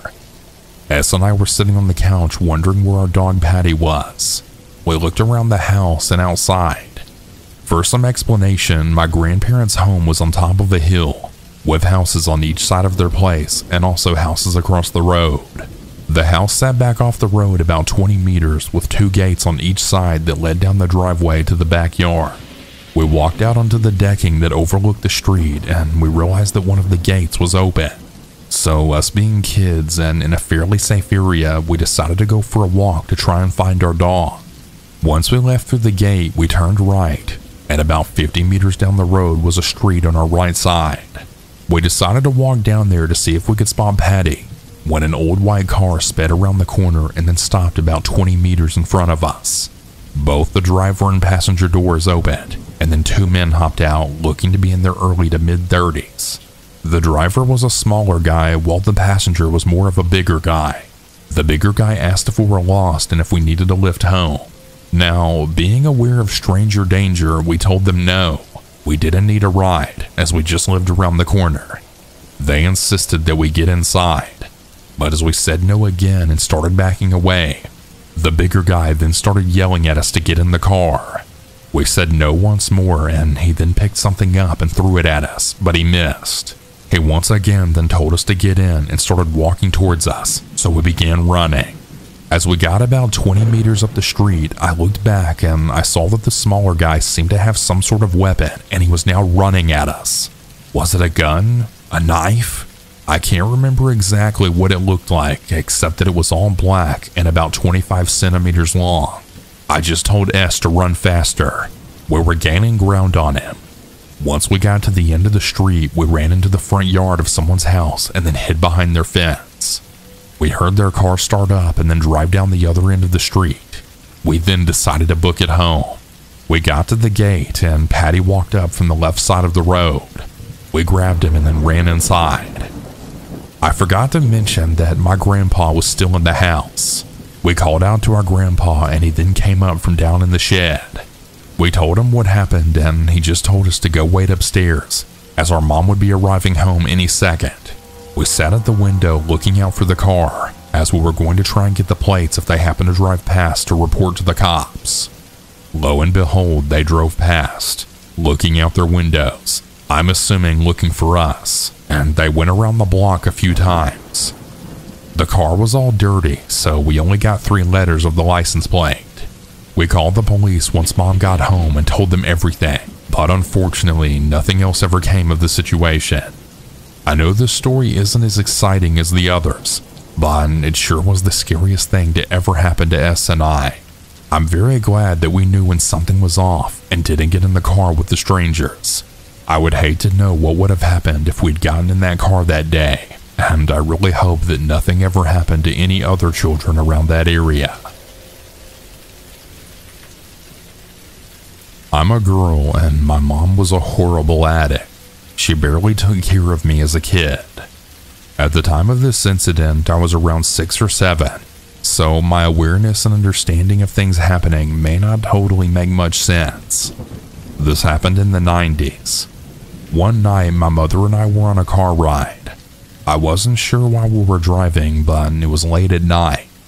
I'm not sure what time it was, but I assumed that it was really late because there weren't that many cars on the street, and I was sleeping in the back seat. I don't even remember getting in the car.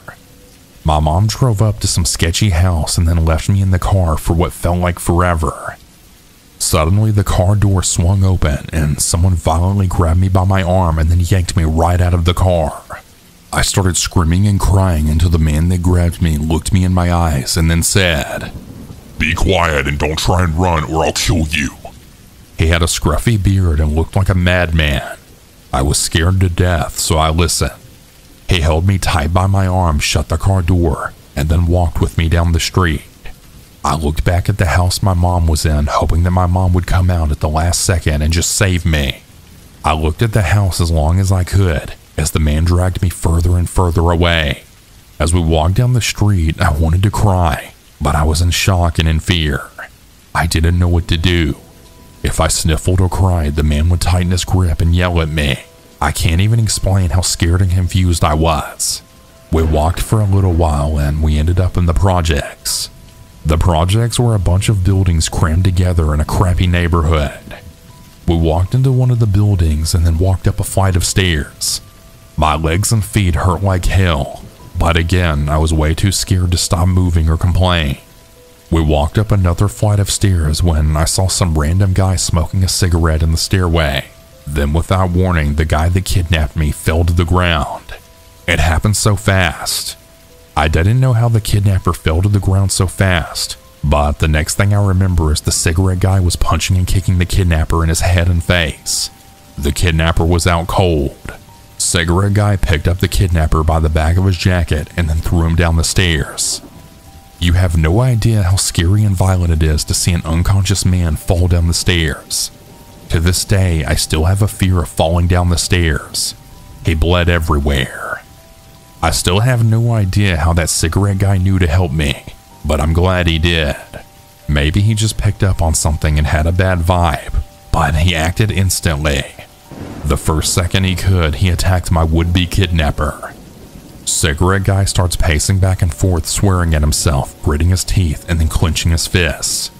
I thought he was mad at me, so I started to cry. He then looked at me and said, Okay, shut up. He had an attitude, so I listened to him out of fear. I wasn't as scared of cigarette guy as much as the bearded guy, but I was still in fear of him. He started to ask me questions with an attitude like, Why are you out this late? Where are your parents? Why would you ever talk to strangers? I was in so much shock and confusion that I couldn't answer the man's questions correctly. He asked if I knew my way home, but I told him I didn't. I told him a broken story about what happened, and somehow with the information I gave him, he knew where my mom's car was. The only thing I remember about the road is passing a house with Christmas lights on it, despite Christmas already being over. I think he knew the area well enough and figured out where I needed to go from the information, but I honestly don't even remember telling him about the Christmas lights. Anyways, he told me he would take me back if I promised over and over that I wouldn't tell the police that I saw him or anyone that looked like him, and he made me promise that I wouldn't even tell the police anything. He had an attitude. I didn't care what he asked me. I just wanted to go back to my mom, so I agreed. I followed him down the stairs. The bearded guy was still laying on the ground bleeding at the bottom of the stairs that the cigarette guy threw him down. He wasn't moving at all. For all I know, he was dead, and I hope now that he is. Cigarette guy stepped over the bearded guy, and I followed. We walked outside, and cigarette guy looked around all panicky. I remember him telling me, "The police don't like me." We walked out of the projects, and my feet still hurt. Cigarette guy was walking fast in a panic, and I had to basically jog to keep up with him. I started crying and he had asked what was wrong. I told him that my feet hurt, and I remember him sucking his teeth and then picking me up with an attitude. He kind of awkwardly cradled me in both arms. He walked down the road for a moment. I then remember him swearing and running behind a house or a building. A cop car was driving down the road. He then put me down and told me to run to the police car. I tried to run, but my legs could barely move and I was scared. The cop car kept driving and rode away without even seeing me before I could even get remotely close to it. He kept swearing to himself as he then picked me up again and then ran down the street. He took me behind a lot of houses and hid from every cop car that drove by. I assumed now that the police were looking for me. He carried me in both arms running fast down the road when I then saw my mom at her car in the distance. She was now surrounded by the police. Cigarette Guy put me down and told me to run to the police. I got so excited that the pain in my legs just disappeared. He put me down and ran away. I ran towards the police and my mom picked me up and hugged me tight. The police then started to ask me and my mom questions. I don't remember too much about their questions, but I remember my mom telling the police some convoluted story that just didn't make any sense. She basically just told me not to say anything, and I didn't really say much, but I really cried a lot. We then went home. Days later, my dad picked me up and knew something was wrong. I told him everything. I never lived with my mom again. When I grew up and had to think about that day, I really never forgave my mother. Not too long ago, I had asked my dad what he remembers about the situation, and he told me what he thinks happened from what I explained to him a few years ago. He said that my mom was on a drug binge, I got kidnapped, and that someone saved me. But the person that saved me had warrants for his arrest, and that he wasn't actually mad at me. He was just really frustrated with his own situation that he had to deal with. Imagine being a criminal on the run and now you have a kidnapped girl with you and you just beat up a guy half to death.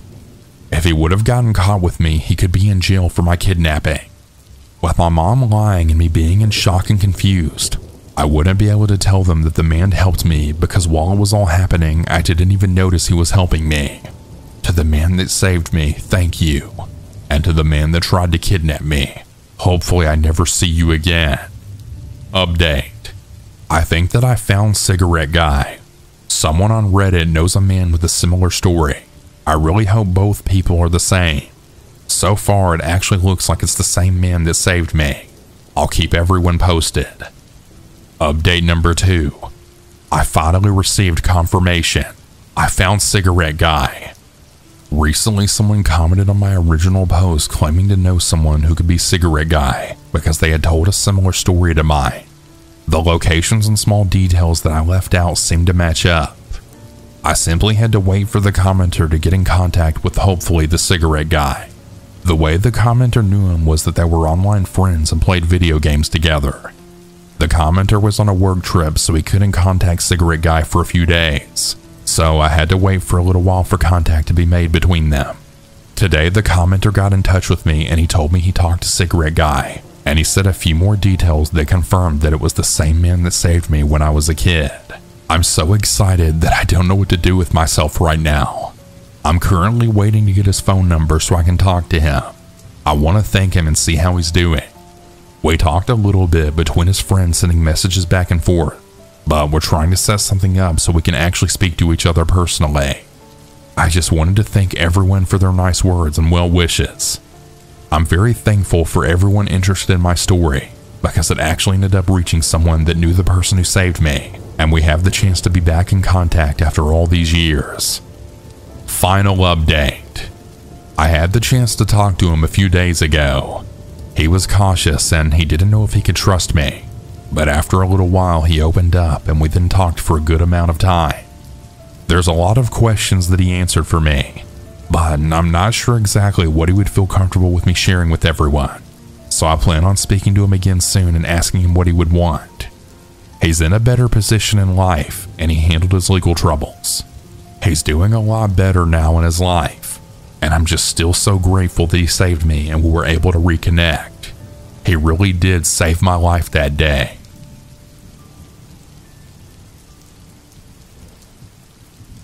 This is something that was super traumatic for me, but it was never discussed again in my household. I was talking with my mom about it the other night, and she still didn't really say much. I thought I would share my thoughts with you all. When I was 13, I got a Dell desktop for school. The internet was fairly new for me back in 2003. AOL, MySpace, Yahoo Messenger, AOL chat rooms. 16 female Cali anyone? AOL chat rooms was where I went. I was a shy, overweight kid back then. Still shy to this day. But online I could be anyone. I could say anything. It was amazing. I discovered so many things when I got on the internet. But if I could be anyone, so could someone else. Thus, how I met one 27-year-old man. One night I logged on.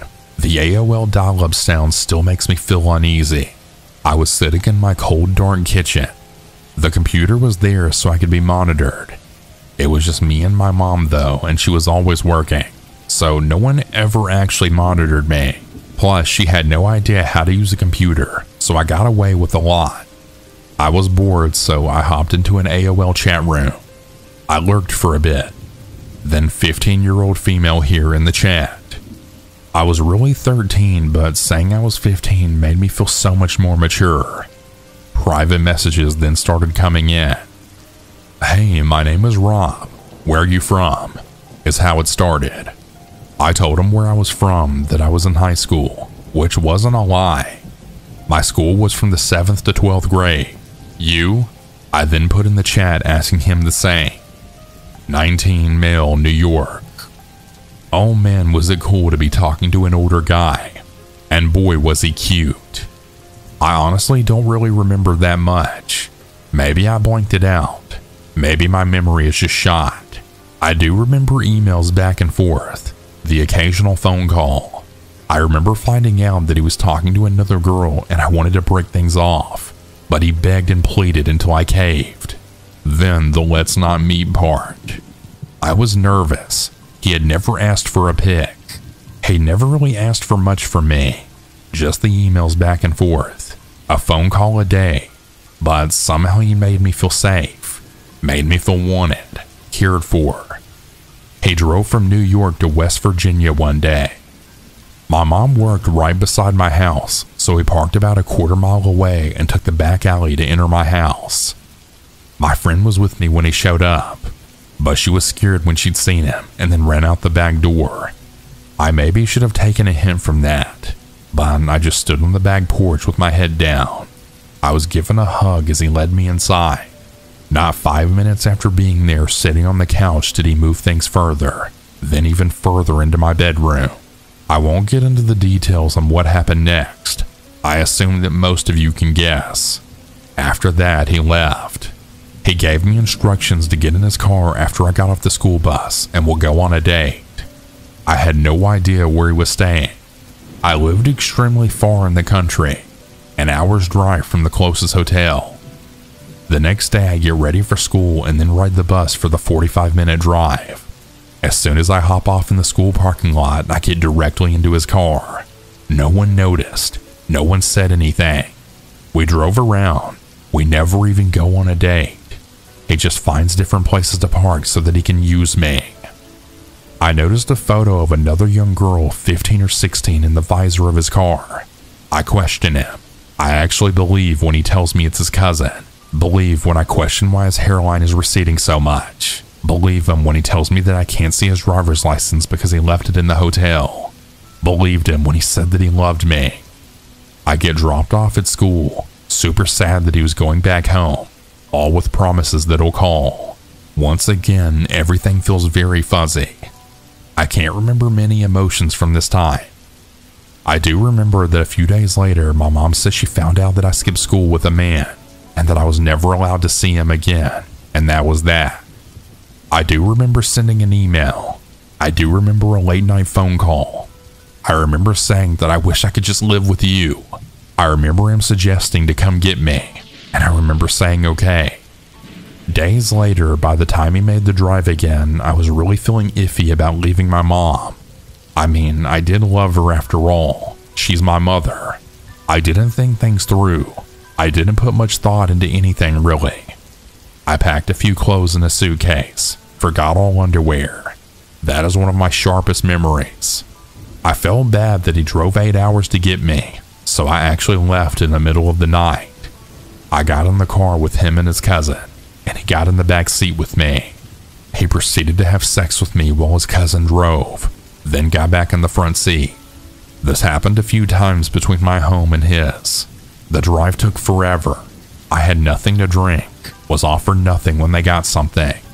They stopped to nap at a rest stop, and I attempted to collect call to my mom, which was disabled on our phone. I dug around for some change to get something to drink, but I couldn't afford anything in the convenience store, so I drank out of the truck stop sink. Hours later, we park a block away from his house while he runs in to get something. I'm sitting in the back seat waking up from a nap when around 8 or so men and women in black suits surround the car, screaming for us to get out with our hands up. My first thought was, damn, my first 10 minutes in New York and I'm already being robbed. I'm absolutely terrified. I get out and a man pulls me over to the curb while the other officers force his cousin onto the ground. All the while they're asking my name and age, telling me to tell his cousin my age. I'm put in the back of an unmarked car, driven to the NYPD, right past reporters, cameras, and news trucks. I'm then snuck into the back of the station. That's where I then see Rob in handcuffs for the last time. And for in love 14-year-old me, this is devastating. I'm then taken into a room and questioned for hours. I'm then taken to the hospital. Then a hotel where a nice woman brings me Taco Bell and stays with me as I fall asleep. The next day, 2 FBI officers escort me home on a plane. When I get off, I'm then greeted by police officers, my mother, and a horde of news reporters. I later found out that when my mom reported me missing, the police didn't really want to do much. They didn't even take the picture of me. She had his license plate number. She remembered seeing his car parked by the road that first meeting. She took note of it since it was an out-of-state car. Good thing for her being vigilant. I find this is the only reason that I'm alive today. The police said they would look into it, but that wasn't enough for my mom. She contacted a family friend who in turn contacted the governor of West Virginia, who then in turn made the police look further into it. After they ran the license number, they looked into the man and found out who it was. That was when they issued an Amber Alert, noting that I was in extreme danger. My cousin told my mom that he looked at Rob's rap sheet and it was a mile long, but wouldn't tell my mother what was on it for fear of scaring her even more. I never went to court, never went to any hearings, but I did fall into a horrible depression. My friends' parents wouldn't let them hang out with me. People spray painted slut on my locker at school. I had no friends, but most of all, I thought a man was in prison for loving me. When I learned he got sentenced to 10 years in prison, I became deeply troubled. I was in and out of the mental hospital for self-harm for years. I was also on a slew of depression medication. Psychiatrists never talked to me about anything. I had to process it all myself. My teenage years were better though. I transferred schools and made best friends, graduated. But still in the back of my mind, I felt that I was the reason that a man lost 10 years of his life. Until I was then told that he was let out of prison. A couple of years after he was out, I contacted him on Facebook. At the time, I was around 24 or 25 years old. He told me that if I ever contacted him again, he would kill both me and my mother, that he still knows where I live. I had no idea what he planned to do with me. My mom still says selling me to a sex trafficker. I was told that he also had other girls my age he was talking to. Some good things did happen though because of my kidnapping. Schools all over my state started internet safety education classes. Kids were taught safety. Parents were taught how to keep kids safe. No other girls were taken by this man. So to the man who ruined so many years of my life, I'm 29 now. I am happy, healthy, and have zero remorse now that you're listed as a level 3 sex offender and that you were in prison for so many years. I was very lucky. I was lucky I had a mom who never gave up. I was lucky she raised me. As a single mother, I know it was hard on her. She had to deal with my depression, my anxiety, my acting out. She would visit me every single day that I was in the mental hospital as a teen, which totaled about a month at 3 different times. She would work 2 jobs just to make sure that I had what I needed. Take me after working a 12-hour shift to an alternative school because I was kicked out of regular school for self-harm. A lot of people don't understand how intoxicating it can be to have someone older and experienced interested in you. How that feeling of falling prey to someone lingers with you always. If you have kids, please check what they're doing online. You may trust them, but don't trust the creeps that linger. They're out there. While your kid might be smart, and you know that they would never do anything crazy, it never ever hurts to actually check. This happened around 2006 when I was in my mid-20s, and my sister, the unfortunate main character in this story, had just turned 21. At the time, she and her boyfriend lived with my fiance and I. On weekends, we went out to one of the 2 bars that had karaoke, air hockey, etc. This particular night, we were at the bar further out from where we lived in the city, a good half an hour by car. Everyone was having drinks, socializing with people we knew, and singing karaoke. It was one of those places, lots of regulars, nothing out of the ordinary really, except that night my sister started hanging out with these 2 older women who had a liquor store in their purses, and were quite sharing, although I didn't know it at the time. As she tended to drink a lot more than me, that was a score for her. Less money spent on drinks, but she ended up far more hammered than usual. Towards the end of the night at around 1:45 a.m., she was really drunk. The aforementioned fiance, my sister's boyfriend, and I were all in a heated air hockey game, planning to leave as soon as it was over. She walked up to us and said she was going to smoke a cigarette outside until we were done. Nothing unusual. Everyone did that. About 5 minutes later, we paid our tab and walked out, but she was not in the porch area where smokers congregated. Okay, weird, but not alarming. We went out back of the bar to check for her, inside, in the restroom, and in the large parking lot too. It's notable that this particular bar was in a business park, so there were multiple businesses that were closed, as well as the Mexican restaurant next door that had just closed as well. We searched and searched, asked everyone that knew us and even those who didn't if they had seen her. No one had. I asked the workers from the restaurant that were sitting outside as well. They seemed nervous when telling me they hadn't seen her, but I didn't really think that much about it until much later. By then, I was in a full-on panic after trying to call her cell about 15 times only to have it go straight to voicemail.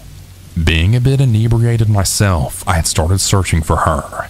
I went as far as to take off my heels and started running down the highway searching for her, as honestly, there had been times where she would start walking home in the past, though never from this place, as it was so far away from where we lived. The fiance and her boyfriend thought we should go to the house and see if she got someone to bring her home. Seemed unlikely, but not heard of. We get home and she's nowhere to be found. Just as we were about to head back and I was going to phone the police, I had received a call from the police department on my phone. They indicated that they had my sister, but that there had been an accident and I needed to get down there. We were rushed to the police department where we were taken into a room with my sister. Her face was red from obvious crying, and bruises were starting to show on her arms and chest. She said that when she told us she was going outside, she thought we said we were leaving then, so she walked to the car. After a few minutes, being drunk and tired, she sat down up against it to wait. A van pulled up, and then a young man was asking her directions to somewhere. She walked closer to try and explain, when suddenly the back door flew open, and then 2 other men grabbed her and then threw her in, taking off. They were rough with her, hitting her a few times while holding her down, saying they only wanted her money. They snatched her purse from her, breaking the straps, and searched it, quite haphazardly, as they didn't find the $30 she had in it. After driving around a bit and them speaking in Spanish, which she couldn't understand, they pulled out a gun, making sure she saw it, then put a bandana around her eyes, telling her they'd let her go. She was driven to some woods by a neighborhood that she didn't know. The door was open and they pushed her out, telling her to run, that if she took the blindfold off or turned around, they'd shoot. Well, she ran and ran. Eventually, she did take the blindfold off and came to the first door she saw, beating on it and screaming for help. The police were called. She was picked up, and now we're back to my being there, hearing what I feared had happened. We filed a report. The police did a search and located the bandana she ripped off, but as she was so intoxicated and terrified, she wasn't able to give a clear description of the van other than white older model. or the 3 occupants other than young Hispanic men. The investigation turned up nothing, as no cameras caught any of this. Hell, we even had detectives in our home who said, "Look, we need the truth. If you got drunk and just went home with someone and didn't want your boyfriend to find out, we will file charges on you." Aside from the bruises, broken purse, and our trauma, there was nothing concrete to go on. That was unpleasant.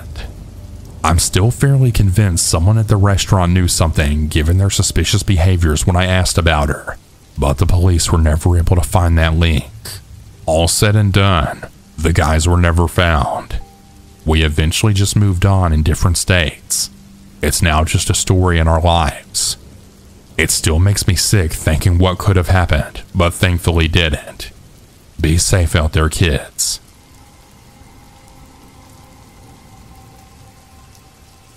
When my dad and I moved into the small apartment, it was supposed to be a temporary solution while our house underwent renovations. We were adjusting to our new surroundings in the apartment complex, which for the most part was pretty quiet. Most of our neighbors kept to themselves, and life was uneventful, except for one family that lived a couple of doors down from us. The family consisted of a mother and her 2 adult children, a son and a daughter, both in their 20s. From the moment we moved in, it was clear that their household was far from peaceful. It seemed like every other day their arguments would spill out into the common areas of the complex. The son, a tall, muscular guy with a constant scowl, and his sister, a petite woman with an equally fiery temper, were always at each other's throats. Their mother, a weary-looking woman with dark circles under her eyes, often tried to mediate, but her efforts were usually in vain. Despite the frequent disturbances, my dad and I tried to mind our own business. After all, we were only going to be there for a few months, and it didn't seem worth getting involved in someone else's family drama. But all of that changed on one sunny afternoon when the arguments escalated into something far more dangerous. I remember the day vividly. It was a lazy Saturday, and I was in my room, trying to focus on a book I'd been meaning to finish. My dad was in the living room tinkering with some electronics, his favorite pastime. It was the usual sounds of the apartment complex. Distant conversations, footsteps, the hum of the appliances providing a comforting background noise. Suddenly, the familiar sound of yelling pierced the tranquility. I sighed and tried to ignore it, thinking it was just another one of their routine arguments. But this time the yelling was different. It was more urgent, more desperate. I put down my book and walked over to the window, curiosity getting the better of me. What I saw next made my blood run cold. The mother and daughter were outside, backing away from the building with terrified expressions on their faces. The son was following them, his face twisted in rage, and in his hand, he held a large kitchen knife. He was shouting something unintelligible, but his intentions were clear. "Dad!" I yelled, my voice cracking with a panic. "Come here, quick!" My dad rushed to my side and looked out the window. His eyes widened as he took in the scene. Without a moment's hesitation, he grabbed his phone and bolted for the door. I followed close behind, my heart pounding in my chest. By the time we reached the footpath outside, the situation had escalated even further. The son was now only a few feet away from his mother and sister, who were backed up against the wall with nowhere to go. My dad, who had always been a man of action, didn't waste any time. He lunged at the son, grabbing his arm in an attempt to wrestle the knife away. "Call the police!" he shouted over his shoulder at me. I fumbled my phone, my hands shaking as I dialed 911. My dad and the son were now locked in a struggle, the knife glinting in the sunlight as they fought for control. The mother and daughter watched in horror, too stunned to move. 911, what's your emergency? The operator's voice crackled through the phone. "There's a man with a knife attacking his family. My dad's trying to stop him. We need help now," I blurted out, giving our address as quickly as I could. The operator assured me that help was on the way, but every second felt like an eternity. I watched in terror as my dad managed to pin the son to the ground, finally prying the knife away from his grasp. The son, surprisingly, didn't really resist much after that. He laid there breathing heavily as my dad yelled at him to stay down. Moments later, the sounds of sirens filled the air, and several police cars screeched to a halt in front of the complex. Officers rushed out, guns drawn, and then quickly took control of the situation. They handcuffed the son and led him away, still seething with anger but not putting up a fight. The mother and daughter then collapsed to the ground, now sobbing with relief. My dad, his face pale and his hands trembling, handed the knife over to one of the officers. I stood there still clutching my phone, feeling a mixture of fear and admiration for my father's bravery. One of the officers approached us and took our statements. The mother, once she had composed herself enough to speak, explained that her son had severe anger issues. She told us that he had been struggling for years, and this wasn't the first time he had become violent. She expressed her gratitude to my dad for stepping in and possibly saving their lives. As the police drove the son away, I couldn't help but feel a sense of uneasiness. What if he came back? What if the situation escalated even further next time? These thoughts swirled in my mind as we returned to our apartment, the adrenaline slowly wearing off. For the next few days, the apartment complex was unusually quiet. The usual sounds of life had been replaced by an eerie silence, as if everyone was holding their breath, waiting to see what would happen next. The mother and daughter kept to themselves, rarely leaving their apartment. About a month later, we noticed the son had returned. He looked different, more subdued, almost resigned. The mother had mentioned that he was undergoing treatment, but it was hard to believe that a month away could make such a drastic change. Surprisingly, there were no more arguments or yelling matches. The family seemed to have settled into a fragile peace, and the complex slowly returned to its normal state. But the incident had left a lasting impression on me. It was a stark reminder of how quickly life could change, and how important it was to be prepared for the unexpected. As for my dad and I, our bond grew stronger after that day. I had always admired him, but seeing him in action, risking his own safety to protect others, well, it made me realize just how lucky I was to have him. Our time in the apartment was temporary, but the lessons we learned and the experiences we shared during those months would stay with us forever. Eventually, the renovations on our house were completed, and it was time to move back home. As we packed up our belongings and prepared to leave the apartment, I couldn't help but reflect on everything that had happened. The apartment complex, once just a temporary home, had become a place of growth and learning for me.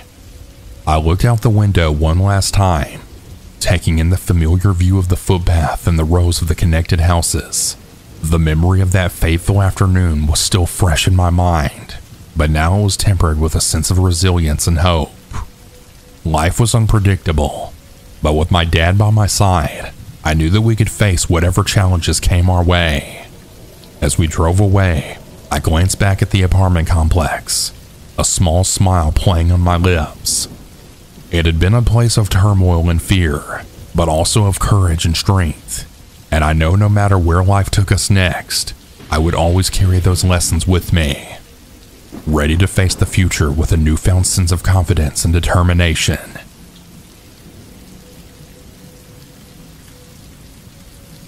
My name is Bob, and I've been a fan of this channel for a long time. I'm an older viewer, probably a lot older than most. I'm almost 70 years old now, but the story I want to share happened when I was just 10 years old. Back in the summer of '64, I had a job delivering milk around my neighborhood. Yes, I'm that old. It was a quiet suburb with neat lawns, picket fences, and cozy homes. Every morning before dawn, I would load up my bicycle with clinking glass bottles and pedal through the serene streets. One thing that set our neighborhood apart: the mysterious Mr. Franklin who lived at the end of Elderberry Lane. His house was an old Victorian with dark curtains always drawn. Rumors said that he rarely came out during the day, preferring the cover of night for his activities. I noticed Mr. Franklin during my 3rd week on the milk route. After leaving milk on Miss Thompson's doorstep, another local in the neighborhood, I had felt a shiver down my spine. Turning around, I saw him, Mr. Franklin, standing in his overgrown garden, his pale face framed by messy gray hair. His unsettling smile made my heart race. From then on, I always felt his eyes on me during my deliveries. Sometimes I'd catch glimpses of him behind his curtains or see his figure under a street lamp. It seemed that he was always watching but never approaching. As time passed, Mr. Franklin's presence became more real to me. My bike would be moved or I'd hear footsteps behind me in dark alleys. One foggy morning, I saw him standing far away under a streetlight. His smile directed not at me, but something behind me. A chilling sight that made me spin around in fear. Fear became my constant companion. I started taking different routes and avoiding quiet corners where Mr. Franklin might be lurking. Despite my efforts, I couldn't shake the feeling of being watched. Well, one really hot afternoon, seeking refuge from the heat in an abandoned warehouse, I overheard 2 men talking about Mr. Franklin. They spoke in hushed tones, warning each other about his collection of photos and letters about people in our neighborhood, more specifically some of the children in the neighborhood. They said he watched everyone closely and they needed to keep an eye on me. Well, I couldn't sleep at all later that night. The thought of Mr. Franklin's obsession with collecting information about us gave me the chills. Finally determined to confront him, I set out on my milk route at dawn the next morning. Pedaling down Elderberry Lane, I gathered my courage and knocked on his door. "Come on in, boy." Mr. Franklin's voice called from inside in a tone of kindness but also menacing at the same time. Mentally preparing myself, I entered his house. The air inside smelled musty from old books, and the walls were lined with shelves filled with files neatly labeled with names of people that I knew from the neighborhood. Mr. Franklin sat at a cluttered desk beneath a dusty chandelier. His smile when he turned to face me was eerie, yet there was a hint of anticipation in his eyes. "You've been watching me," I accused, my voice trembling. Mr. Franklin's smile widened. "Watching, yes. But don't worry. I'm not just watching you, my boy. I watch them all," he said, gesturing to the files around us. He explained that he was an observer, a collector of stories and lives, trying to understand and capture the essence of what it meant to be alive. His words carried a strange longing, a desire to connect with lives passing him by unnoticed. At this point, I was absolutely horrified, and I wanted out of his house immediately. But curiosity got the best of me. "Why?" I managed to ask, struggling to grasp his obsession. Mr. Franklin looked at me with a mix of disappointment and resignation. "I want to know, to understand," he said softly. "To possess something of the lives that surround me." With a newfound resolve, I declared that I wouldn't be part of his collection. Mr. Franklin nodded sadly, and with a wave of his hand, he allowed me to leave. Walking away from Elderberry Lane that morning, I felt relieved yet haunted by the weight of Mr. Franklin's gaze. Over the years, the neighborhood changed, replaced by modern streets and buildings. But the memory of Mr. Franklin and his unsettling obsession remained etched into my mind, a reminder of how darkness can hide beneath ordinary facades. Though I've moved on and built a different life for myself, there are nights when I find myself staring into the darkness, half expecting to see Mr. Franklin's figure with that unsettling smile.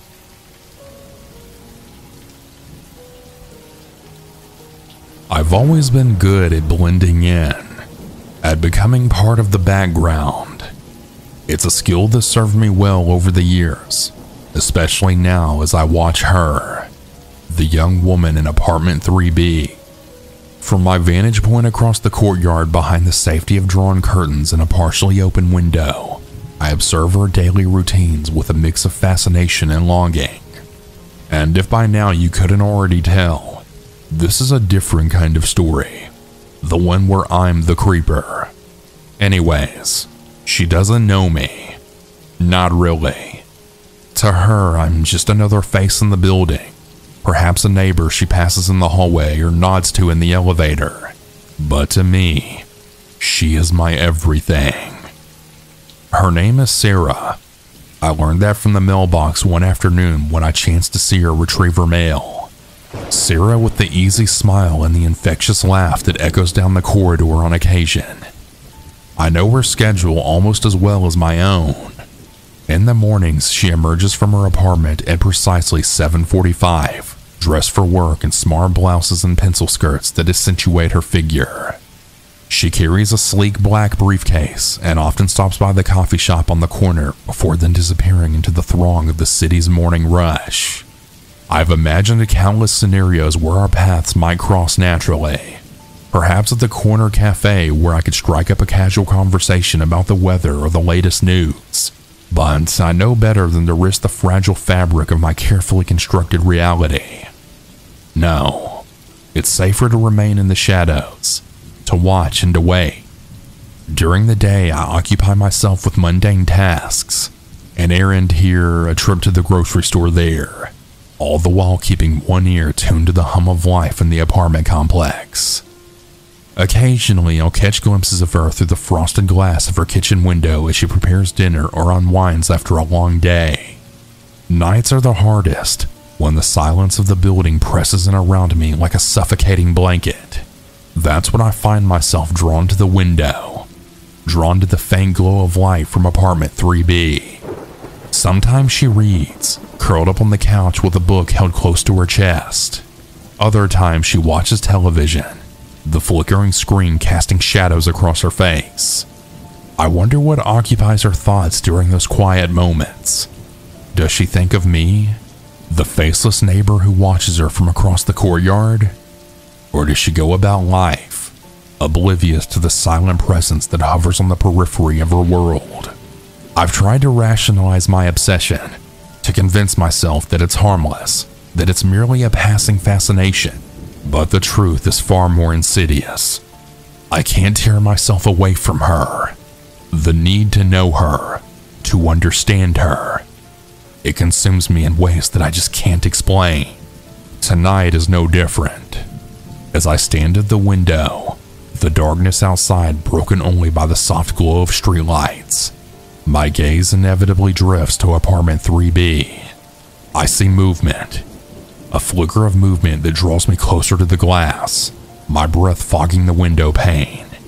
She's there, framed against the lamplight from the living room, her silhouette ethereal and distant. There's a vulnerability about her in these moments, a rawness that she only reveals when she thinks no one's watching. And yet, I'm watching. I'm always watching. Suddenly she turns, as if sensing my gaze from across the courtyard.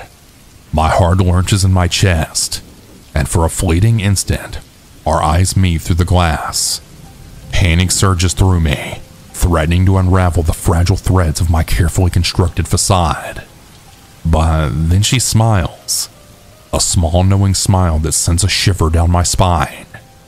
Does she recognize me? Does she even understand the depths of my obsession, the lengths to which I've gone to remain hidden in plain sight? Or is it merely a trick of the light, a figment of my fevered imagination? I drew back from the window, retreating into the darkness of my own apartment. The weight of my guilt settles heavily on my shoulders. I know that what I'm doing is wrong, that my fixation on her is unhealthy and dangerous. Yet still, I find myself drawn back to the window, drawn back to the quiet sanctuary of apartment 3B. For in those stolen moments of observation, I catch fleeting glimpses of a life that I can never truly be a part of. A life that only exists beyond the confines of my own fractured reality. And so I continue to watch, to wait, to yearn for a connection that may never come. For in the end, I'm nothing more than the watcher in the shadows, forever bound to the object of my obsession by the invisible threads of desire and regret.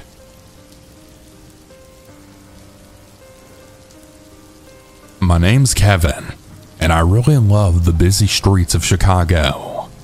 There's always noise, cars honking, sirens far away. It's what I'm used to, you know? But things changed when Doug moved in next door 3 months ago. At first, he seemed normal enough, nodding in the hall, sometimes riding the elevator with me. But as time went on, I noticed strange things about him. He stayed up really late even when I got home around midnight. Sometimes I'd see a shadow moving past his window like he was pacing. Then there were the noises. Sometimes I'd hear whispers or sounds through the walls. It was like Doug was talking to someone who wasn't there. Well, one cold night in October, I got curious. I tiptoed down the hall and pressed my ear to Doug's door. At first, it was just creaks from the old building. But then I heard Doug's voice, soft and talking in a language I didn't know. It gave me goosebumps. Well, the next morning, I couldn't stop thinking about it. I asked other neighbors if they noticed anything weird about Doug as well, but they just shrugged it off, saying he was just a quiet guy. I kept watching Doug after that. I saw him in the building, always alone and looking uneasy. He'd appear and disappear like a ghost. One rainy day, I saw Doug in the courtyard staring hard across the street. He looked like he was concentrating really hard, like he was seeing something nobody else could. Doug's weirdness started to really make me feel uneasy in my own place. I started locking my door more and closing the blinds at night. I even thought about moving out. Then one night after a long day at work, I saw Doug in the hallway. He was staring right at me. Kevin? He said suddenly, his voice rough like he hadn't talked in ages. I froze. Yeah? I said nervously. You've been watching me, Doug said, his eyes narrowing. I stumbled trying to explain. I've noticed things, I said, my heart racing. Doug got closer, and I felt really small in that hallway. You don't get it, he whispered. There are things you can't understand. Things that I see around here. His words hung heavy in the air. The hallway felt tight, like it was closing in on us. Then Doug went back into his apartment without another word, leaving me shaken. After that, Doug kept to himself even more. The strange stuff quieted down, but I still couldn't forget what happened. I learned that sometimes people are scarier than you think. Doug's mystery made me think about how safe we really are, even in a big city like Chicago. Now when I walk around, I sometimes look up at Doug's window, wondering what secrets he's hiding. The city keeps moving, but I know there's still doubt lurking in our building. And what the hell was Doug talking about with the things he's seen around here? I guess I'll always wonder.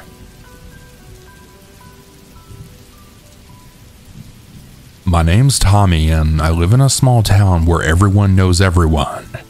We have this neighbor named Dan who lives down the street from me. Dan's always been a bit weird, but lately things have gotten really creepy. It started a few weeks ago when my friend Billy told me that he saw Dan watching him while he was playing basketball in his driveway. Billy said Dan just stood there behind a tree, not saying a word, just staring. That freaked Billy out, so we went inside. Then the other kids in the neighborhood started talking about how they'd see Dan hanging around the park where we all play after school. He'd just sit on a bench and watch us, not doing anything else. It made us all feel really uncomfortable.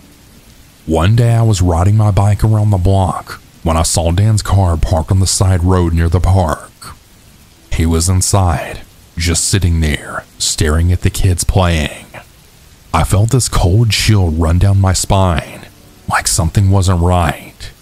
I told my mom about it when I got home, and she looked really worried. She told me to stay away from Dan and to not go near him if I saw him outside. She said she'd talk to the other parents in the neighborhood to see if they'd noticed anything strange too. A few days later, my mom told me that some of the other parents had seen Dan following kids home from school. They said that he'd walk behind them at a distance like he was trying to stay hidden. That made my heart race because I walk home from school every day. One afternoon as I was walking home, I saw Dan across the street. He was standing behind a tree watching me. I walked faster trying to ignore him, but I could feel his eyes on me the whole way home. That night I couldn't sleep. I kept thinking about Dan and how he'd been watching us all. I didn't feel safe anymore, even in my own house. The next day, my mom and some of the other parents went to the police about this. They told them about Dan and all of the creepy things he'd been doing. The police said they'd keep an eye on him and also talk to him to find out what was going on. A few days later, we heard that Dan had been arrested. The police found out that he had a history of doing weird stuff around kids in the other neighborhoods too. They said that he wasn't supposed to be near kids at all. He was a registered sex offender. After that, things finally started to feel normal again in our neighborhood.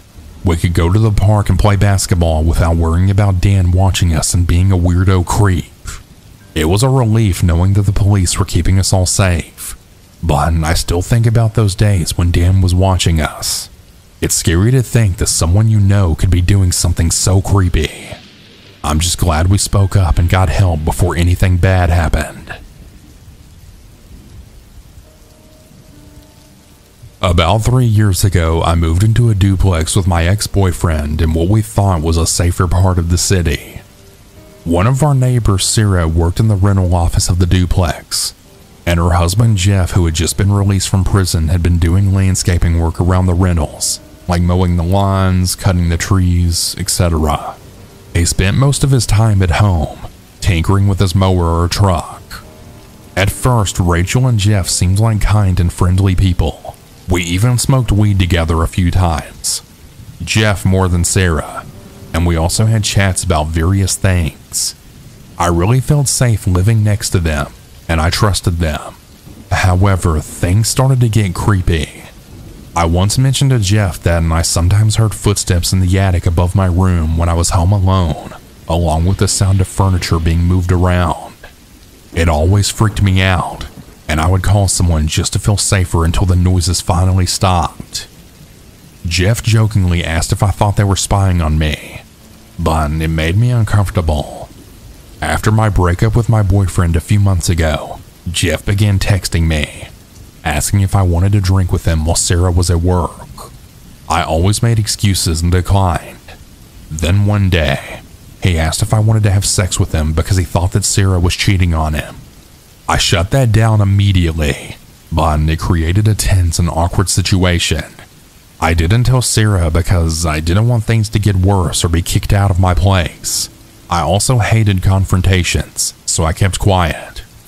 Soon after, I started hearing noises in the attic more frequently. It got worse when I heard a loud bang outside my door one night around 3 or 4 a.m. When I checked, I found a small lockpick on the ground. I kept it and I texted a picture to Sarah, thinking someone was lurking around. She dismissed it, saying it was Jeff's ice pick, not a lockpick, and then reassured me that no one could pick my deadbolt with it. But I knew the difference between a lockpick and an ice pick. Now I'm terrified to be alone in the duplex, especially at night. Our attics are connected, and I can't shake the feeling that Jeff might be up there spying on me. I even discovered a freshly drilled hole in the ceiling of my room. I stuffed it with paper and just try not to think about it too much. I hope it's just paranoia and that nothing more will happen. Despite all this, I haven't reported anything to the police because I lack solid evidence. I have the lockpick and pictures of my door being tampered with, but whenever I checked the attic, it was empty. I never went in alone because the attic entrance is in my garage and it requires 2 people to access. By the time my ex-boyfriend arrived when I called him over about the noises, whatever was making them would be gone. I'm really hesitant to report anything without concrete proof. For safety, I've been staying with my current boyfriend until I move out in a few weeks, despite my neighbors being upset about my decision to leave. After that, I stopped hanging out with them, and I only spoke to them when we were both outside together.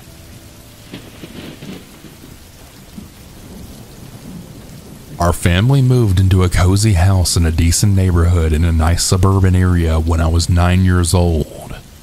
It was a peaceful neighborhood with friendly neighbors, except for one house that always seemed a bit off. Nathan lived in the house next door.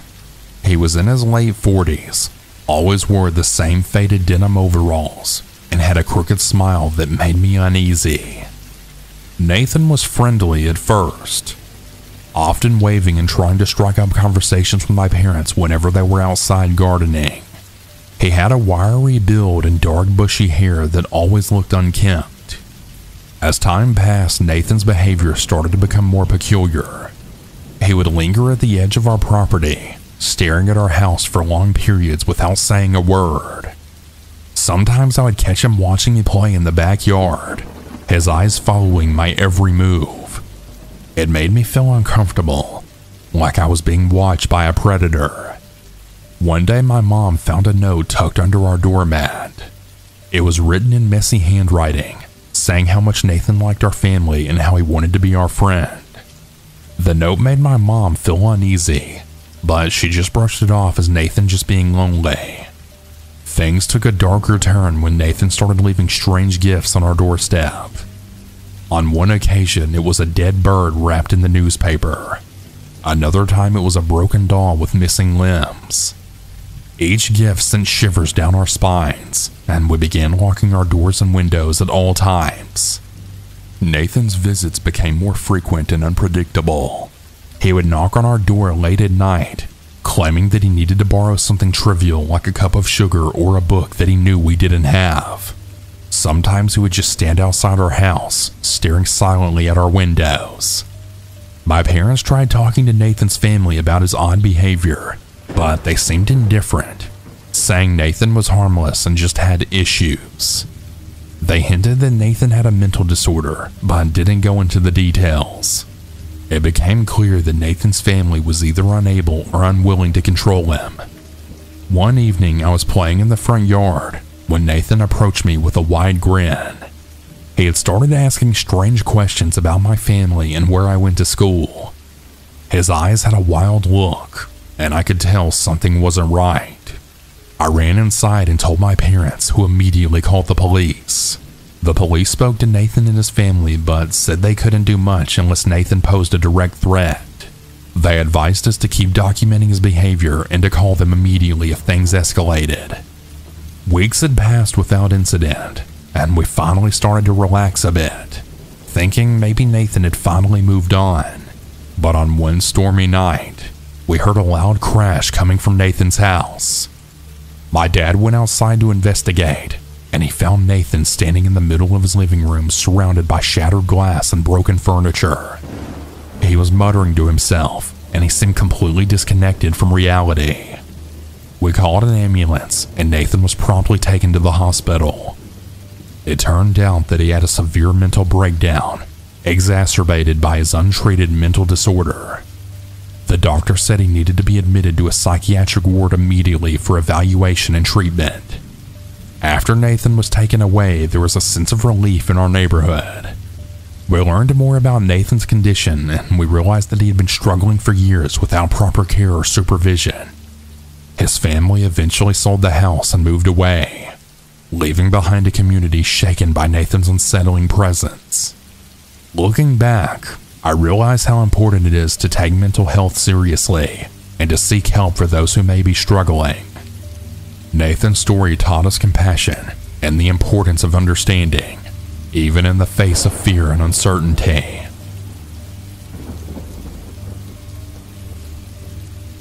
Let me share a story that really shook me up after everything I've been through. I'm a 32-year-old tall guy at over 6 feet and around 180 pounds. Recently, I've been dealing with a tough divorce. My wife moved out and I had decided to put our house up for sale. I moved into a new apartment to start fresh, trying to keep safe after a violent attack that I suffered. 38 stitches and a concussion later, and I'm still not in the best shape. For safety, I haven't changed my address officially. My mail goes to a P.O. box instead. It's a precaution that I took seriously. One evening, I was at home on my couch flipping through TV channels while watching baseball. It was almost 8 p.m., and I wasn't expecting visitors. None of my friends had mentioned stopping by. When the doorbell rang, I ignored it at first, keeping the volume low on the TV. But after about 5 minutes, the doorbell rang again. I cautiously got up, trying not to make the floor creak too loudly. Peeking through the peephole, I saw a petite woman in her mid-20s standing outside. She looked innocent enough, but I didn't recognize her. I decided to be cautious and keep the chain on when I opened the door. She greeted me by my name and held up a pie, introducing herself as Alicia from apartment C2, which was just across the hall and a bit to the right. I looked at her door and then back at her, hesitating before undoing the chain. Taking the pie, I asked how she knew my name. With a giggle, she explained that my mail had ended up in her mailbox by mistake. She then waved an envelope in front of me, a personal letter addressed to me at my new address. I took it, still feeling skeptical. I hadn't seen her around before, though I knew the guy who lived in C2. She giggled again, mentioning that she had just moved in, and extended her hand out for a handshake. Normally I give a firm shake, but this time I admit it was weak. She grinned widely, speaking a bit louder. "Nice to meet you." When I didn't respond, she lowered her tone. "Neighbor," and then stared directly into my eyes. After waving goodbye, instead of going back to her own apartment, she headed toward the elevator. I tossed the pie and opened the letter. It was unsigned and didn't contain anything relevant except my name and new address. I felt a bit creeped out, but I wonder if I was overreacting. What do you guys think?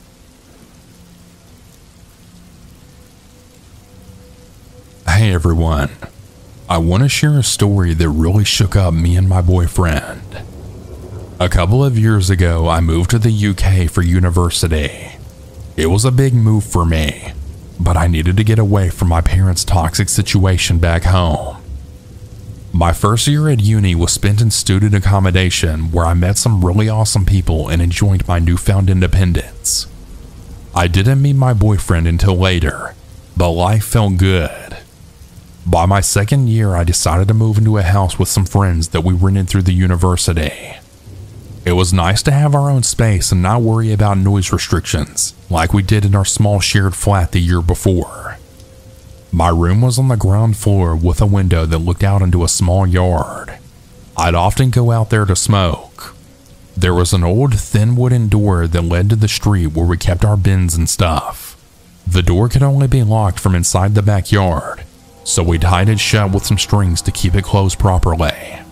We had neighbors on both sides. On one side were 5 guys who seemed much older than university students. They were a bit strange. One day there was a police incident involving them. One guy had attacked his flatmates with a kitchen knife and set their kitchen on fire. It was really scary to see one of them covered in cuts and blood. My flatmates and I helped clean him up and gave him a shirt to wear. The police took the guy away who caused all the trouble, but the guy we helped out was odd. He talked nonsense and made unwanted advances towards me. We noticed that he smoked a lot of marijuana, but we tried to be helpful and didn't think much about it at the time. After that incident, I'd see him around sometimes whenever I was coming home from uni or running errands. He once approached me on the street near a corner shop and tried to start a strange conversation. I felt really uncomfortable and ignored him. He said something creepy like, "I'll wait for you in front of your house so we can talk." I brushed it off as a joke, bought my drink, and headed back home. But as I turned into my street, there he was with his flatmate sitting on my doorstep. I panicked and called my male flatmate to ask him to tell them to leave, but he wasn't home. I waited nervously until they finally left an hour later. I rushed back home, locked the door, and felt relieved. Despite this, things got worse. One day while smoking in the backyard, I noticed the wood door was open. The strings we used to keep it closed were cut. I closed the door again and put on a new string, assuming it was just a mistake by one of the flatmates. Those weird neighbors often fought loudly, which disturbed my flatmates and me at night. We got used to it after a while though. One evening, my boyfriend stayed over as usual. He woke up suddenly in the middle of the night because of a loud noise and whispering. He woke me up quietly, and we listened in the dark. Suddenly, the wooden door banged open, and we heard footsteps near my window. We froze as we heard the backyard door being shaken, like someone was trying to break in. Thankfully, our curtains were closed, so they couldn't see us. We were ready to dress quickly and escape through the window if they came in.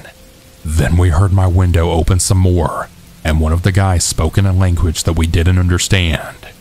They were trying to get in. My boyfriend and I jumped out of bed, grabbed my phone, got dressed, and then ran out of the room and out of the house. I called my flatmates and then the police. Luckily, the police station was nearby, and they arrived in less than 5 minutes. I was in shock, and I don't remember much after the police came. They caught one of the guys, but the other escaped. Later on, they found him a few streets away smoking weed. The police searched their house and they found drugs and a huge kitchen knife. It really terrified me to think they were trying to break in with such dangerous intentions. I never did anything to provoke them, so I couldn't understand why they targeted me and my boyfriend. One of them was sentenced to 2 years in prison for carrying a weapon with intent to harm. I moved back home a few months later because I was so scared and I couldn't stop thinking about what would have happened if my boyfriend hadn't woken up. I'm still coping with the trauma to this day. I often wake up from the slightest noise and have nightmares, but I'm really grateful to have my boyfriend by my side. We talk about it often, which helps me feel better.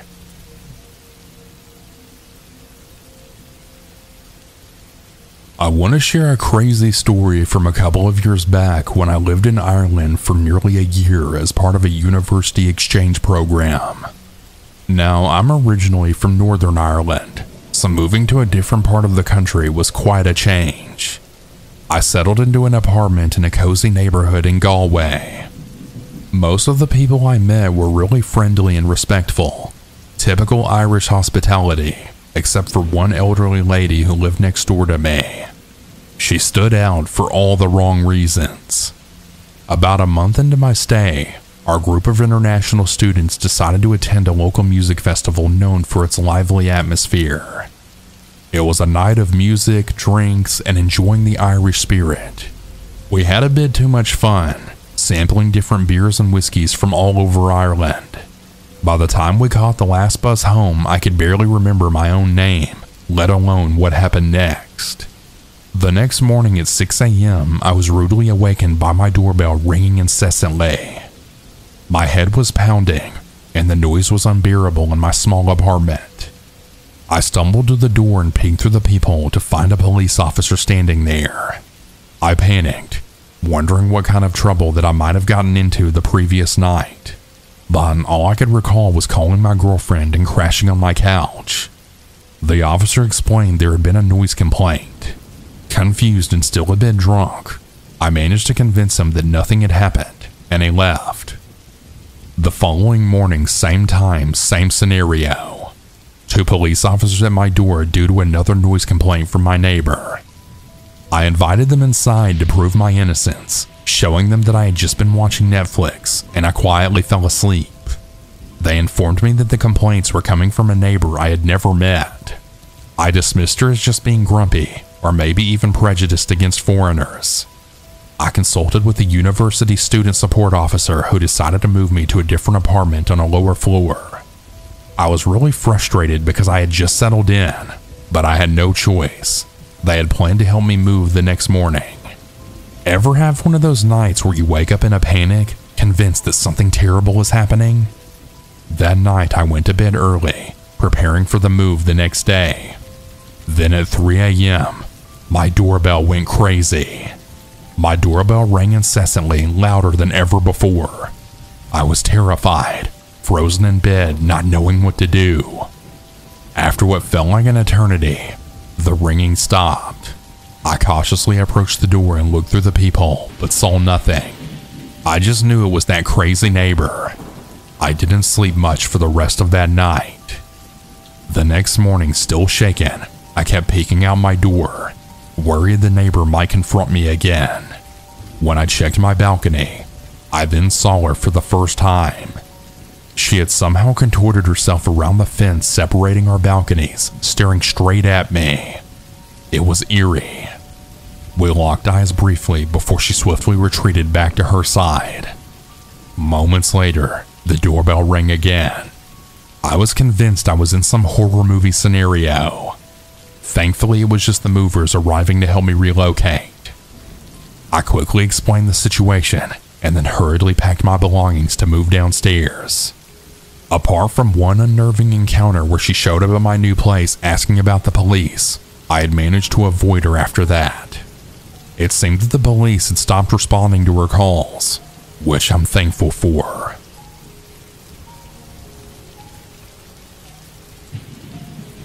This is less of a creepy one-person encounter and more of a whole community creeped out by one man.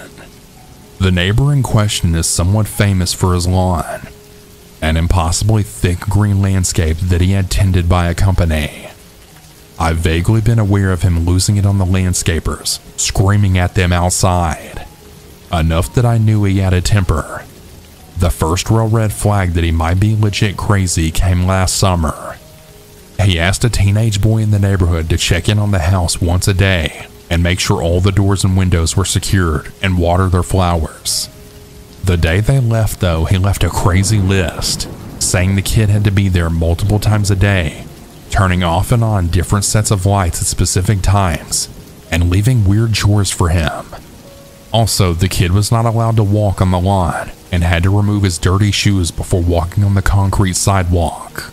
He was never to enter the house but was to turn off and on the lights from the doorway by means of a stick with a loop on it. Also, he wasn't allowed to use the garden hose to water the lawn, and he had to instead use a teeny tiny watering can. The letter implied that my neighbor would have the kid under surveillance and would have pictures if he failed to comply. Basically, the kid's parents called him and said they weren't comfortable with the situation anymore, and while they would keep an eye on the house, the deal was off. They argued over the phone. When my neighbor got back from vacation, it was early morning, and he immediately went to their house, woke them up, and tried to pick a fight with them.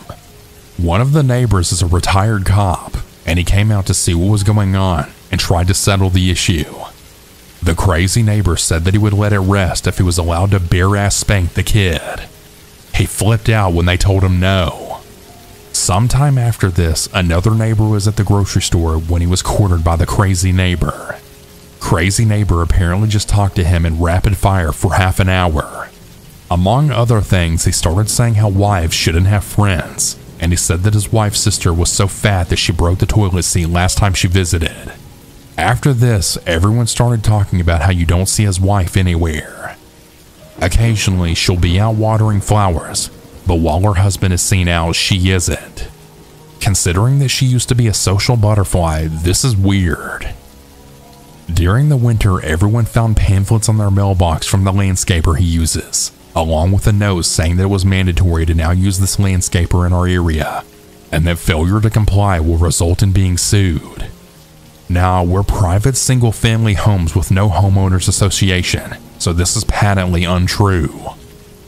During the winter, someone saw his wife, and her arm was in a sling and she had a black eye. When they went to ask her about it, he wouldn't let her speak, and he said that she had slid on ice. Since then, there have been a few attempts made to talk to her alone, and all have failed. They've gone as far as to get their church involved and to call a welfare check by the cops when he was out of the house, but if she was being abused, she has been refusing help. Snow was bad this year, and he blew a fit about snowplows piling snow on his property. So he actually scattered screws on the roadway outside before they came by one morning. Then someone in the neighborhood got a puppy.